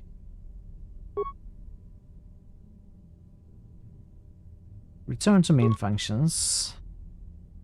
Access field containment functions. Containment fields engaged. Shut down containment fields. Okay, we could do that. Access camera functions. Emergency hatch to administration level. Emergency hatch to fuel depot. Unidentified holo record camera. Work claim 1234. You are doing things are things. Need a bit of time off and cooling off type of stuff. Yeah, I see. You need your dose of Mitral. How have all the games been? Might and Magic 7 was a blast. It was what, as very well put by Parrotwise, a vacation game where I, you know, save scummed and played the game. That's a game that I knew well, so it was really comfortable to play. It's really enjoyable. And it didn't last too long either. So we got it done, and now we are playing KOTOR. Honestly, I cannot complain. I've been really enjoying the games we've been playing. As usual. Having a good time. Let's look at what this is. Holo sequence recorded. Playback initiated. Everybody here? What's up, Kurta? We're supposed to be sinking fuel siphons into the 3218 asteroid shelf right now. I might use that faint term here and there. You know that survivor they pulled from the It's freighter? a nice term. One of the miners said they served with her on Malachor 5. Malachor 5? I finished the game with almost 300 loads. Or worse, a Mandalorian.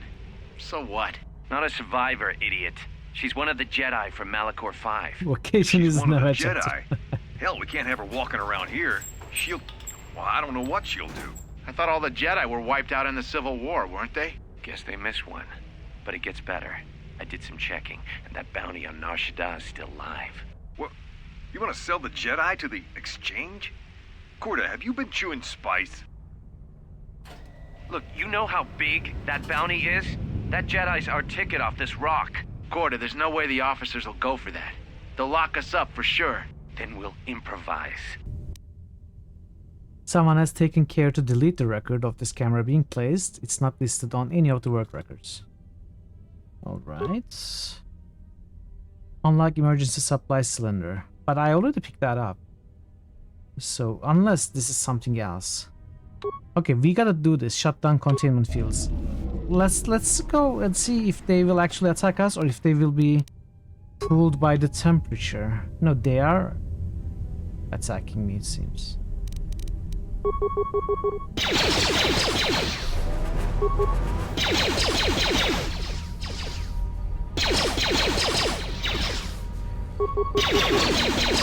No, they are confused.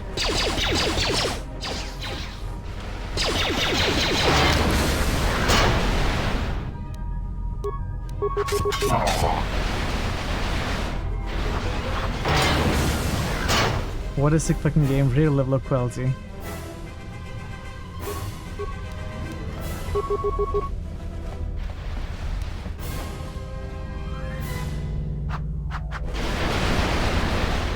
Imagine what they could do if they weren't rushed. This is turn-based? No, this is not turn-based.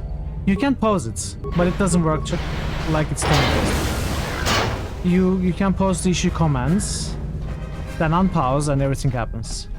Although this is like this is a system that is built like basically a changed version, a somewhat simplified version of D&D 3rd edition.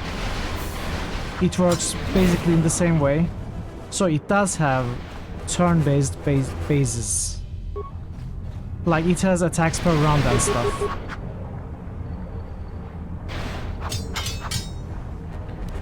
There's only so much you can do.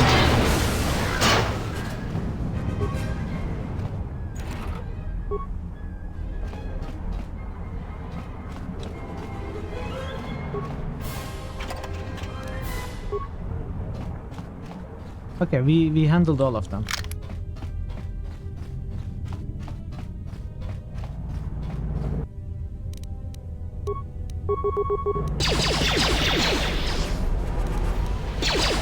Never mind.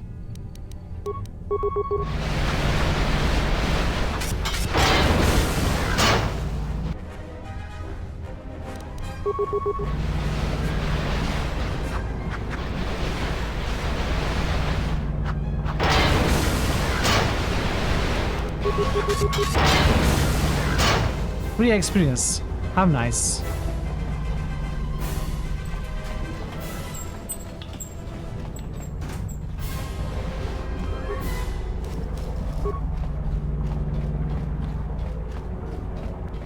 It seems we killed all of them.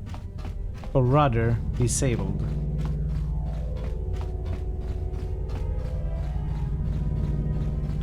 So what is next? Is this a thing? Let's take a look. No, it's not a thing. Oh wait, this... Possibly we were here. Can this be opened? It cannot be opened. That's fine. So we are going this way then.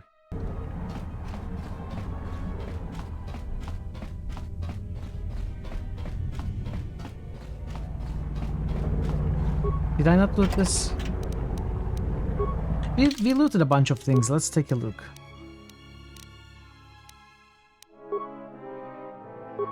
Let's take a quick look. We don't have an advanced mining laser. We have an advanced mining laser. It's a blaster rifle. I don't want that. Never mind.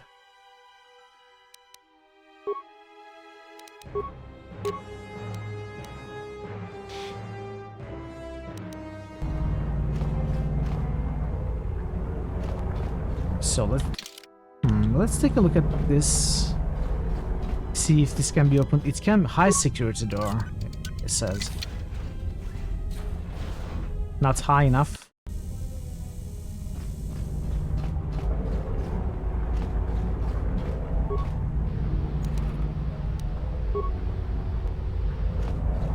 We just found the sonic boom. Sort of high.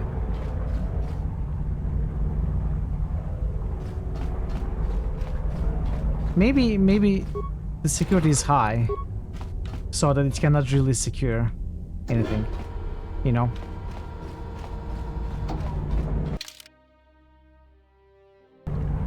Let's take a look at this. Unfortunately, we do not have demolitions. That is hurting me a little bit, but that's fine. Cardio regulator, what is that? Heavy mining laser.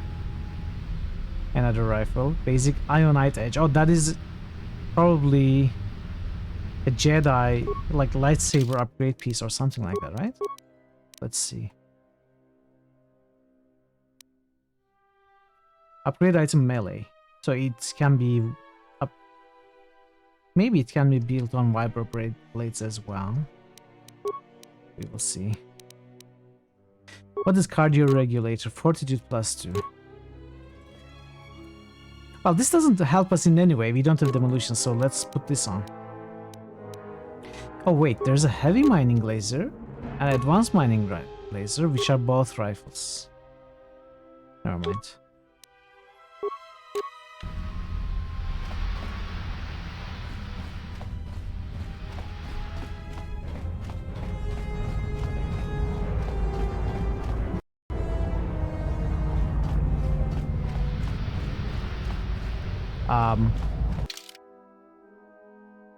Where am I going then?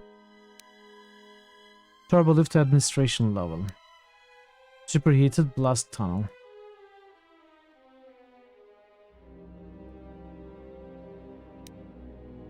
Central mining core.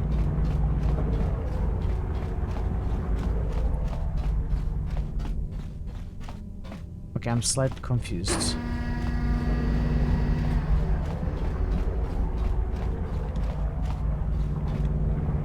So none of these lead anywhere.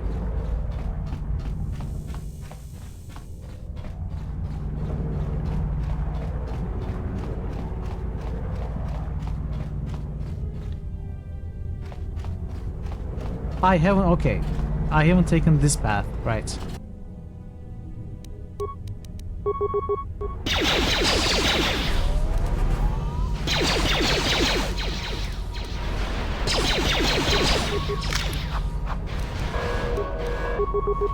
Yeah, I'm picking up some strange. What are you doing? I'm doing fighting.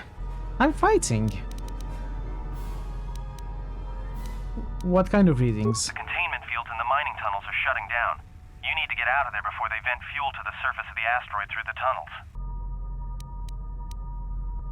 How much time do I have? I may be able to keep it contained until you get the turbo lift to the fuel depot, but not for much longer. I'm locking down the turbo lift to the administration section now to keep the blast from spreading. Oh, you mean to anything left protect do your own down there, ass? make it quick, Sure. because where you are is going to get real hot, real soon.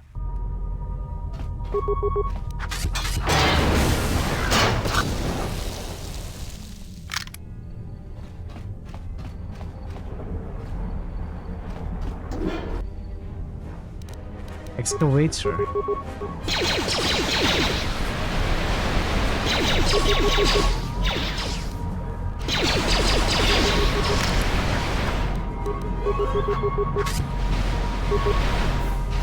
Alright, there's a few too many. I'm sure we'll be fine.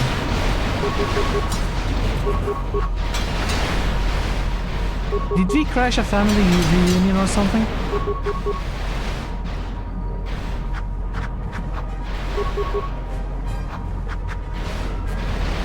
Hey Leo, best game ever.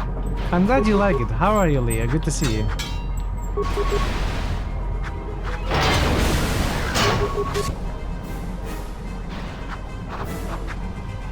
I hope you are ready to watch me butcher this game with a Blaster Jedi build. Because that's what I'm going for. No lightsabers allowed. Well, on the main character anyway.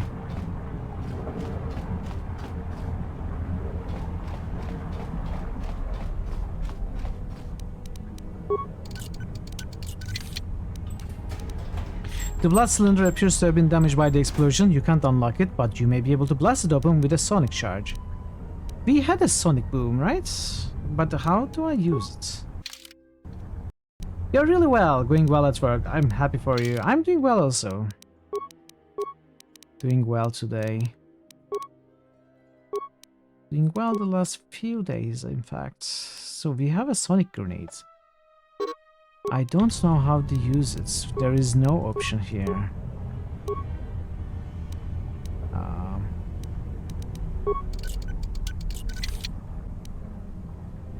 You may be able to blast it open with a sonic charge. So maybe we have to find something like a sonic TNT.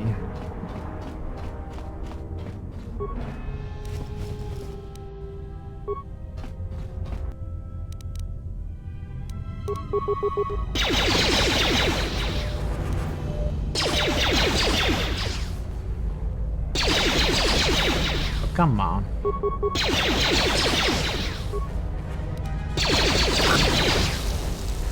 I probably should attack them with the critical strike, right? They already died to one shot, so...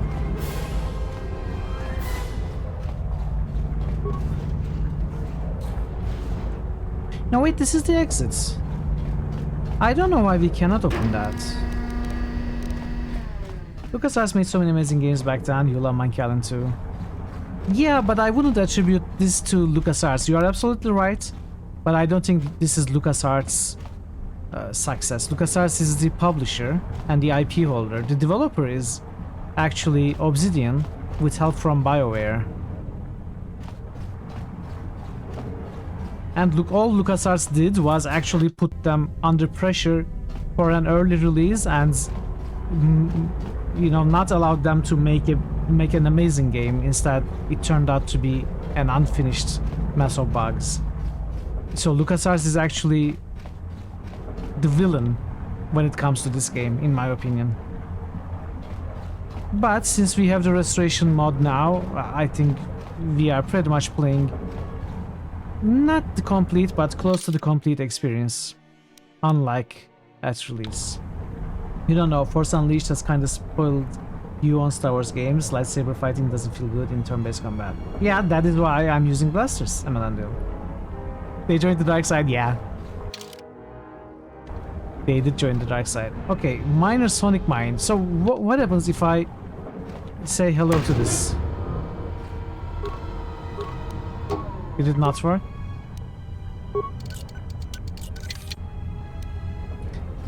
I suppose I would have to pick up that mine and set it here to open this, right? I won't be able to open this anymore. You legit lost your save because of a game-breaking bug back in the day. Yeah, I understand. It's unfortunate, really. At least that doesn't happen today. Anyway, it makes me feel sad that we have to skip this cylinder. But we cannot do anything about it, so we will move on. You don't remember Indiebugs when you played on Xbox. Back in the day, actually you must have been lucky because this game is littered with bugs. It was unfinished, it was rushed.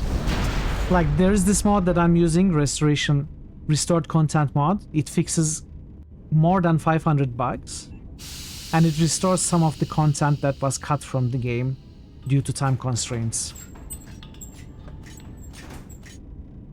Greeting. It is a pleasure to see you alive, Master, provided my receptors are not off focus.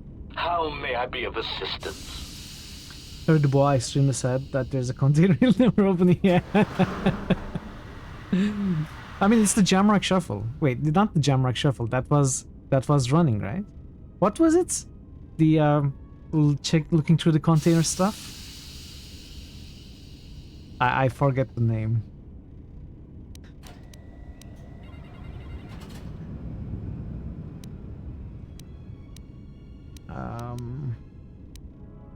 I'm looking for a way into the Paragus hangar bay.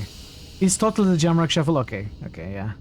For a second I thought Jamrock Shuffle was the running, but no, it's the... That was part of the shuffle, okay. People also seem to be very divided on KOTOR 2 in terms of the narrative, too, without going into details. Yeah, let's not go into details. For now, we will experience it as we play along. The scene clearing technique about ping-ponging between containers. Yeah, okay. Exactly. I'm looking for a way into the Paragus hangar bay. Pitying answer. Oh, that is unfortunate, Master. The hangar is sealed behind a containment field. It would be impossible to open it. Why are you not red? Then how did the T3 unit get through it? Clarifying query. Did the T3 unit go through the door? I regret ignorance of that fact, Master. Although the door could have been opened from the opposite side without much difficulty, a flaw in the emergency lockdown procedure, which the automated systems have most likely corrected. No, you destroyed the droid, didn't you? What about override codes? Answer. Only the Paragus administration officer would have such codes, Master.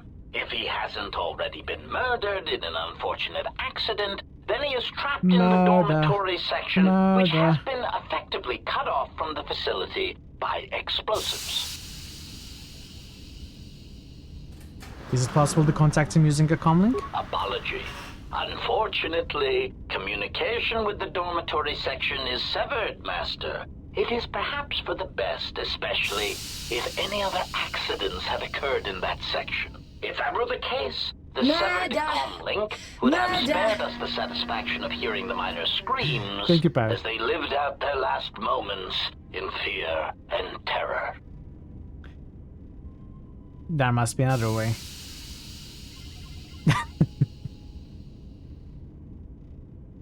These droids are psychopathic.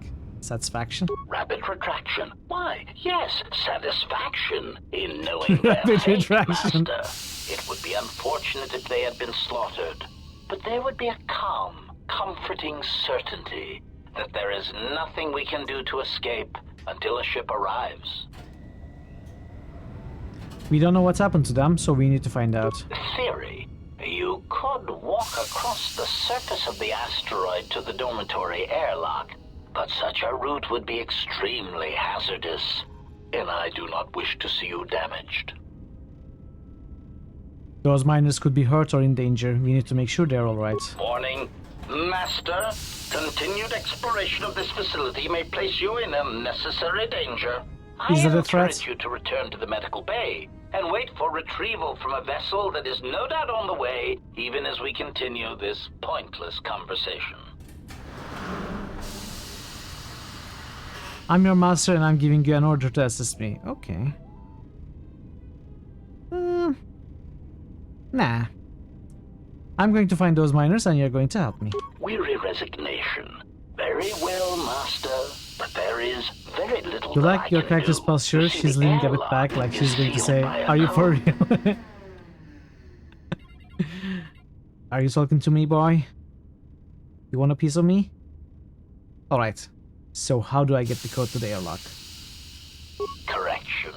Oh, I already possess the code, Master, but I am afraid that it will do you no good. What do you mean? Condescending explanation. Condescending Master, explanation? The console governing the droid maintenance area and the airlock is voice printed, musing. In the last days of his life, the maintenance officer was quite careful about voice protocols, bordering on paranoid obsession. How do you know? I suspect once he realized something was wrong in the facility, he voice-locked the droid bay functions. A prudent measure, but in the end, he met the same fate as the rest of the organics. But you do know the code. Condescending explanation. Stop condescending yes, explaining to me, Master. okay? The code is maintenance control, voice print ID R1B5. But unless the maintenance officer speaks the code, it is useless. Leave condescending out of your speech conditional from now on, or else. I love that. I love that, but it's like a threat, so it's going to be dark side points.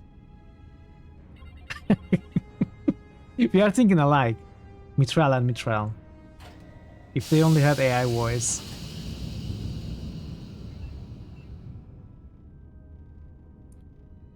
Then how can I bypass the voice prints? Answer. Master, you cannot. You are trapped here just as I am. There is nothing to do, except patiently wait for whatever the future has in store for us. I don't believe you. I had some more questions for you. Of course, Master. How may I be of You assistance? totally love the dialogue in this game. It's amazing, yeah. Well, this... I believe they are called HK models. Their dialogues have always been amazing. So funny. Tell me again about the voice print protocol. No. How do you know me? I'm not your master. Answer. I am a survivor of the Harbinger, just as you were, Master. With the unexpected termination of my previous master, you are the only organic which I may now serve. How did you get here from the Harbinger, and how did I? Irritated answer. Oh, Master, it is such a long, dull story, and not terribly relevant to our current situation. What do you mean? I thought you said we had no choice but to wait for the fates to arrive. So why don't you just tell me? Why don't you tell me anyway? Hesitant explanation. That has been the subject of considerable discussion since our arrival here, Master. Many have attempted to claim you and this unit as salvage. I was crudely interrogated concerning our brief history together on board the Harbinger, before its communications, weapons, and engines suffered the cascade failure that disabled the ship. And where was I when this was taking place? Speculation. It is possible you were incapacitated and locked in the well-shielded cargo compartment as the Harbinger was being systematically crippled, Master. Incapacitated? Clarification. Yes, Master. No doubt the flurry of destruction on board the Harbinger somehow drugged you into a stupor from which you could not awaken. Most curious. Drugged? What do you mean drugged? Placation. Merely a turn of phrase, Master. The implication that your state was due to the result of ingesting large quantities of Juma juice was unintentional. I meant to communicate Did you drug that you were somehow with the rendered sedatives? unconscious before you were locked All securely those in the pods? cargo hold.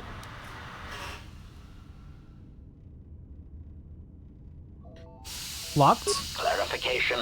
By locked, I meant sealed, Master. My vocabulator seems to be malfunctioning. But how did I get from the Harbinger to here? Recitation. Following the Recitation. unusual set of coincidences that led to the cascade failure in the Harbinger's systems, we were boarded by a small freighter with unknown ID codes. It appeared that this freighter had been attacked, and the captain wanted to study it. This freighter appeared to be still spaceworthy. Your cargo compartment was breached, and you were taken on board the freighter shortly before the Harbinger's systems began to go critical. I, too, managed to board the freighter before the Harbinger's destruction. We were most fortunate to have survived, Master. Are you lying to me?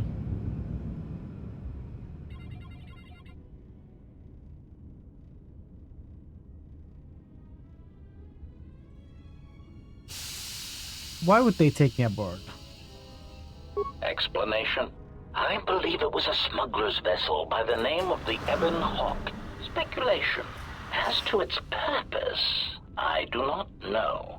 Perhaps it was always its intention to play dead, then kidnap you off the Harbinger and rob me of my bounty. Bounty, you say? Clarification. By bounty, I refer to your life, Master.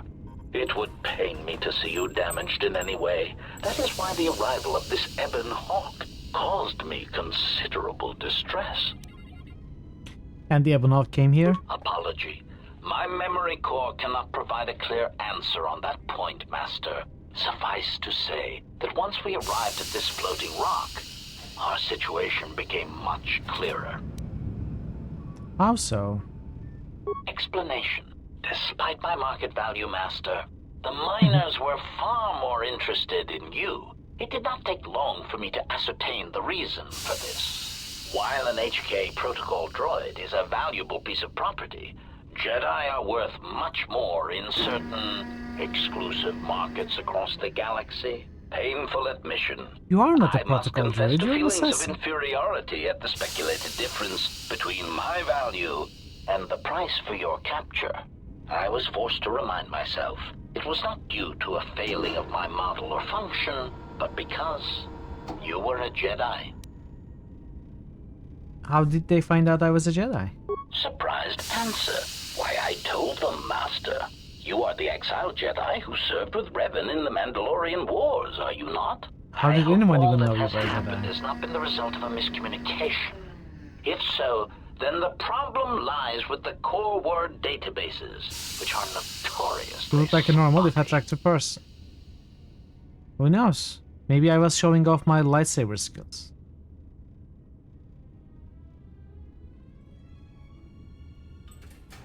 That information wouldn't have been in core word databases, only in Jedi archives. Indignant exclamation. Master, I am only a protocol droid. No, you're but it is part of my function to know such information and relay it to any interested parties in the interests of terminating any potential hostiles. Potential hostiles? Quick clarification. Apparently my vocabulator has suffered some damage, Master. I meant terminating any potential hostilities.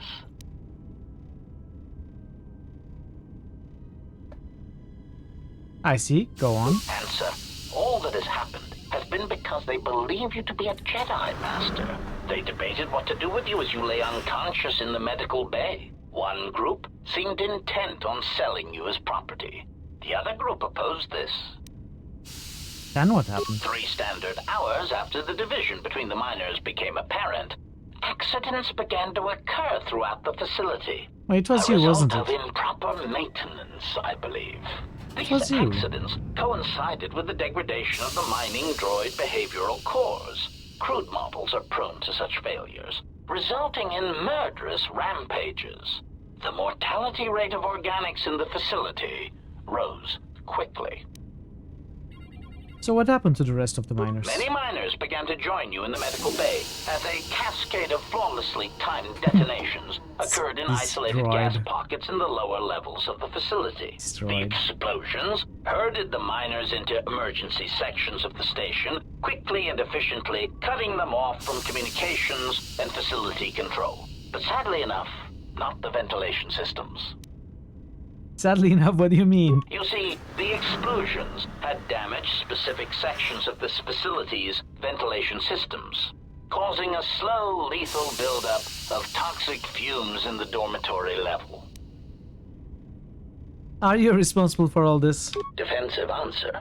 Master, I am a protocol droid, not a well-crafted assassination droid of unrivaled sophistication. To have carried out the actions that took place here would have required an unusual set of skills. It is highly unlikely I possess the knowledge of how to reprogram the memory cores of base worker class droids into killing machines, Okay. let alone to terminate the organics at this facility, utilizing only Aerotech 500 series laser mining drills and explosives fashioned from proton missile cores. Okay, MacGyver. I think you are responsible. Admission. I cannot and will not attempt to change your mind, Master. I would urge you to consider that your Kolto tank treatments may have caused some So you know about it also. disorientation. Do you know who administered sedatives to the Kolda tanks in the medical bay, killing the incapacitated miners? It was... Conjecture. The administration of a large dose of sedatives over a short period of time would likely prove fatal to miners, although not to a Jedi. For a Jedi, it would simply render them unconscious for ease of transport. Quite inventive. Inventive? Those miners were murdered. Is that pride I hear in your voice? I want to say that, but I will go with one. Answer. I was merely commenting on the idea itself, Master, not the execution of the idea. Though that, too, was inventive. Besides, Master, those miners intended to murder you, or worse. Any complaints they would have at being murdered would be the highest form of hypocrisy. I have some more questions for you. Of course, Master. How may I be of assistance? What are you? Proud answer. I am an HK series protocol droid, Master, skilled in transorganic relations and communications. This mod has been responsible for the facilitation of communications and termination of hostilities across the galaxy. I am fluent in over 6,000 forms of communication and am also capable of nuances of expression ranging from irony to veiled threats. What's the translation droid doing on Paragus? Irritated explanation. That question has been looping through my query module with alarming frequency, Master, and no satisfactory answer has been forthcoming. As a result, I have chosen instead to turn my efforts to answering the question as to how I may depart this drifting disaster area as quickly as possible.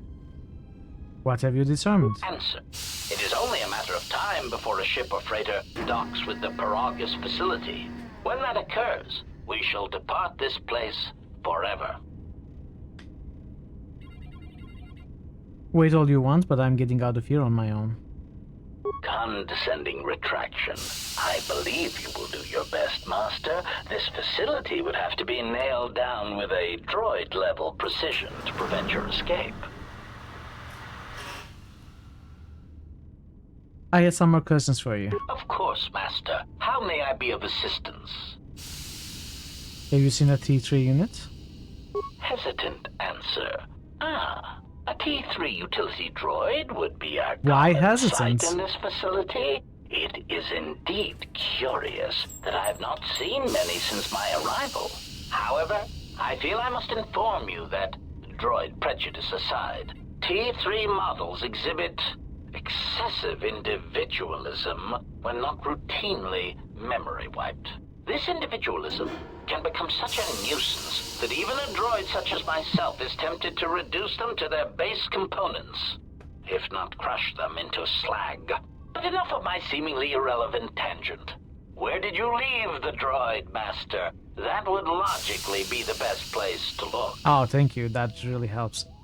The unit was last seen near the hangar. Answer. Then that would explain why such a T3 unit isn't here, Master. I believe my photoreceptors are functioning adequately enough to verify that. Then maybe you can answer something else for me. Of course, Master. How may I be of... What's that body there? Answer. That is all that remains of the maintenance officer, Master. At the end, He was quite incoherent from the pain, and attempts to facilitate communications with him proved useless. I heard his dying screams as the droids he tended turned on him, mining him like a piece of asteroid rock. Screams? Recitation? Oh yes, Master. The record of his last moments were... 5 droids, burning through the outer door. They're forcing their way into the bay. Please, someone that... Oh no, they're through! Oh, my leg! They're burning through my leg! Oh, stop, please! Addendum. His remaining attempts at communication are variations in decibel, Master, ranging from frenzied screams to gibbering inarticulate attempts to beg for his life. What about, can we use that to voice activate? If you can play back his voice, can't you speak the voice code? Objection. Master, to commit such an act would be in violation of the ethics programming most droids are believed to possess. You don't. I am afraid there is nothing that can be done. Don't believe to possess. The fact that you can mimic voices is pretty impressive. What would it sound like if you did speak the code to the console? I understand if your limited functionality prevents you from mimicking the maintenance officer's voice accurately. Irritated objection. Master, there is nothing wrong with my communications functionality. So easy. I will prove it. So easy. A recitation. Maintenance control voice print ID R1B5. There. Was that sufficient, Master? We'll see. Yeah, yes, that was sufficient, thank you. Can you follow me and say that again? Alarmed objection. Oh, Master, no. I might inadvertently speak such a command near a console and accidentally unlock something I shouldn't. I was merely speaking such to prove to you that I could. It is a trait I'm quite proud of. Okay. Looks like I'll need to find some way to carry your voice there or record it. Confused query. I am sorry, Master. Were you speaking to yourself? Never mind then, I'll be going now. Alright, so I am going to take a short bio break. I will be back in less than 5 minutes. This conversation is touching a pain point. Is it? So, yeah. There's not even a single conversation in BG3 that's half as long as this. Ah, okay. It is kind of disappointing. Yeah, I do like some long dialogues, especially if they are fun like this. You know, these characters, the HK droids, they do remind me a little bit of Shale, the from Dragon Age Origins. It kind of is the same feeling. Anyway, I will be back in less than 5 minutes, and I'm going to play some ads for 3 minutes, which are going to disable pre-rolls for an hour. So, thank you for your patience with those. I will also play some clips, as I always do. Enjoy them. Hopefully they will keep you occupied until I'm back in less than 5 minutes. And we are going to continue this game, so be right back. Oh, Jedi.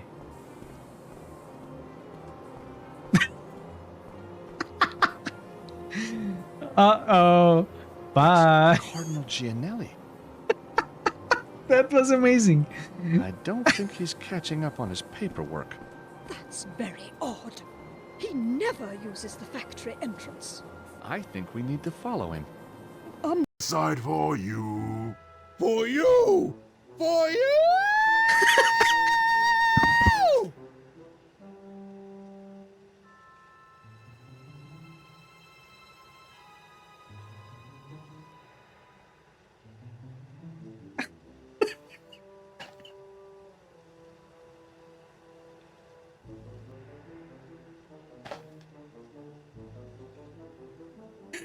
I should probably do this right.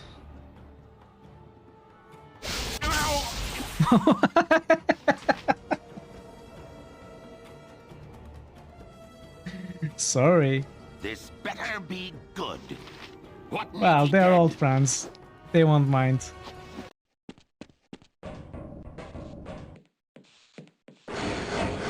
No.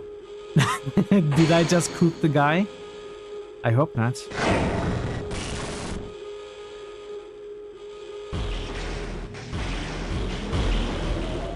You might want to get into those cells.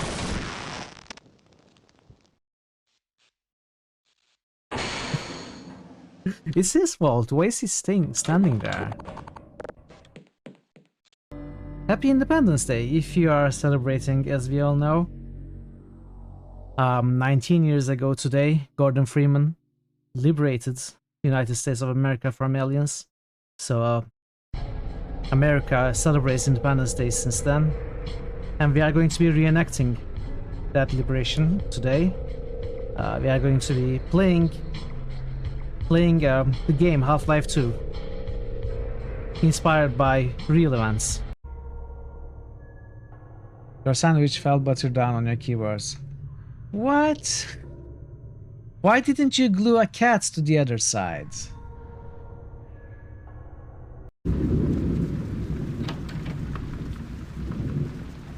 I will enter this room, not that. Okay, I changed my mind.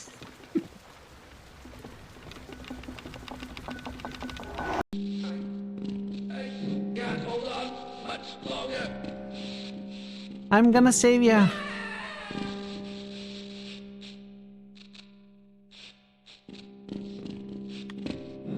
I did my best. I did my best. Okay. Hello, and welcome to the Pimplicar Music Challenge. Your goal is to drive over the bagpipes and Drive over the bagpipes. okay. Bring the noise. Ready? Go!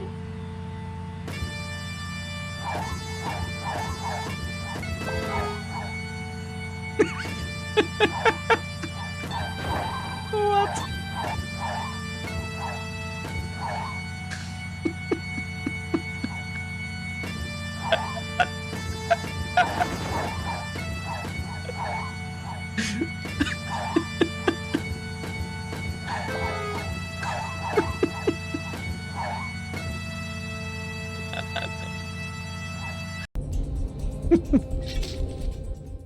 Alright, I'm back. Let's continue from where we left off.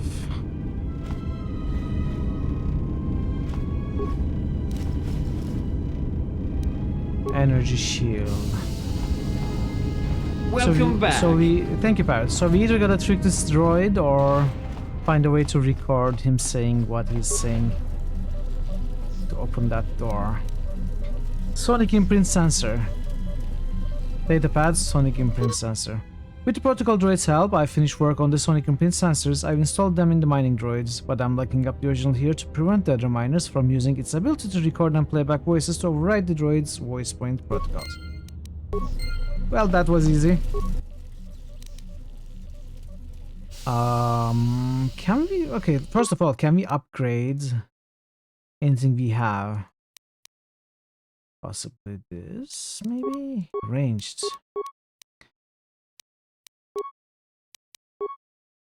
Oh, sound dampening overlay mark. So why can we not do this?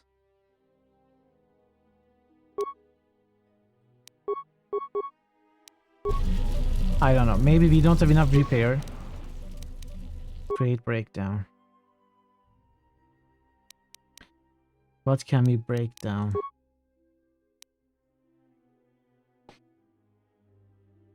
We can break down pretty much anything. We can break down data pads even. But we have a lot of components, so I don't need to break anything down.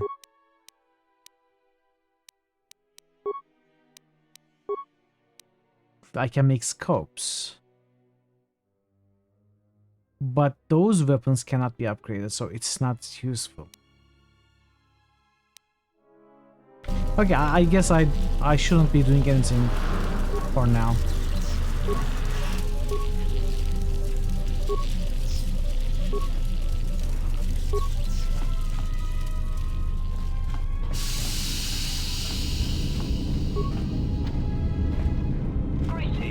It is a pleasure to see you intact. Greeting. It is a pleasure to see you intact, Master. How may I be of assistance? Can you play back the maintenance officer's last words? Recitation? Oh, yes, Master. The record of his last moments were... 5 droids, burning through the outer door. They're forcing... Listen to this. Addendum is remaining in... Wait, so if you can play back his voice, can't you speak the voice code? Objection. Persuade plus sonic sensor. The fact you can mimic voices is pretty... Okay, let's try the other one. The fact you can mimic voices is pretty impressive. What would it sound like if you just speak the code to the console? Proud answer. Master, I believe my vocabulator is working adequately enough to accommodate your request. A recitation. Maintenance control voice print ID R1B5. There. Was that sufficient, Master? Yes, I think that's all I need. Confused query. I am sorry, Master. Were you speaking to yourself? Never mind, Dan. I'll be going now. Goodbye. Okay, another level. Nice. We are getting a lot of levels. So what do we put the points in? I honestly don't know. I suppose intellect 16 would be good, but dexterity is kind of important for our build. Like, defense is amazing, needless to say, but it also will give us more chance to hit with blasters, so maybe dexterity, but charisma is also important. I don't know. What is recommended? Dexterity is recommended. So if we get a stat every 4 levels, we can get 16 at level 8, which is when it will make any kind of difference.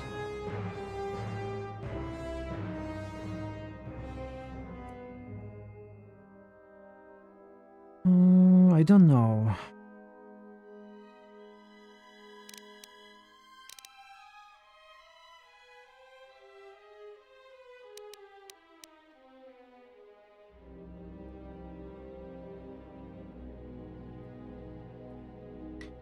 I feel like charisma will be very important. It helps with persuade, it helps with companions' chance to hit. It helps with force powers of opposing alignments. And I think I would, at the very least, use shock. I think shock would be good to use. If no other dark powers, I think I would use shock.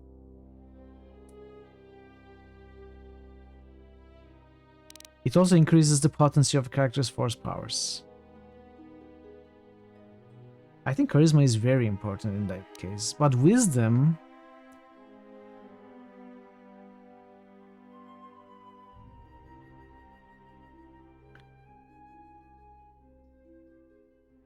It doesn't say wisdom adds dialogue options here. We read it in the manual.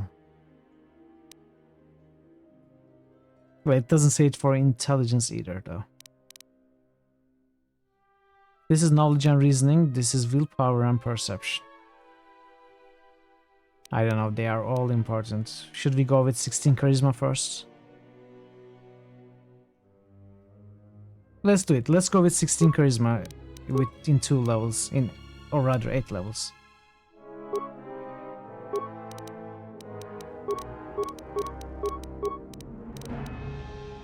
Wait, what? No.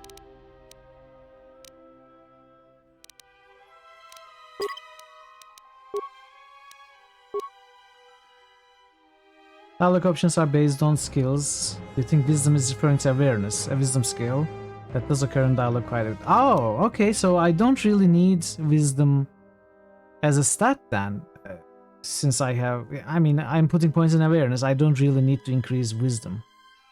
So wait then,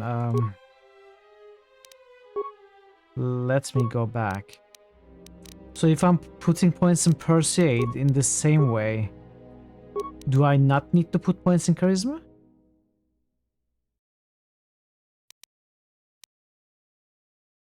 In that case, intelligence is the only...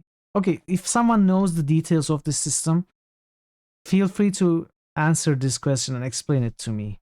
Do I actually need the stats to have new dialogue options for intelligence, wisdom, and charisma? Or is it awareness for wisdom and persuade for charisma that actually influence the dialogue options.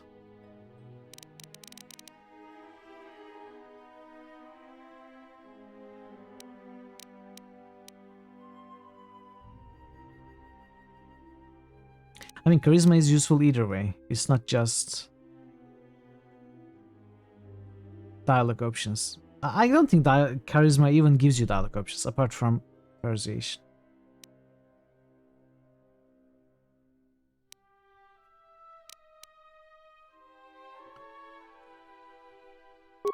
Let's still go with charisma.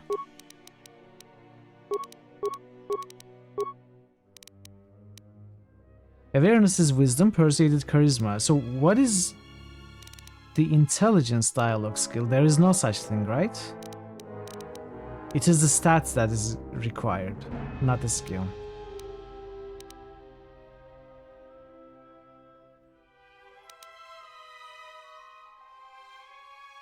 That's fine. We will keep intelligence at 14. For better or for worse. We will get 16 charisma, then 16 dexterity or something. We'll see. So we should be able to get level 2 of something, maybe. Can we? No, not yet. This is level 9.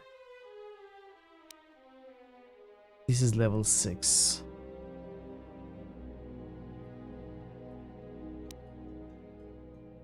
Mind trick distracts the android target, making it easier to sneak by them. Nah, I don't worry about that. Force scream, don't care. Drain force. We could go with... Oh, heal is also level 6, never mind. Throw lightsaber. I don't have a lightsaber to throw.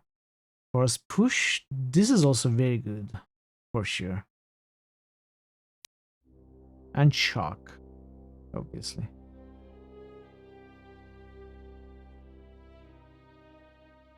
The first level shock isn't all that good.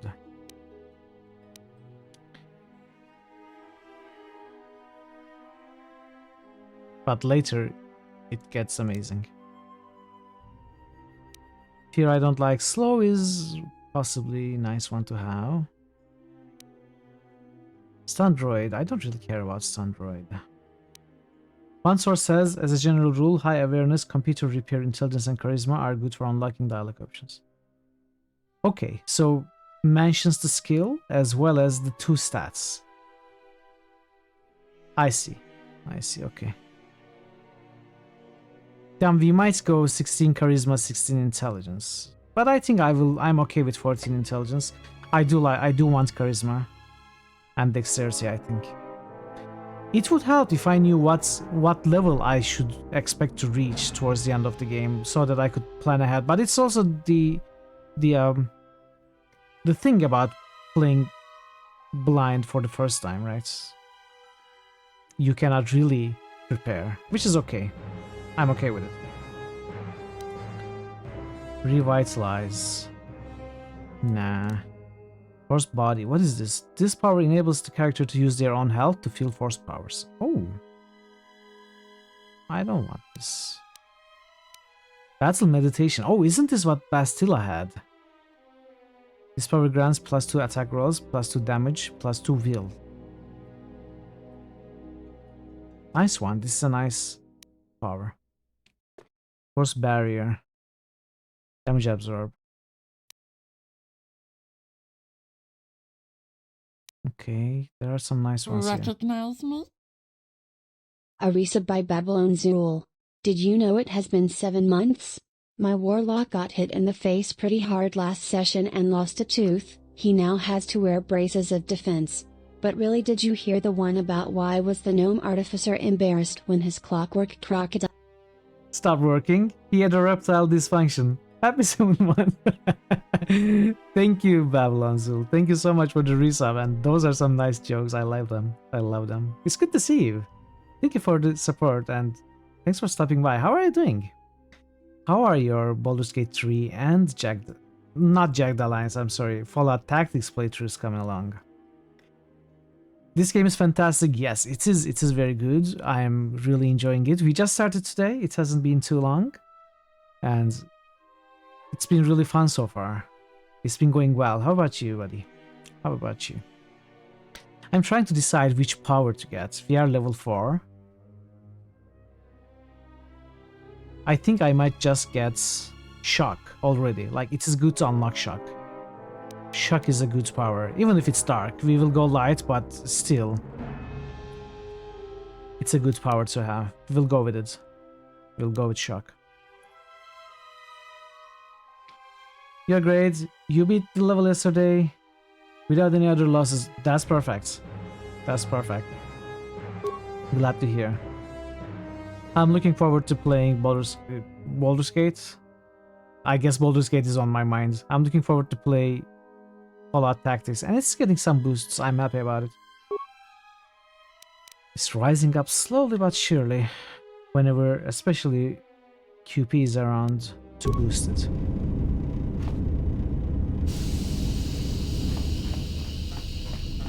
Okay, let's go with this.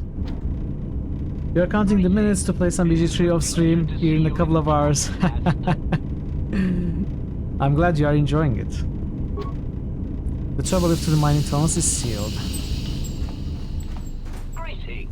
It is a pleasure to see you intact, Master. Okay, I guess we are going this way. Greeting. Yeah, I will have to wait a few more months to play it, but that's fine.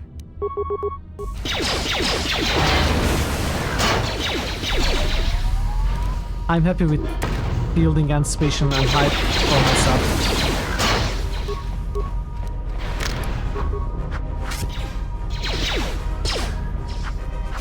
Okay, I'm dying, kind of.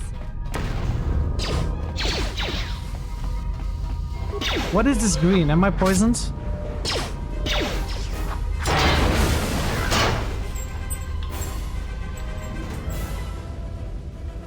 What's happening? I'm dying.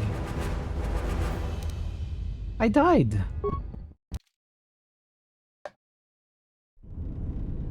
That wasn't Greeting. It nice. is a pleasure to see you intact, Master.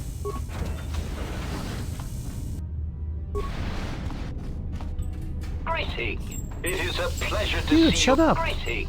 It is a pleasure to see you intact, Master.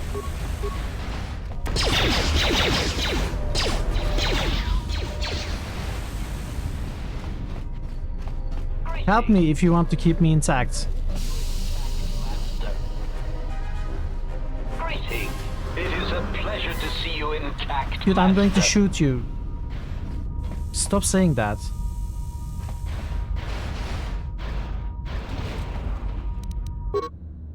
Left click the mouse to activate hostile force power. That's what I just did. Why do you tell me what I just did as a tutorial?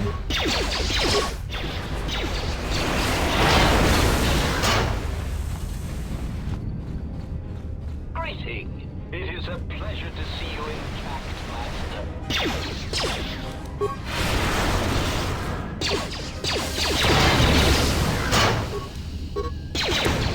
Okay, we are out of force power, so... Hey! Gotta let the puppy out. Puppy needs attention. Thank you for the challenge contributions, Parrot and It Zoo. is a pleasure to see you in... Greeting. It is a pleasure to see you intact, Master. Why do you keep saying that? Stop! I heard you the first 10 times.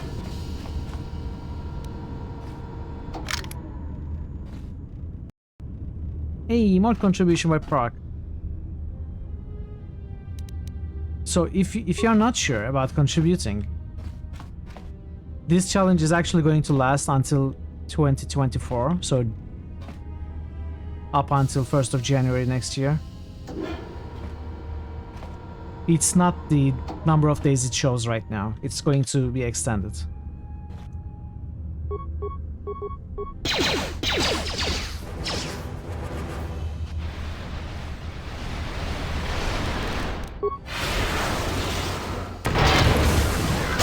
What did I do? Did I just accidentally throw a grenade?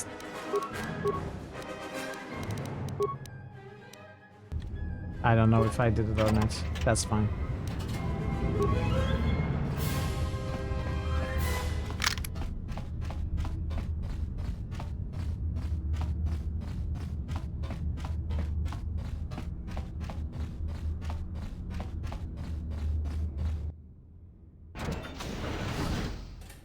Oh, okay. They look dangerous.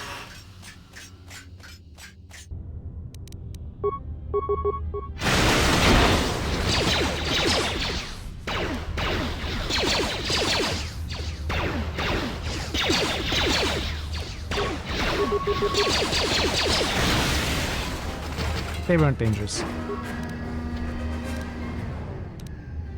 Blasted open with a mine. Okay.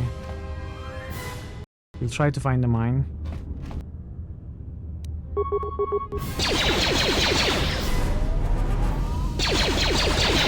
Oh no.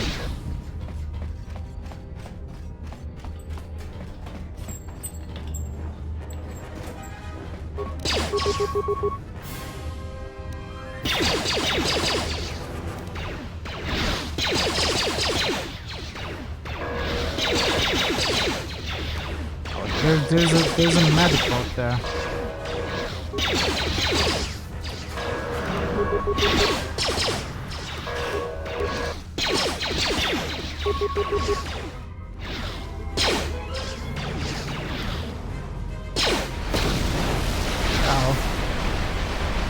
Uh-oh. Nah. Nah. I'm dying. Greeting. It is a pleasure to see you intact, Master. I'm alive. No.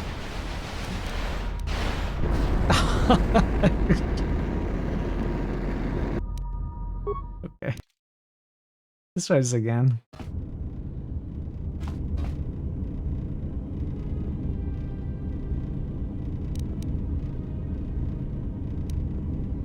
Oh, come on. What?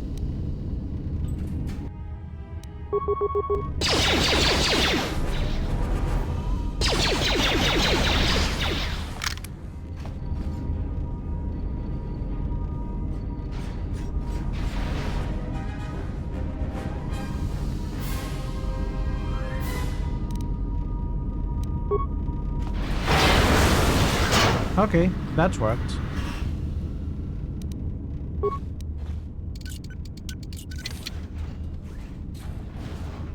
Oh, hi.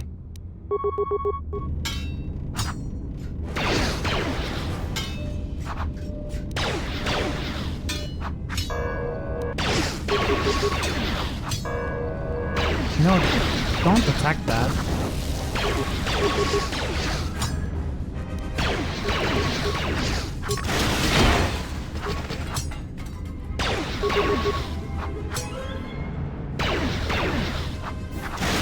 Okay.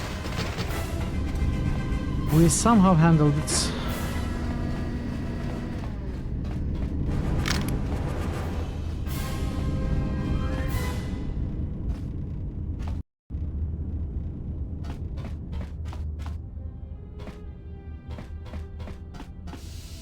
There's a door, there's a door. Let's try this one.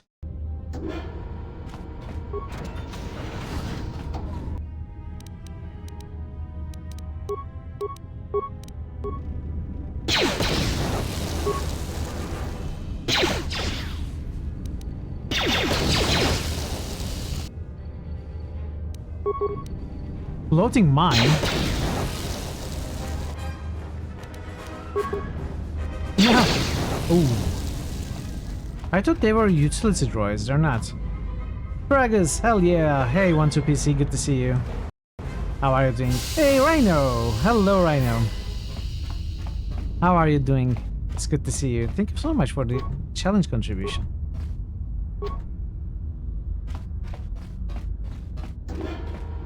You cannot open that door, okay.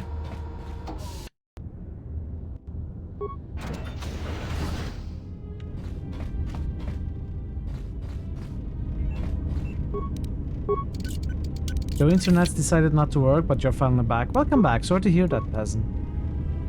Did I loot? Okay, I accidentally looted everything without looking. That's fine. Sonic sensor, enter voice print code. We could do that. Access maintenance logs. Access log 25310 Sonic imprint sensor. Hey. Finished the Sonic imprint sensor prototype for the mining droids. Everyone knows they need an upgrade. The sensor should allow me to issue voice commands to them rather than manually adjusting their routine each time the mining specifications change. I've been keeping the sensor in the maintenance workshop for the time being. I wanted to test it first by recording and playing back some simple voice commands. Ebon Hawk droids. Finished my examination of the droids from the Ebon Hawk freighter. The T3 unit looked like it had shut itself down. The protocol droid, however, made up for it. It talked my ear off for most of the hour, asking questions about the facility, the personnel, and so on. Still, it wanted to make itself useful, so I put it to work until its master wakes up from the med bay. It seems to have some skills in speaking to droid behavior course, so there's been some trouble with some of the mining droids, so I'm signing off. You couldn't connect the dots, dude? Jedi. Been speaking to the protocol droid about the Jedi in med bay. I thought they'd all gone away or been killed in the Jedi Civil War. The droid told me that his master's the only Jedi he knows of in all the galaxy, and that the Jedi had served in the Mandalorian Wars almost 10 years ago. That would have meant that the Jedi served under Revan for a time. That can't be good. Everyone knows that all the Jedi who followed Revan fell to the dark side. Exchange bounty. Been too busy to enter a log for a while. This series is the best in the Star Wars franchise for me. For me as well, I'm not otherwise very interested in Star Wars franchise games, but I do love these two games. Thanks. Security shut down that idea pretty quick, but I don't think Corda and his men are going to give up that easy. I Both 1 and 2 are very Jedi's good protocol games. droid. He seemed concerned about his master's safety. I told the droid not to worry. The Corda wouldn't. Sonic Imprint sensor update.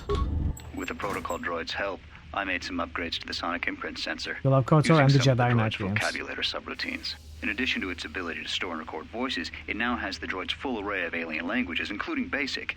Should prove useful as a portable translator. There's some really I tried to make compelling sure the parts to protocol this. unit got some If you credit could for play helping Draft and fashion it, Flash but the again, droid it's refused, KOTOR 1. saying the work was reward enough. You I think was more about thinking of KOTOR installing too. the prototype in one of the mining droids as a test and see what happens.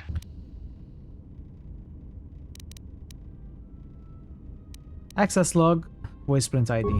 When the dock officer reported the droids repairing the Ebon Hawk, I installed a voice print ID on the droid console system.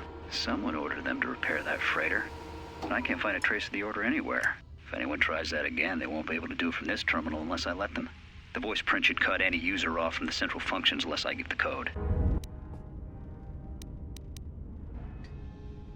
Access log, security problems. The maintenance check on the droids didn't help. If anything, the accidents have increased. You'd love that KOTOR remained that's been rumored for years to finally come out. Too happy with my answers.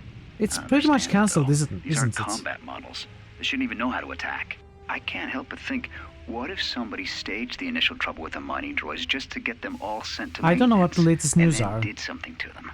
I think But I security's heard right. it was Someone's cancelled. trying to sabotage this facility and they're using the droids to do it. But why?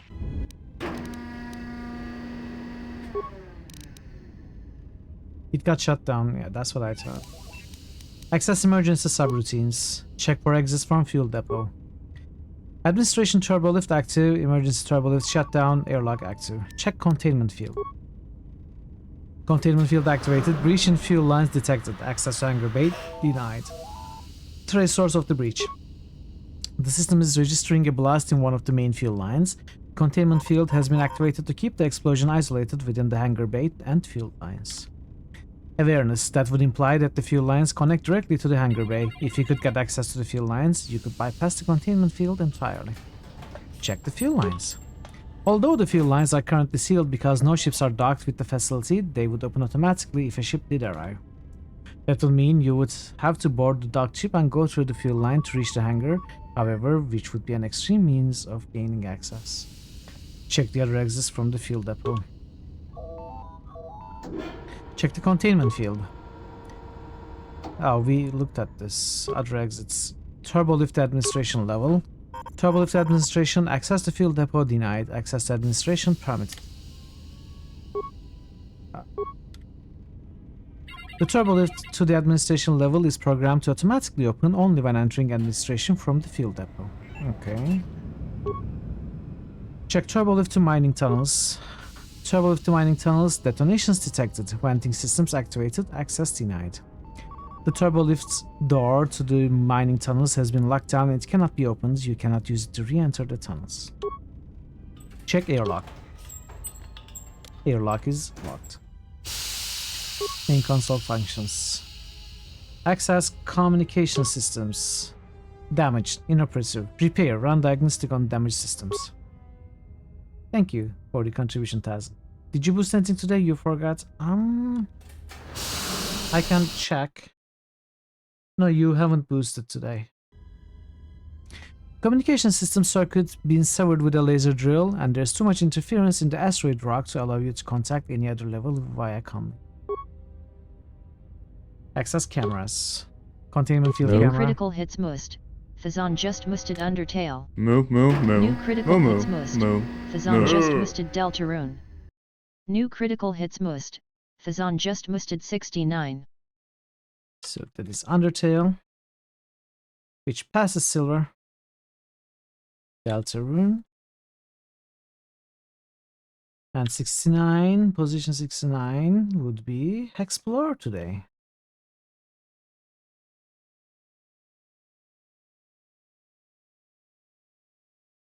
We are exploring new positions, I see. Alright, thank you for the boosts. The droid maintenance area has been sealed by the emergency lockdown. However, new programming has been introduced to keep it from opening even if the lockdown is cancelled. There is no way to shut down the field that you can see from this terminal. This means anyone inside the facility is effectively cut off from the hangar bay.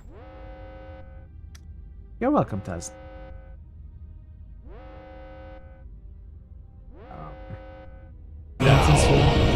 We are one. Wow, okay. Deathwing and now Ner'zhul. We are seeing some big bad Warcraft villains today. Fuel line sensors. Oh, there is our droid. The fuel line deposits fuel into docked starships. Since no ships are currently docked at the Pragus facility, it's sealed. There appears to be a damaged T3 unit dumped into the fuel line. It may be your missing T3 units.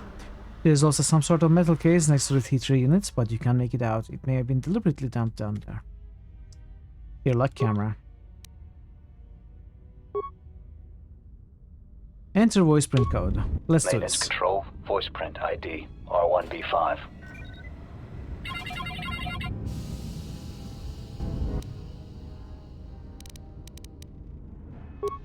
Now, can we do this again? No, we don't need to do it again. Open door to airlock with maintenance officer override. Log out.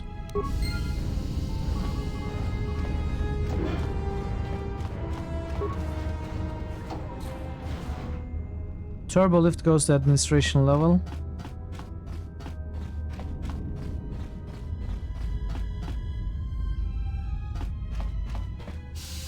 Should we go to administration level? Mundane. Oh, okay, so my information was wrong. It is Erethian who has the codes about Mundane and Minax, not the thaumaturgists from Ultima 8. I must have misremembered. So let me check here first.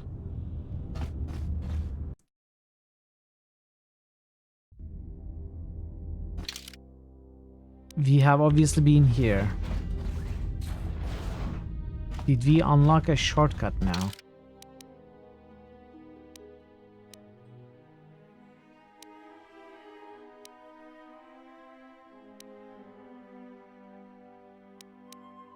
No, we were here with the droid, right?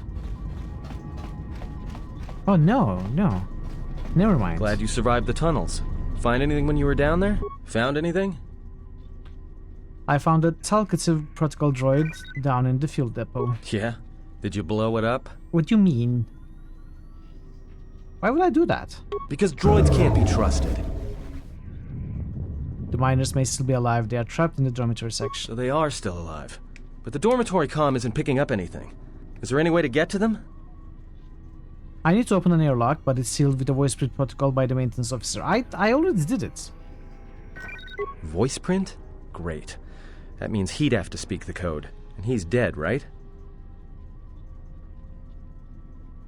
It looks that way. There's ways to beat voice prints, though. If you can get samples of his voice and the right words, you should be able to fake the voice print code, if you know what it is. You know, I overheard the maintenance officer getting chewed out by the security officer. You might want to check the security office on this level and see if there's any voice samples stored in the logs. And maybe there's samples of the code in the maintenance officer's holologs, if you can find a way to record them. I have a sonic sensor on the code. I just need to find the right words to record. That's a start. See if you can find any recordings where the maintenance officer is speaking. And try to piece together the words to unlock the voice print. Possibility that we have actually solved that issue, solved that bit. But instead of going forward, we came back speaking to Atten as if the game thinks I haven't been able to solve it. Anyway, it also shows me that I shouldn't be here. This is going to be mostly a waste of time, but it's good to see those dialogue options, I suppose.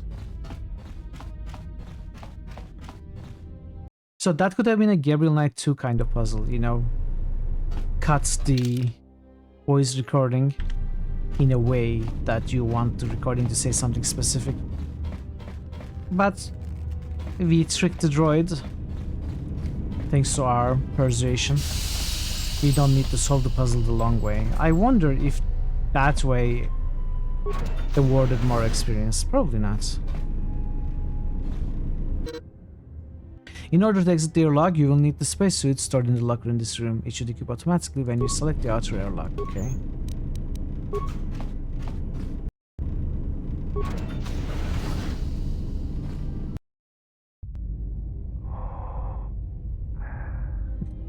This animation, I love it.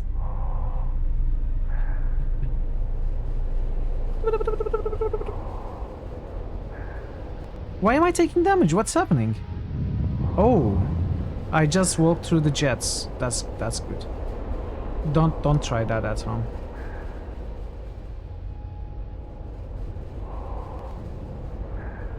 That's about time. I lost your signal after you left the mining tunnels. Now you're coming in clear. Except I'm picking you up on the exterior of the facility, on the asteroid's surface. That can't Don't be walk through Space Steam. Really? Maybe you should look up. I'm right outside the observation window. Huh? What are you doing out there? Well, you bastards didn't like how slow the signal goes or one, huh? Well, here. Problem solved. Yeah. It is one way to solve the issue.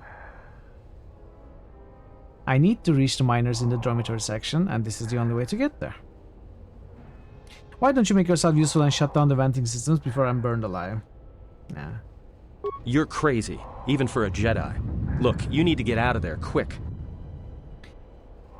Is something wrong? What little is left of the facility's venting systems have gone active, most likely from the explosions in the mining tunnels. They're venting Paraga's fuel deposits into space through the exterior vents, right in your path. Can't you shut them down? I can't. I'm locked out of the main systems here. I couldn't shut it down if I tried. The vents look like they've been purposely rerouted to vent the gases to the exterior. Time to make a new and game. only in the last few in the same minutes, universe it's almost and with as most if... of the same assets. What now? They made an amazing job with New Vegas and a very decent job. There's a ship coming in. With this sending game. A docking code. I have a bad feeling about this. This game could have been a masterpiece.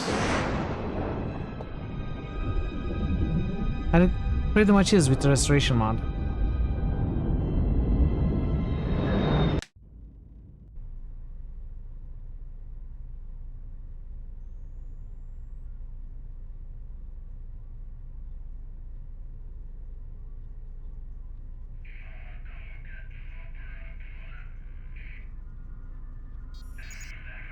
This must be a Sith.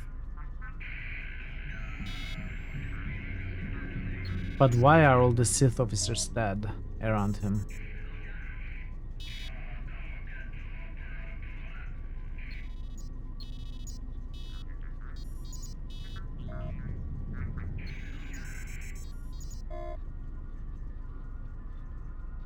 Half naked, heavily scarred, smells you bad swallow.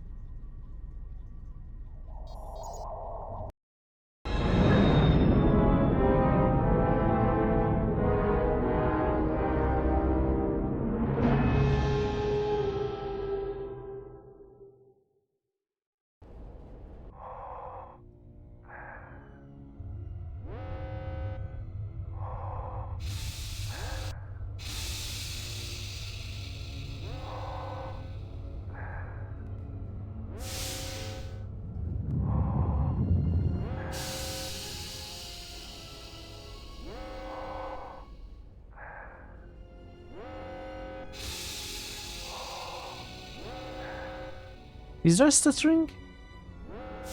I feel like there is stuttering.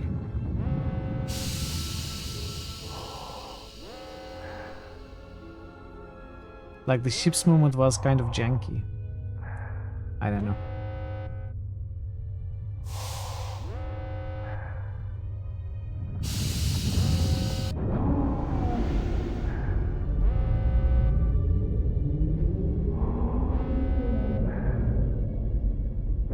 Yeah, that's true.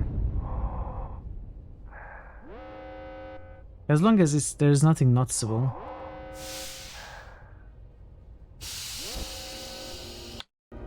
Alright, we are healed. He has come. Who has come? Don't be enigmatic like that.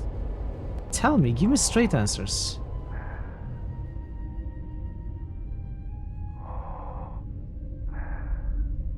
This is so funny.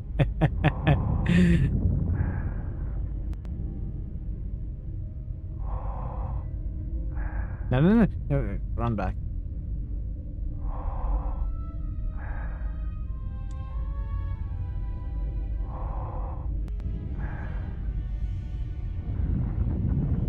Too bad I cannot use the burst of speed power.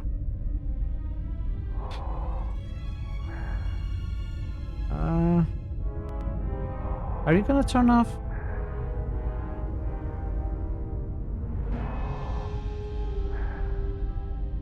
No.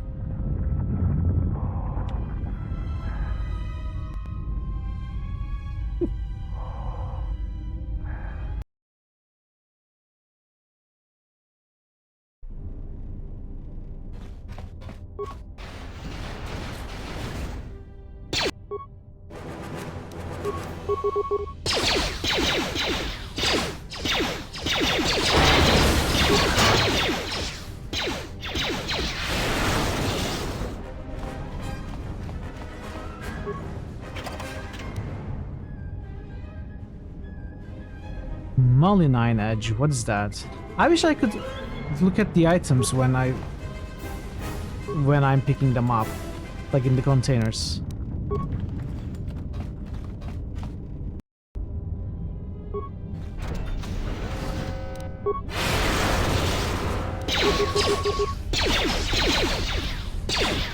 Okay. He has come. Hello? It's right there, come on!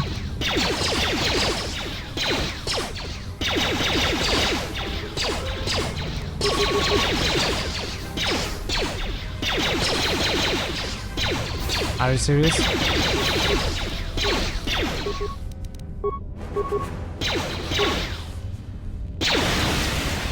Okay, we are almost dead. That was a terrible fight.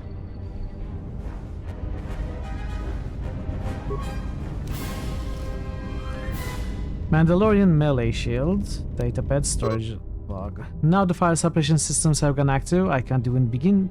I can't even make it to the dormitory section. I watched the turrets turn their carbonite freeze rays on Maban before Maban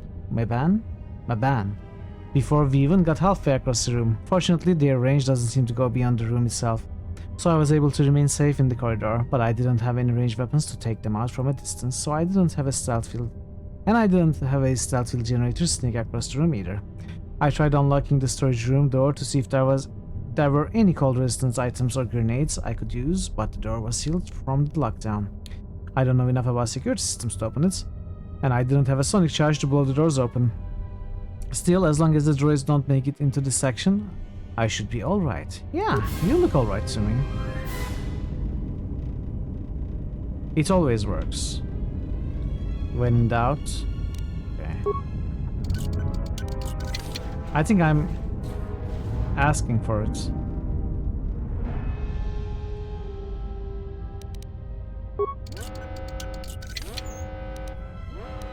Accuracy scope Mark 1.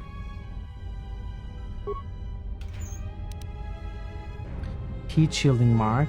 Insulated glove. Oh, are these all? Maybe. No, we cannot loot most of them.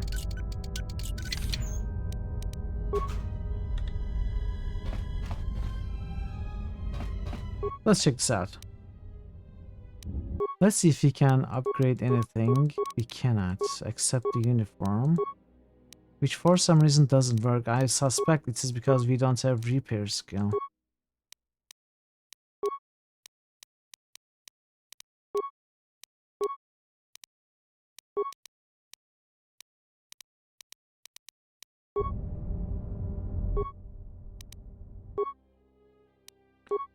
What can we break down?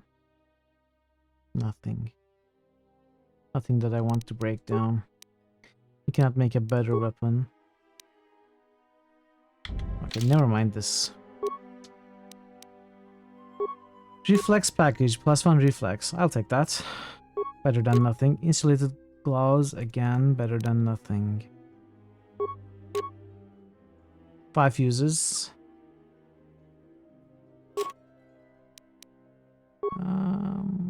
I'll keep this one.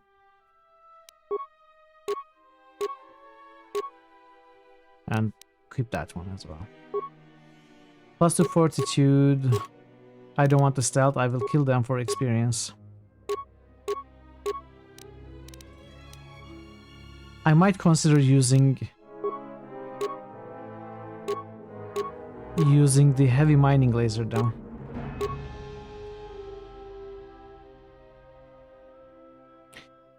We could try it out. See how it works.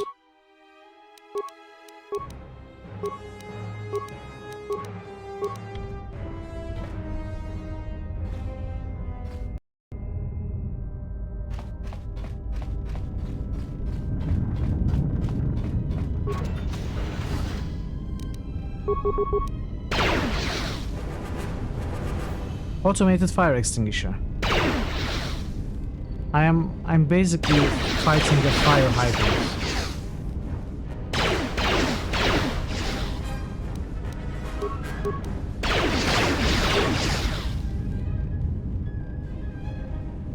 We can make a lot of shots with this weapon. Like, we can make as many shots as we can make with 2 blasters. Without the penalty. And as we know, the penalty for failure is death. So maybe I use this for a little while. High-tech fire hydrants. That has a good KDR. Well, that high-tech fire hydrant is now destroyed. And I'm alive, so... Ha!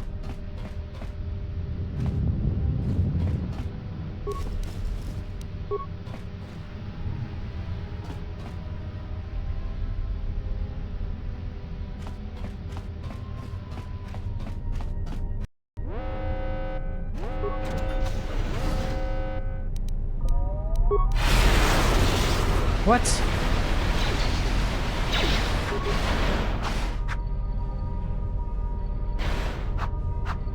Okay. Whoa! It's a little too friendly.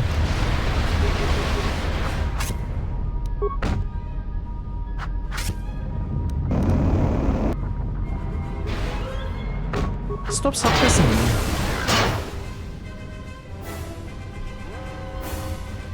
Okay.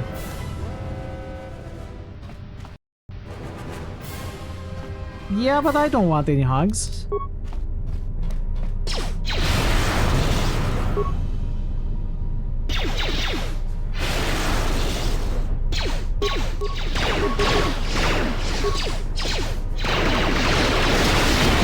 Whoa, look at that flurry. Like, we did like 20 shots there. With that rapid shot.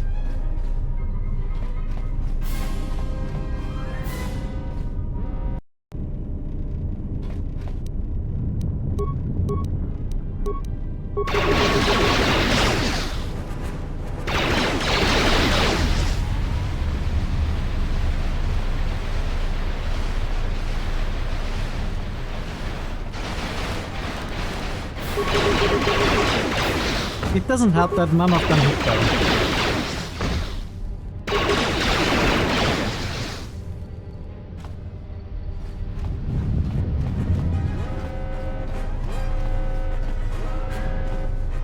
Fuller auto.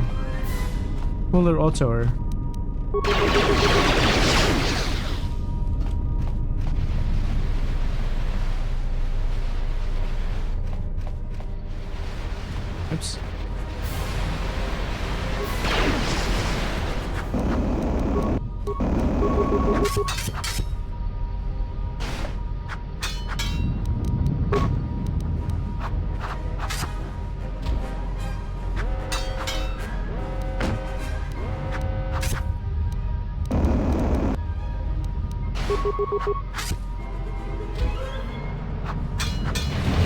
These are relatively less dangerous.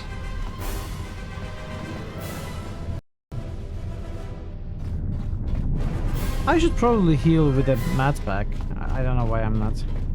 Like a med pack would be really useful right now. Okay, where did that droid go?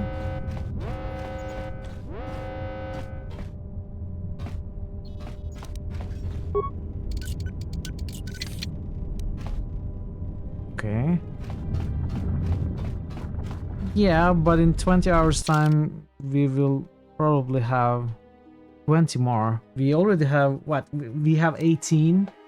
We have 18. In 20 hours we will have 120. And I still won't have used any of them for sure.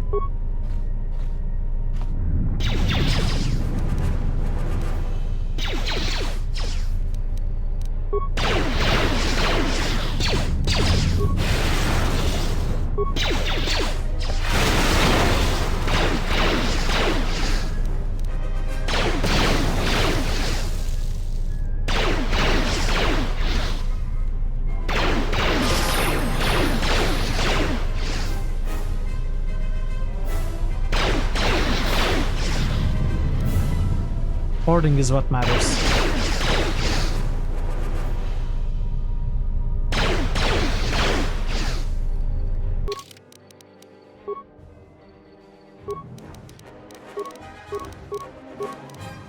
Okay.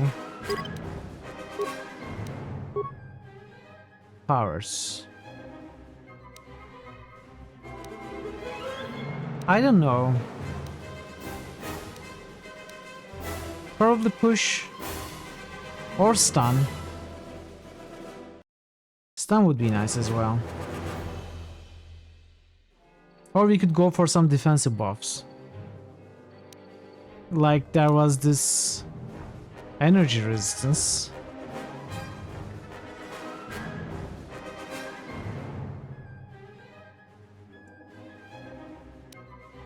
There was another barrier. Oh, it's okay. We cannot pick it up yet.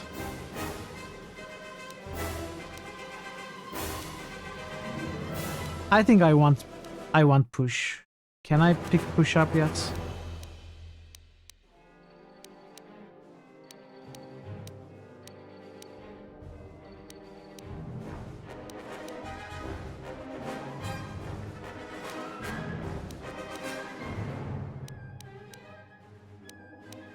Where's push?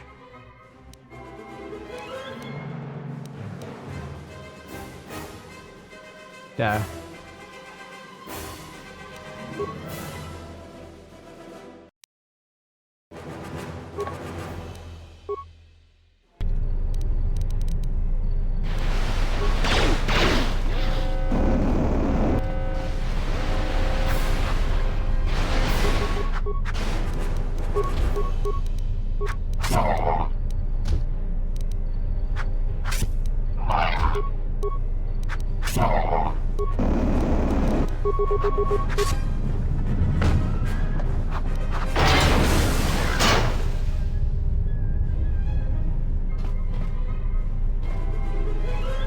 Okay. Leveling up also heals you fully, so we could level up tactically. You know, keep the level up for when we are damaged.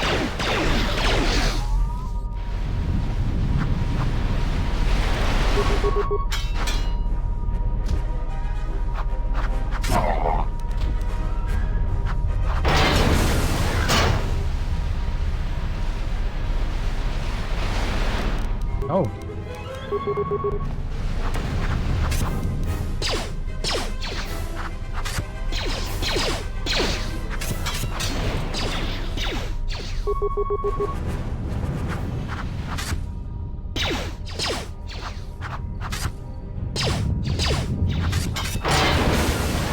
Okay.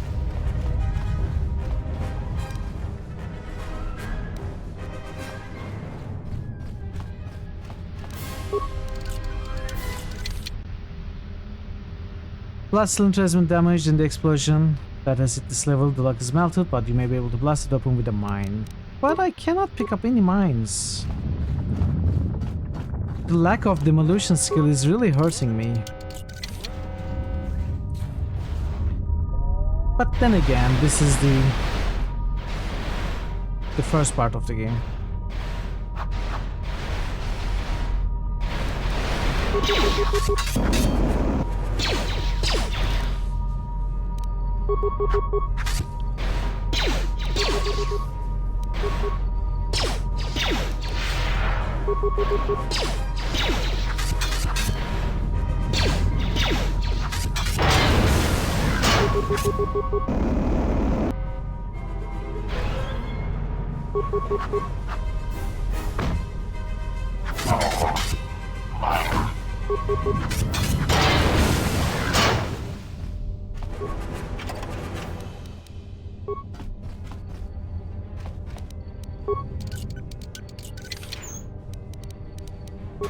Okay.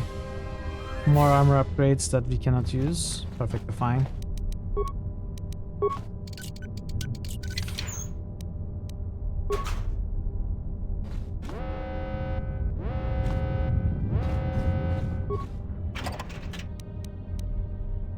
Nagai grip, what is that?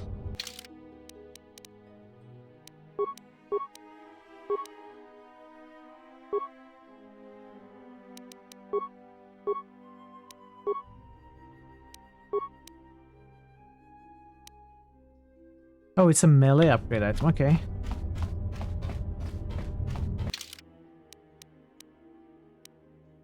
Cafeteria, okay, let's check the cafeteria.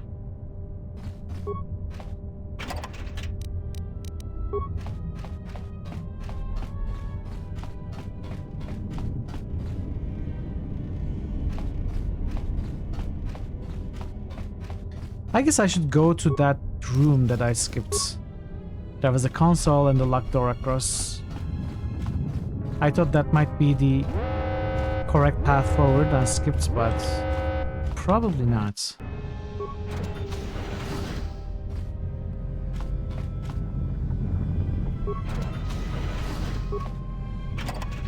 Scattered survival kits, it says.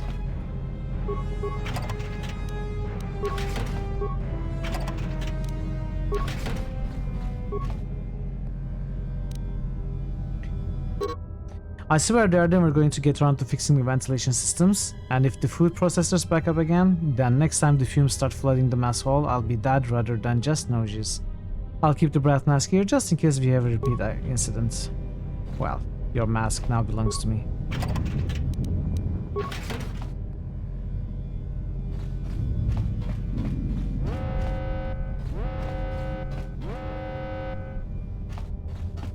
Okay, let's go back.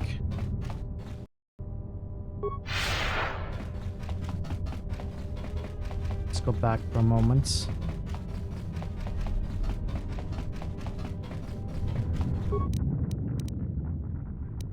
Paragus work assignment console, emergency lockdown, primary functions offline.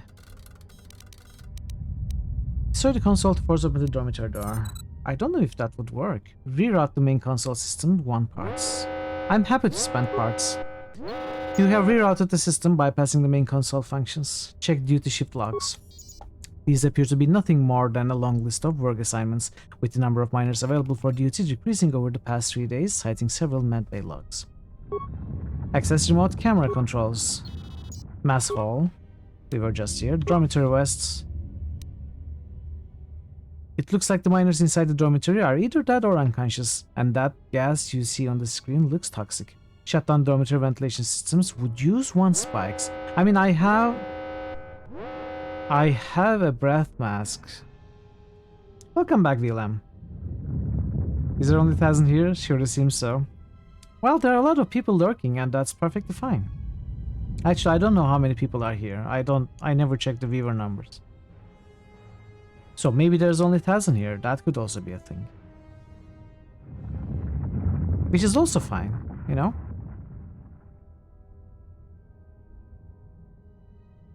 I wonder if I shut this down, it will save the miners or not. Let's shut it down to possibly save the miners. 24 people, but why did you tell me? I told you I never checked the viewer numbers. But thank you anyway.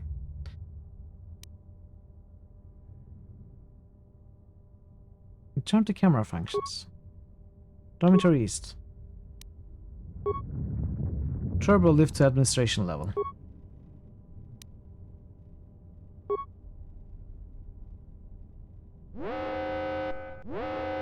Access dormitory communication systems. Communication system crackles to life. There is no sound coming from the dormitories. And dormitory emergency lockdown.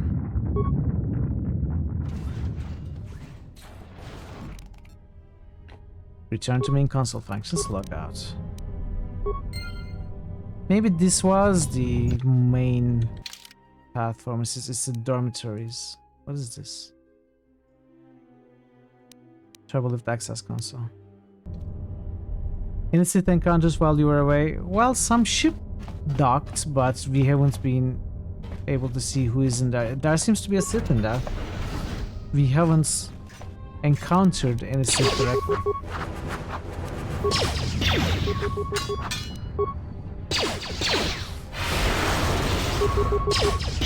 I mean, not personally. But we have seen one in a cutscene.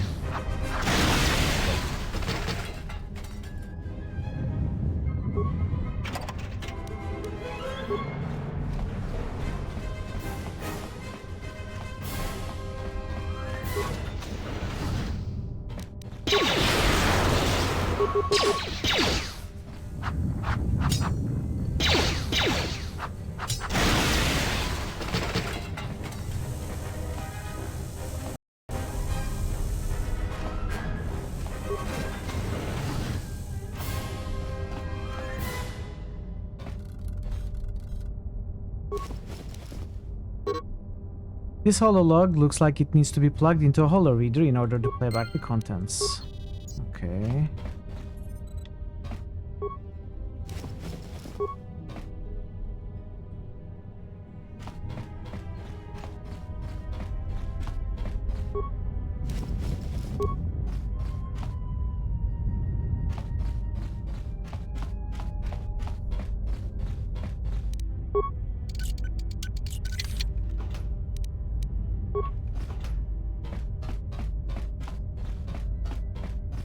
What are we stuck with? Like, this is a little bit of a problem with this game.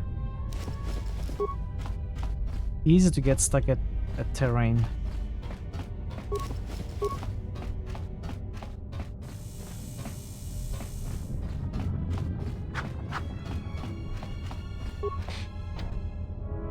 You'll need to blow it open. Well, that's not going to happen, unfortunately.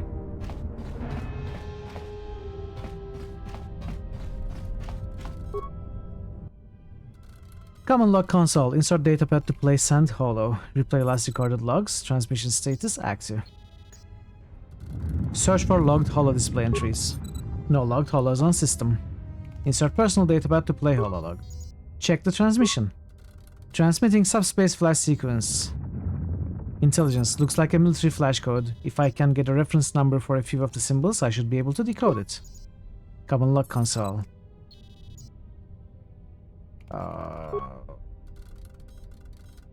I do not have a reference number for a few of the symbols. Not yet. Insert mine administrator hololog. Administrator log active. Hololog playback confirmed. 2 logs recorded. Access entry emergency states. This may be the beginning of a long record. It's about an hour after the facility suffered the explosion that triggered the emergency lockdown. Just finished helping the dock officer set up the transmission relay. Not much signal strength, but it's better than nothing. The transmission gives the code to open the turbo lift when or if help arrives. Code is a simple group of 5 numbers. 3, 17, 13, then the next 2 numbers are... Sir, couldn't we contact the medbay? Maybe the Jedi's awake. If so, she could help us. No good. The link to the medical computer was severed from the hub, just like the administration console. Even if the Jedi wakes up, how would we get the dormitory turbo lift code to her? Without it, the turbo lift to the administration level is locked down. So we did get reference, I think. Access entry, inventory, and supplies. We just took an inventory of our supplies.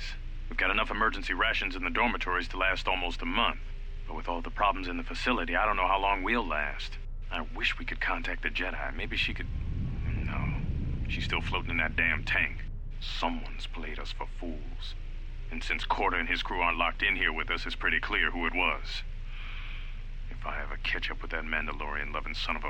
At least the air scrubbers are still working, even though they're tied into the... Hey, what's happening to the ventilation system? It's...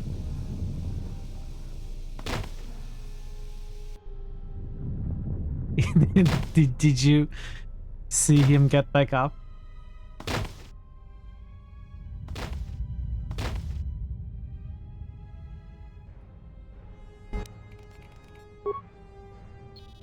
The transmission gives the code to open the turbo lift when or if help arrives. Code is a simple group of 5 numbers. 3, 17, 13. Then the next 2 numbers are 3, 17, 13. Looks like a military flash code. It looks like the dot equals 1, dash equals 10, x is 5. So 5, 7. 3, 17, 13, 5, 7. Let me write this down somewhere. 3, 17. There's no ink left in this pen anymore. Let me get my pens.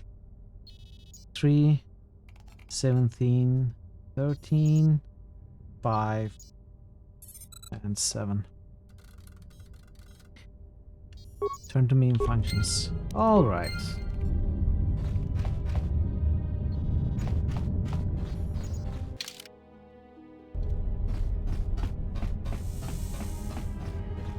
I like that if the character is intelligent enough, it gives you the answer to the puzzle, but I don't like that I am deprived of the pleasure of solving the puzzle myself. It is sort of a bummer for an adventure gamer like me. I do like puzzles.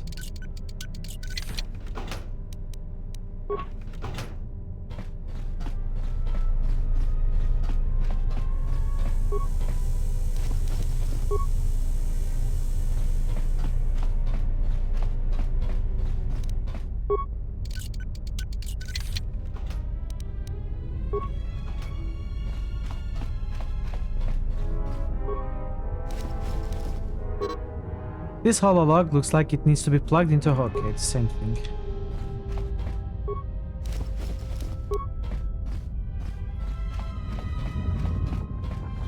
Yeah, requires a mine, which I don't have because I suck. I don't have demolitions.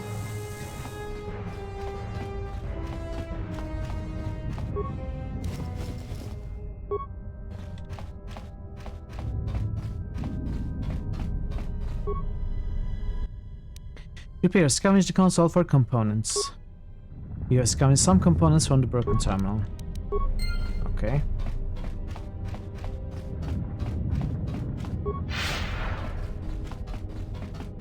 How to stop your daughter from fear of a wanting name cola? only increases fear of the thing itself. Glue a toy spider to the inside of the glass and wait till she have uncovered. That's terrible.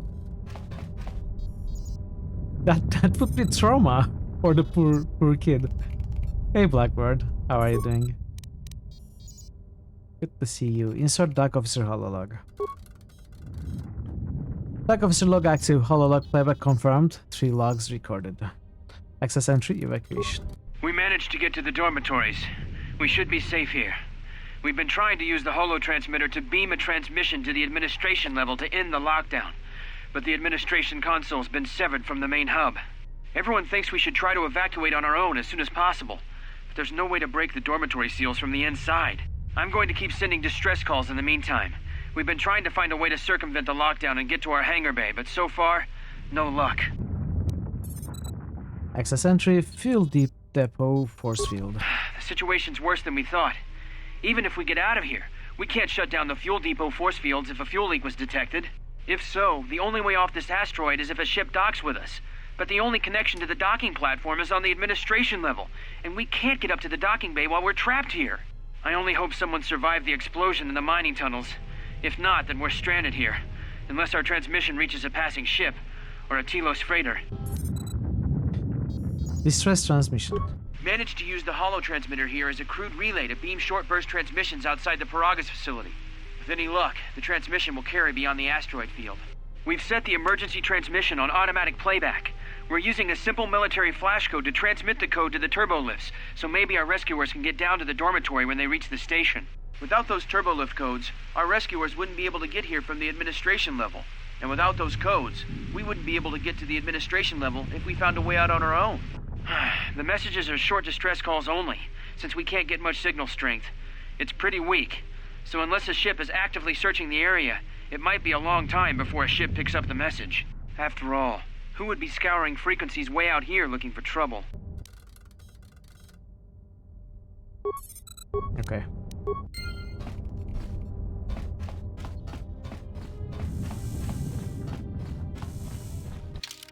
So we did what we were supposed to do in the dormitory. We just have to exit. Probably we are going to use that code 317-1357.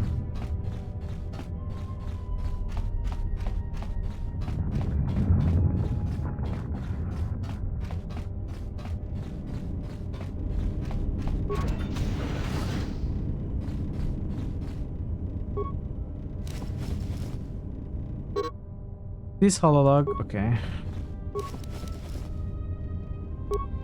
Well, I guess we are going back to listen to the hololog.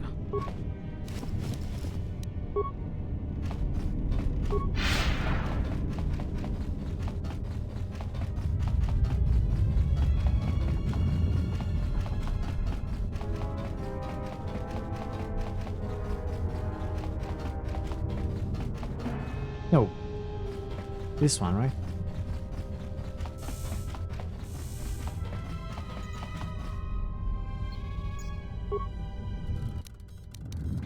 Insert minor hololog.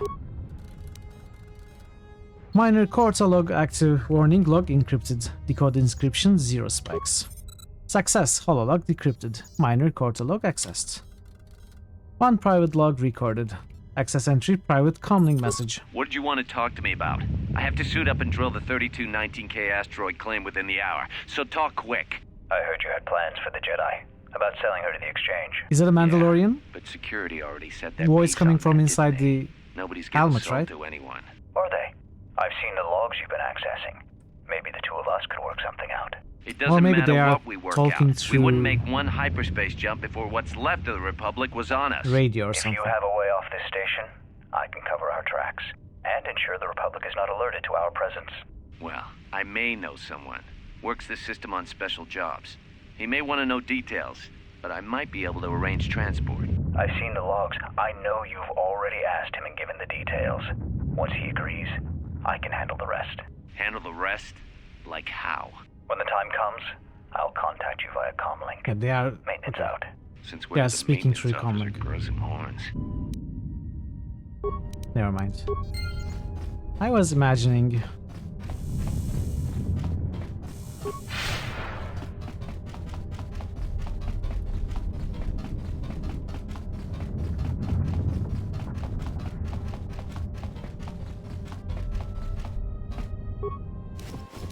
Wow! How did I miss this corpse? Got another lecture about contraband today. Security hasn't started doing spot checks of our quarters yet, so my cash in the lower bunk in my room in the eastern dormitory should be safe. My cash in the lower bunk in my room in the eastern dormitory. You won't even know it's there unless you know to look for it. Lower bunk in your... What is your room, though? Corta came around again, asking if I had any special cargo to sell, but I was getting a bad feeling about how he was asking, so I stayed quiet about my stash. I'm going to keep that blaster I smuggled from Telos and a few grenades there just in case things here get rough. Only benefit to having a room in the farthest from the door is that it should buy me enough time to dump the contraband if security does a surprise inspection. So, eastern dormitory, farthest room, lower bunk. Let's go back.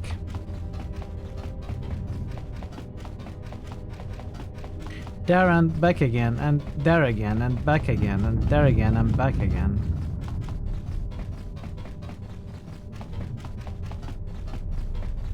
Oh, but I cannot open this door.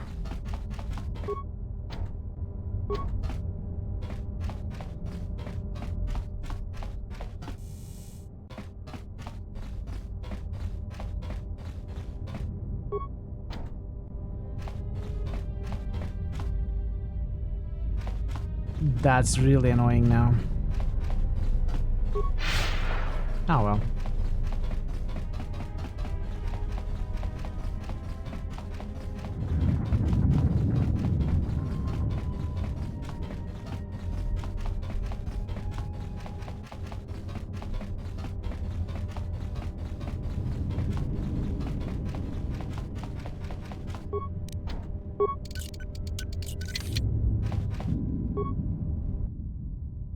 Turbo lift access console system active. Camera records active. Access camera logs. Accessing camera log recording 5 minutes after emergency lockdown. Almost didn't make it out of the dormitory section before the lockdown, you Murklack. You're cutting a little close, aren't you? Yes, a regrettable miscalculation on my part. I'm contacting you because I'm picking up a subspace transmission from within that level. Is that your doing? No, they must be trying to use the old relay system to send an emergency signal. I doubt they know What is that other one? Hey, this turbo lift's locked down. Try the code again, and don't worry about the miners and their transmission. By the time help arrives, we'll be all the way to Nar Shaddaa. Oh, they won't be leaving the dormitories. The explosion within the tunnel has damaged the ventilation systems, causing breaches in the core exhaust conduits. What? That's going to kill them all! Not all of them, but I'm sending a number of mining droids to your location right now to correct that problem. Oh. Corda, this turbo lift's locked down. The sequence isn't working. Keep trying it! You! Why are you doing this? Why me? You. It was never about you. The Jedi is all that interests me. But then you had to ruin everything by revealing her identity and then trying to harm her. And that I cannot allow. Statement. You are a risk, Corda. You are impulsive, Oh, it's crude, the and soon HK. deceased. It's the HK mimicking the maintenance officer. Mocking query. Corta, are you dead yet? Smug statement. I believe I forgot to mention that I reversed the turbolift codes. In case you managed to get this far. 751317.3. Open turbolift codes. Intelligence entered the code in reverse. 751317.3. Smug statement. HK is amazing. Log out. Back to administration.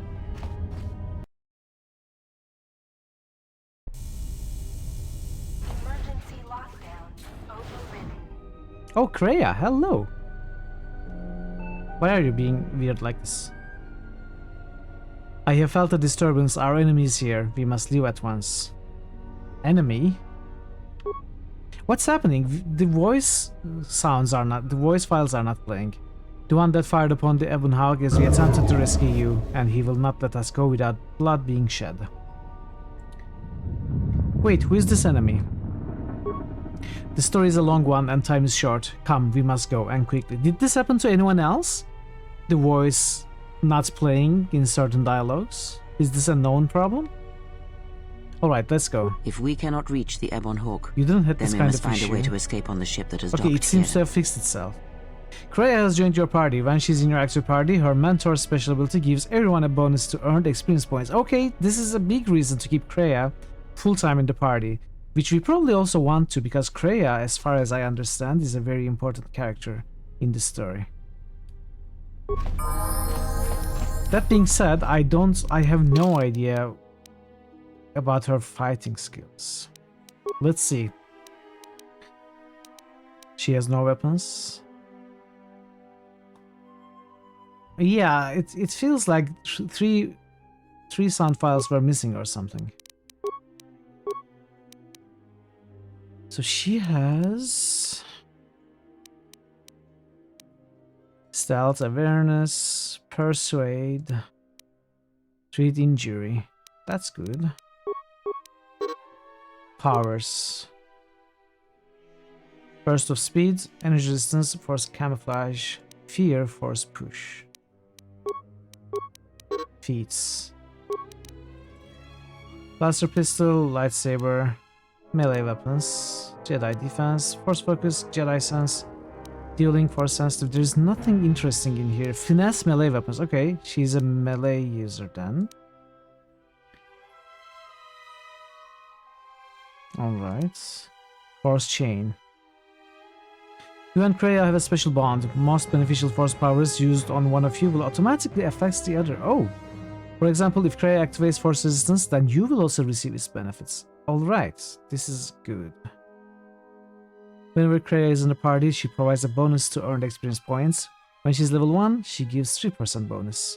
At 7th level, this becomes 5% bonus. 13th level, this becomes 7% bonus. Stealth.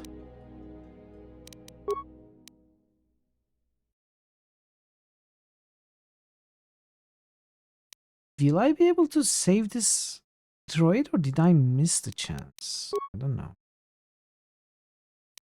This is a main quest, so there's no way we can miss it before leaving here.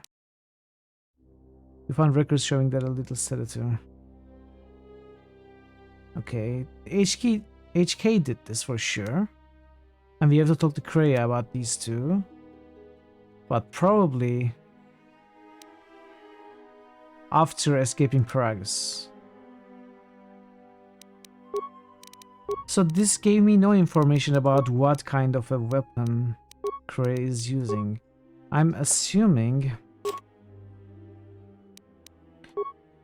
it will be better if I give her the Vibro Braid. Wait, what is this? Beacon. Plasma torch. Let me set up my dual wield blasters here and the heavy weapon in the second configuration. Give you the Vibro Cutter.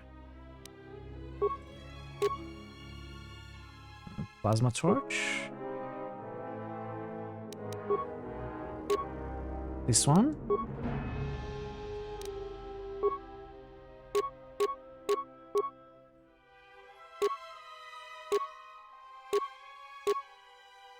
Oh wait, these are different. This is upgradable. This is a better mining laser. And it also deals more damage. So I need to pay attention to the specific stats even if the items are named the same. Okay. So this is 2 to 7 damage.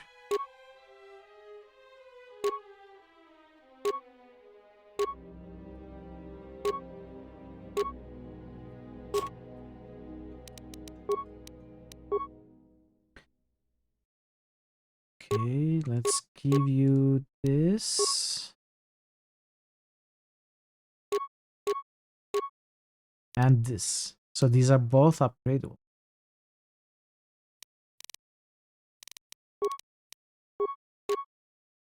Immune to stun fear horror, that is good for the front line.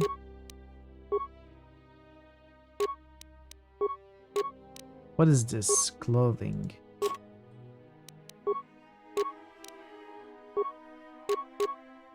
Let's give you a stealth field generator for whatever reason. Actually, probably not. Oh, okay, so she's a counselor. I didn't notice it was mentioned here.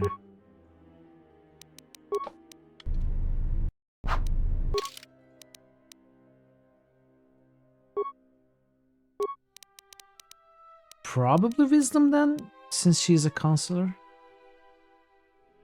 Wisdom, charisma.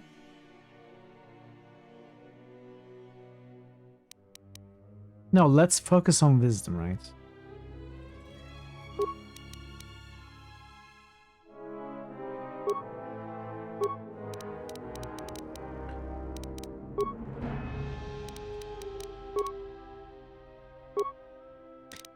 I mean, repair maybe, actually. Maybe we put max points on repair from now on. Something like that.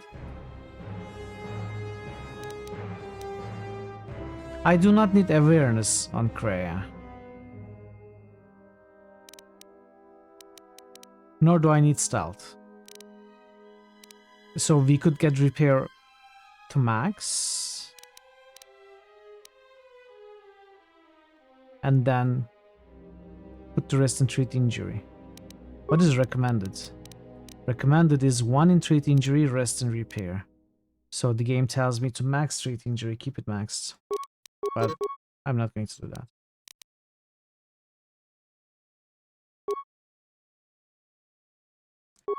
Powers. Already have burst of speed. So when I activate my burst of speed, she's going to activate... It's going to be activated for her also. And we want to activate something with her, like energy resistance, that is also going to help us. Energy resistance is a good one. Force Aura is also a good one. Or Force Valor is also a good one.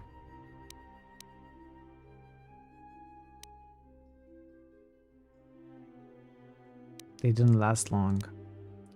Because she's not light side, is she?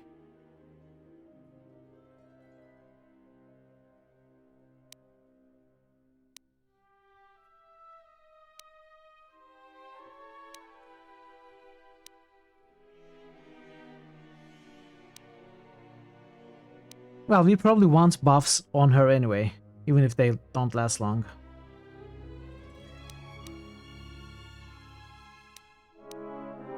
Let's go with Force Aura, I guess.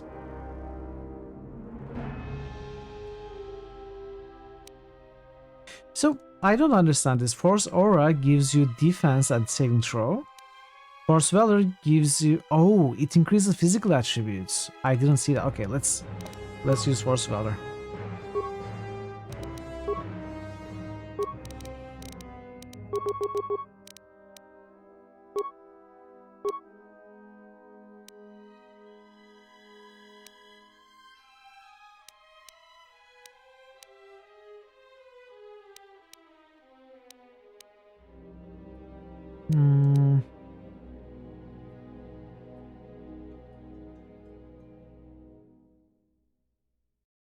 Drain Force could be useful.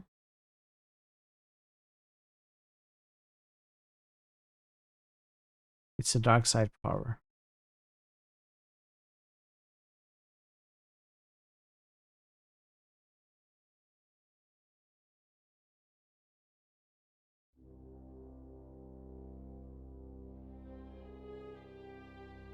It always works. If resisted, it works at half efficiency, still works.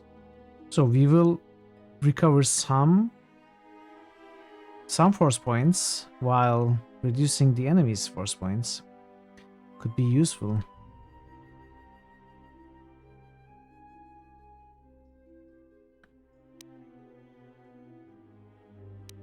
Although I kinda want to make my way towards Destroy Droid.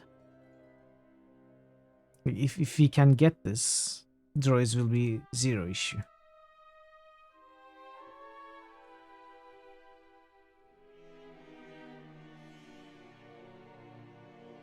Not that they are too much of an issue, but I like Destroy Droid. Let's go towards that. Let's actually maybe I will take it on Mithril rather than this character. Let's go with Drain Force on Kreia. All right.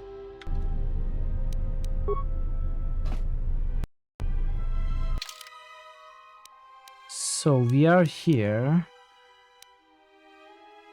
I would like to find a workbench. I wonder if there was one here. There is a lab station. I need a workbench.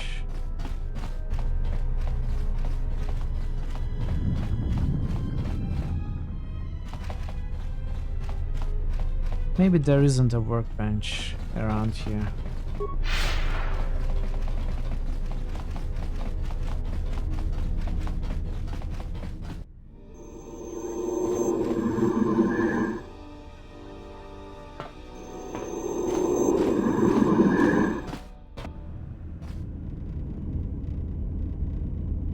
I must have been imagining things.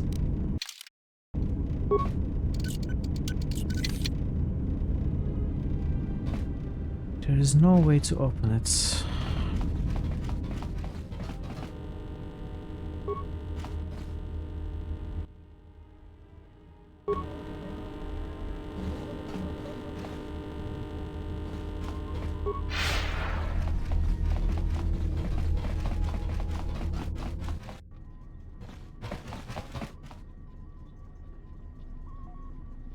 Oh, it's happening with him too. What in space is going on? Who is this? Another Jedi? What, did you guys suddenly start breathing when I wasn't looking? Aton, there's no time to explain. Grab a weapon and follow me. Alright. I'm guessing that Republic ship that just docked isn't carrying friends of yours. I hope your talent for understatement is offset by your skill with a blaster. If not, then I fear our time together will be short indeed. Yeah, and I'm also good at running and drinking, Your Majesty. And even if you two aren't big friends of the Republic, that warship's the only way off this station. Aton has joined your party. As long as he isn't the last party member standing, he can't be knocked out. And his saving throws improve the more he's wounded. Good thing we have a clear run to the ship. Threat. Master, perhaps I did not enunciate clearly the last time we spoke. I suggested that you should shut down, stay put, and wait for rescue. No, you were clear. I just don't listen to assassin droids. Clarification. Assassin droid is such a crude term, Master, reserved for Durasteel drones uploaded with only the most archaic kill programs. The function I perform has been referred to as wanton slaughter. I prefer to see it as a means of facilitating communication, resulting in the termination of hostilities. Are you the one who killed all the miners in the medical bay? Indignant answer. Master, the miners intended to place you in jeopardy. I could not allow that to take place, so I was forced to negotiate a termination of hostilities.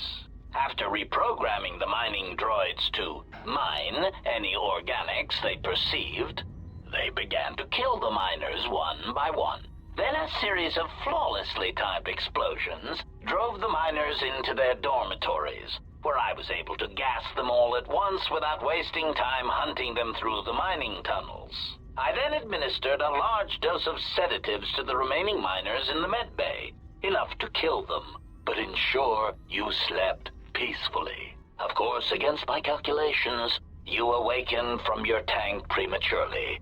I am ashamed by the inconvenience that caused for both of us.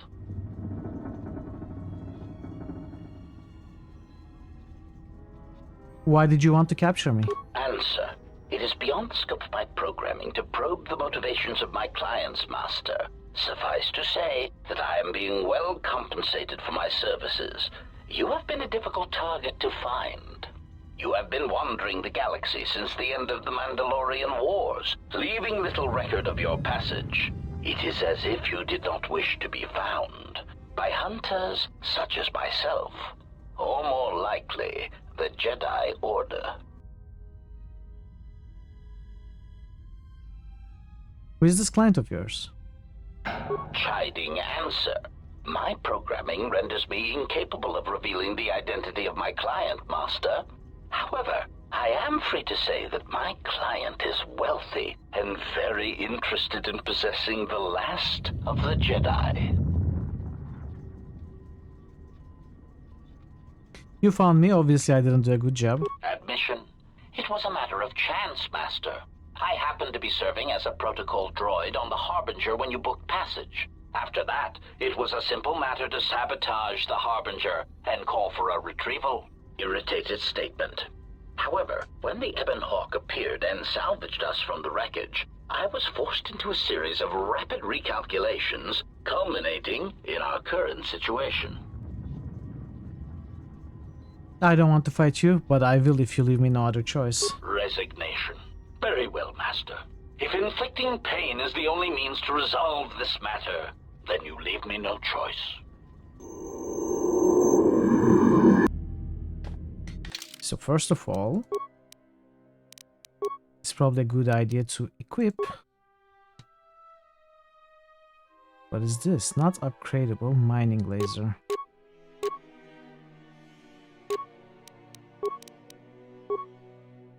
I have two upgradable ones on my character. I can upgrade the third one right here. And the blaster pistol right there. Give you this. give you demolitions. I think he will have demolition skill, but we have to check. So blaster focus, that is good.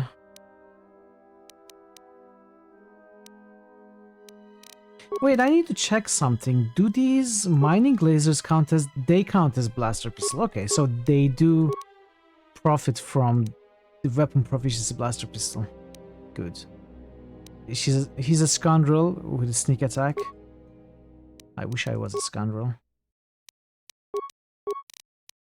Skills. Now we have demolitions. I think it's a little bit too late, so let's level him up.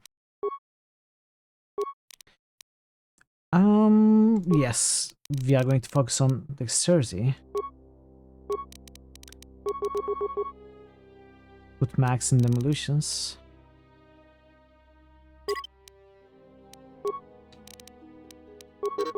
I guess stealth? Sure.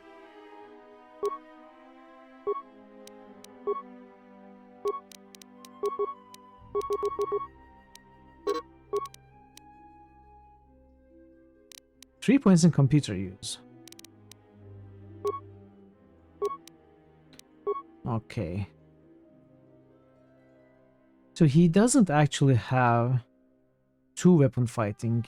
Like, he probably fights with a single blaster.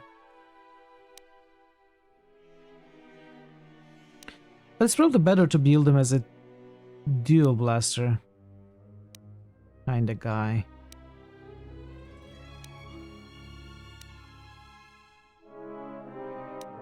Rapid shot. We should enable rapid shots.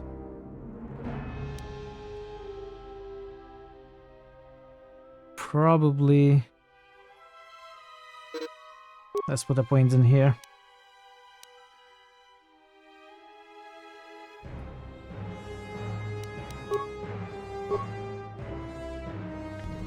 Alright, so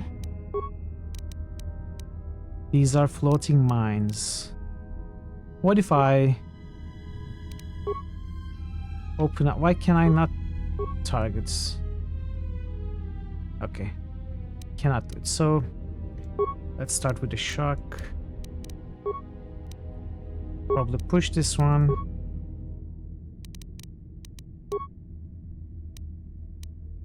Maybe sniper shots. Let's see. What is... You leveled up? That was a good explosion. Right, let's shock you. I hear you. I'll just cancel these. Go attack. Say the word.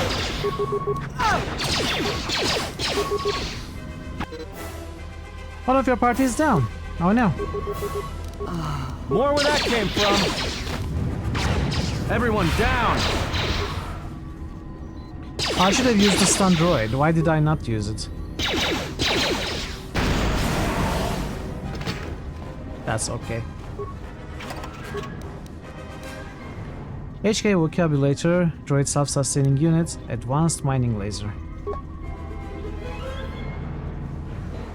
Yes. Let's see if you can heal yourself.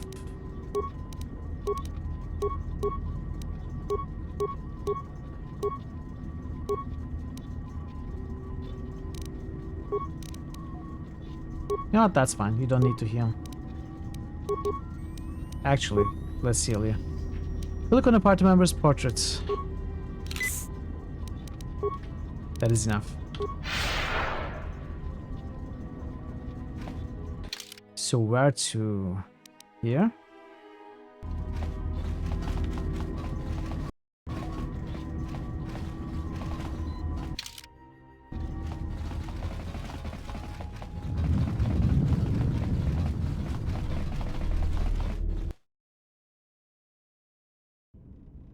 Something is wrong. I sense no one on board. You sense no one on board?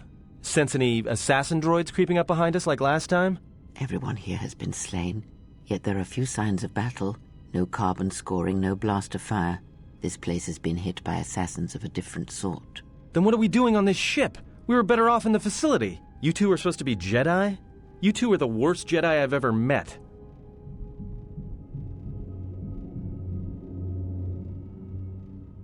Calm down, we need a plan, not accusations. If the assassin machine was correct, then we cannot reach the hangar. Be silent. I need some time to think. I saw this vessel dock. When it did, a fuel pipe entered the fuel depot behind the force field. That was a suggestion that we read somewhere. We can bypass the force field to the hangar by getting to the engine room on the ship, then exiting through the fuel pipe. As long as the Harbinger is docked, we can use it to reach the hangar where the Ebonhawk is. So these are pretty much the same thing. Let's go with the second one. Look, I don't mean to cast another shadow on this, but even if you could reach the ship you came in on, it wouldn't matter. You'll need the orbital drift charts to clear the Paragus asteroid field, unless you want to have the shortest flight out of Paragus ever recorded.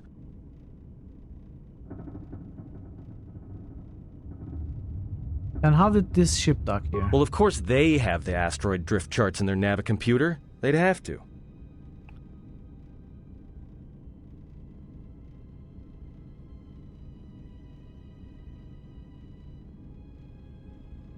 Let's focus on the problem we can solve, getting the codes. Otherwise, getting to the hangar means nothing. Well, we'd have to get to the bridge. I mean, well, that's the biggest problem I can see. That is a sound plan for the moment. Let us go.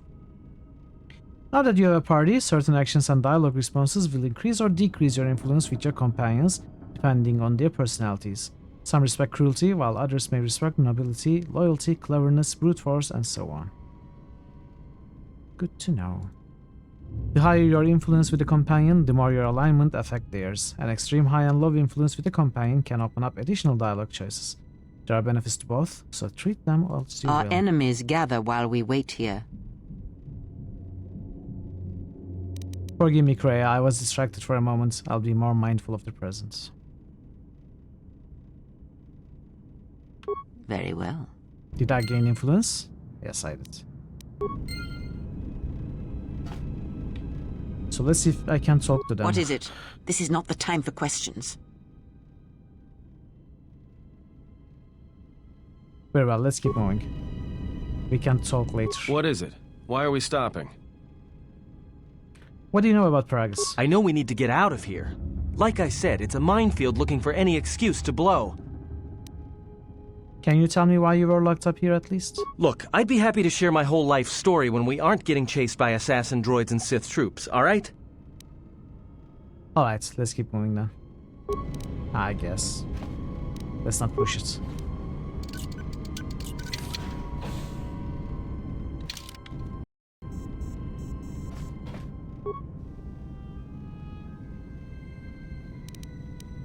So does anyone know how long is left for Paragus? I am kind of trying to decide if I should end here or after Paragus. If I'm going to stop, I'd rather stop at the beginning of this section rather than in the middle. But if there isn't much left, I could also try and finish it.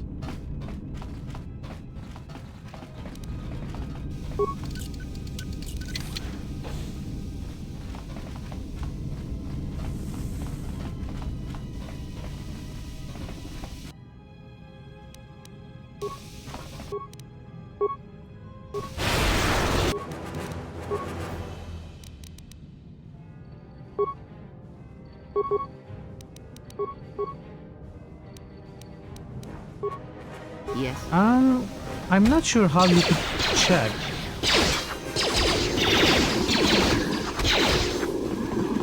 Unless you Your watch sound a Let's card Play or works something. perfectly. Thank you for the follow. Welcome to the channel.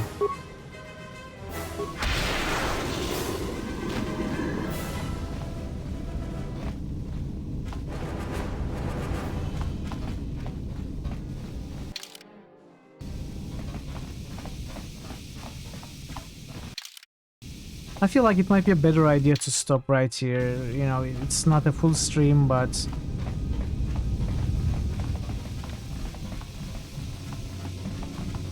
you still have a bit to go to finish Paragus. Thank you so much. Welcome to the channel. Boingingo. Welcome. I should, yeah, in that case, it is a good idea to stop here. Rather than pushing, you know, I don't want to go too late today.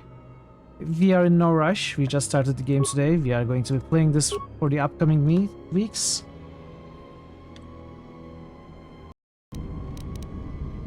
Let's get another quick save just in case. You got it. Love this game. I am loving it as so far as well. So let us find someone to raid. Let us go and see. Who do we go and see?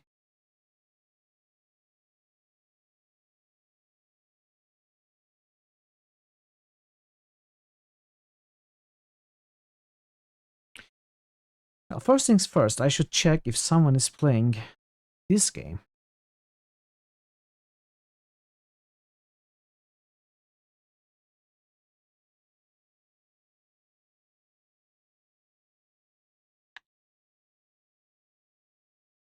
When do you think you'll stream this next? Would love to catch next one. The next stream is going to be, the next KOTOR stream is going to be Friday. I'm going to be explaining it in a little bit more detail as I'm ending. Alright, there are some people who are playing KOTOR 2. I'm not sure what this is. Sub 16 attempts. It is a, okay, it is a speedrun of the game. I do love speedruns, although I won't be able to watch this, but let us give this person a raid. And at least we will be seeing some KOTOR 2. Thank you so much for being here today. It was really enjoyable, this game. I'm so happy that people didn't give up, even after so many polls. People kept trying to get this game selected, and finally it is selected, and we are playing it. We will play it for probably a few more weeks until we finish it. The new poll is going to be opened next week, if either Friday, Saturday, or Sunday, but not this week for sure. So thank you so much again for keeping me company. Thank you so much for the resubs and the follow. I really appreciate you being here. Thanks for the chats and the lurks, all of it. And I shall be back in 2 days, not for this game, but to continue Thimbleweed Park. We should be able to finish Thimbleweed Park on Tuesday and start and finish Dolores. It is a short adventure game on Wednesday. I will be back to KOTOR 2 next week on Friday, and we will continue it Saturday and Sunday. If you'd like to be back for more of this, consider giving me a follow if you haven't already, and also consider joining Discord to hear about the schedule updates and when I'm going to play what game. So hope to see you there, and also hope to see you next stream or whenever you can make it, as soon as possible. Until that time, take care of yourselves and be well, and goodbye for now.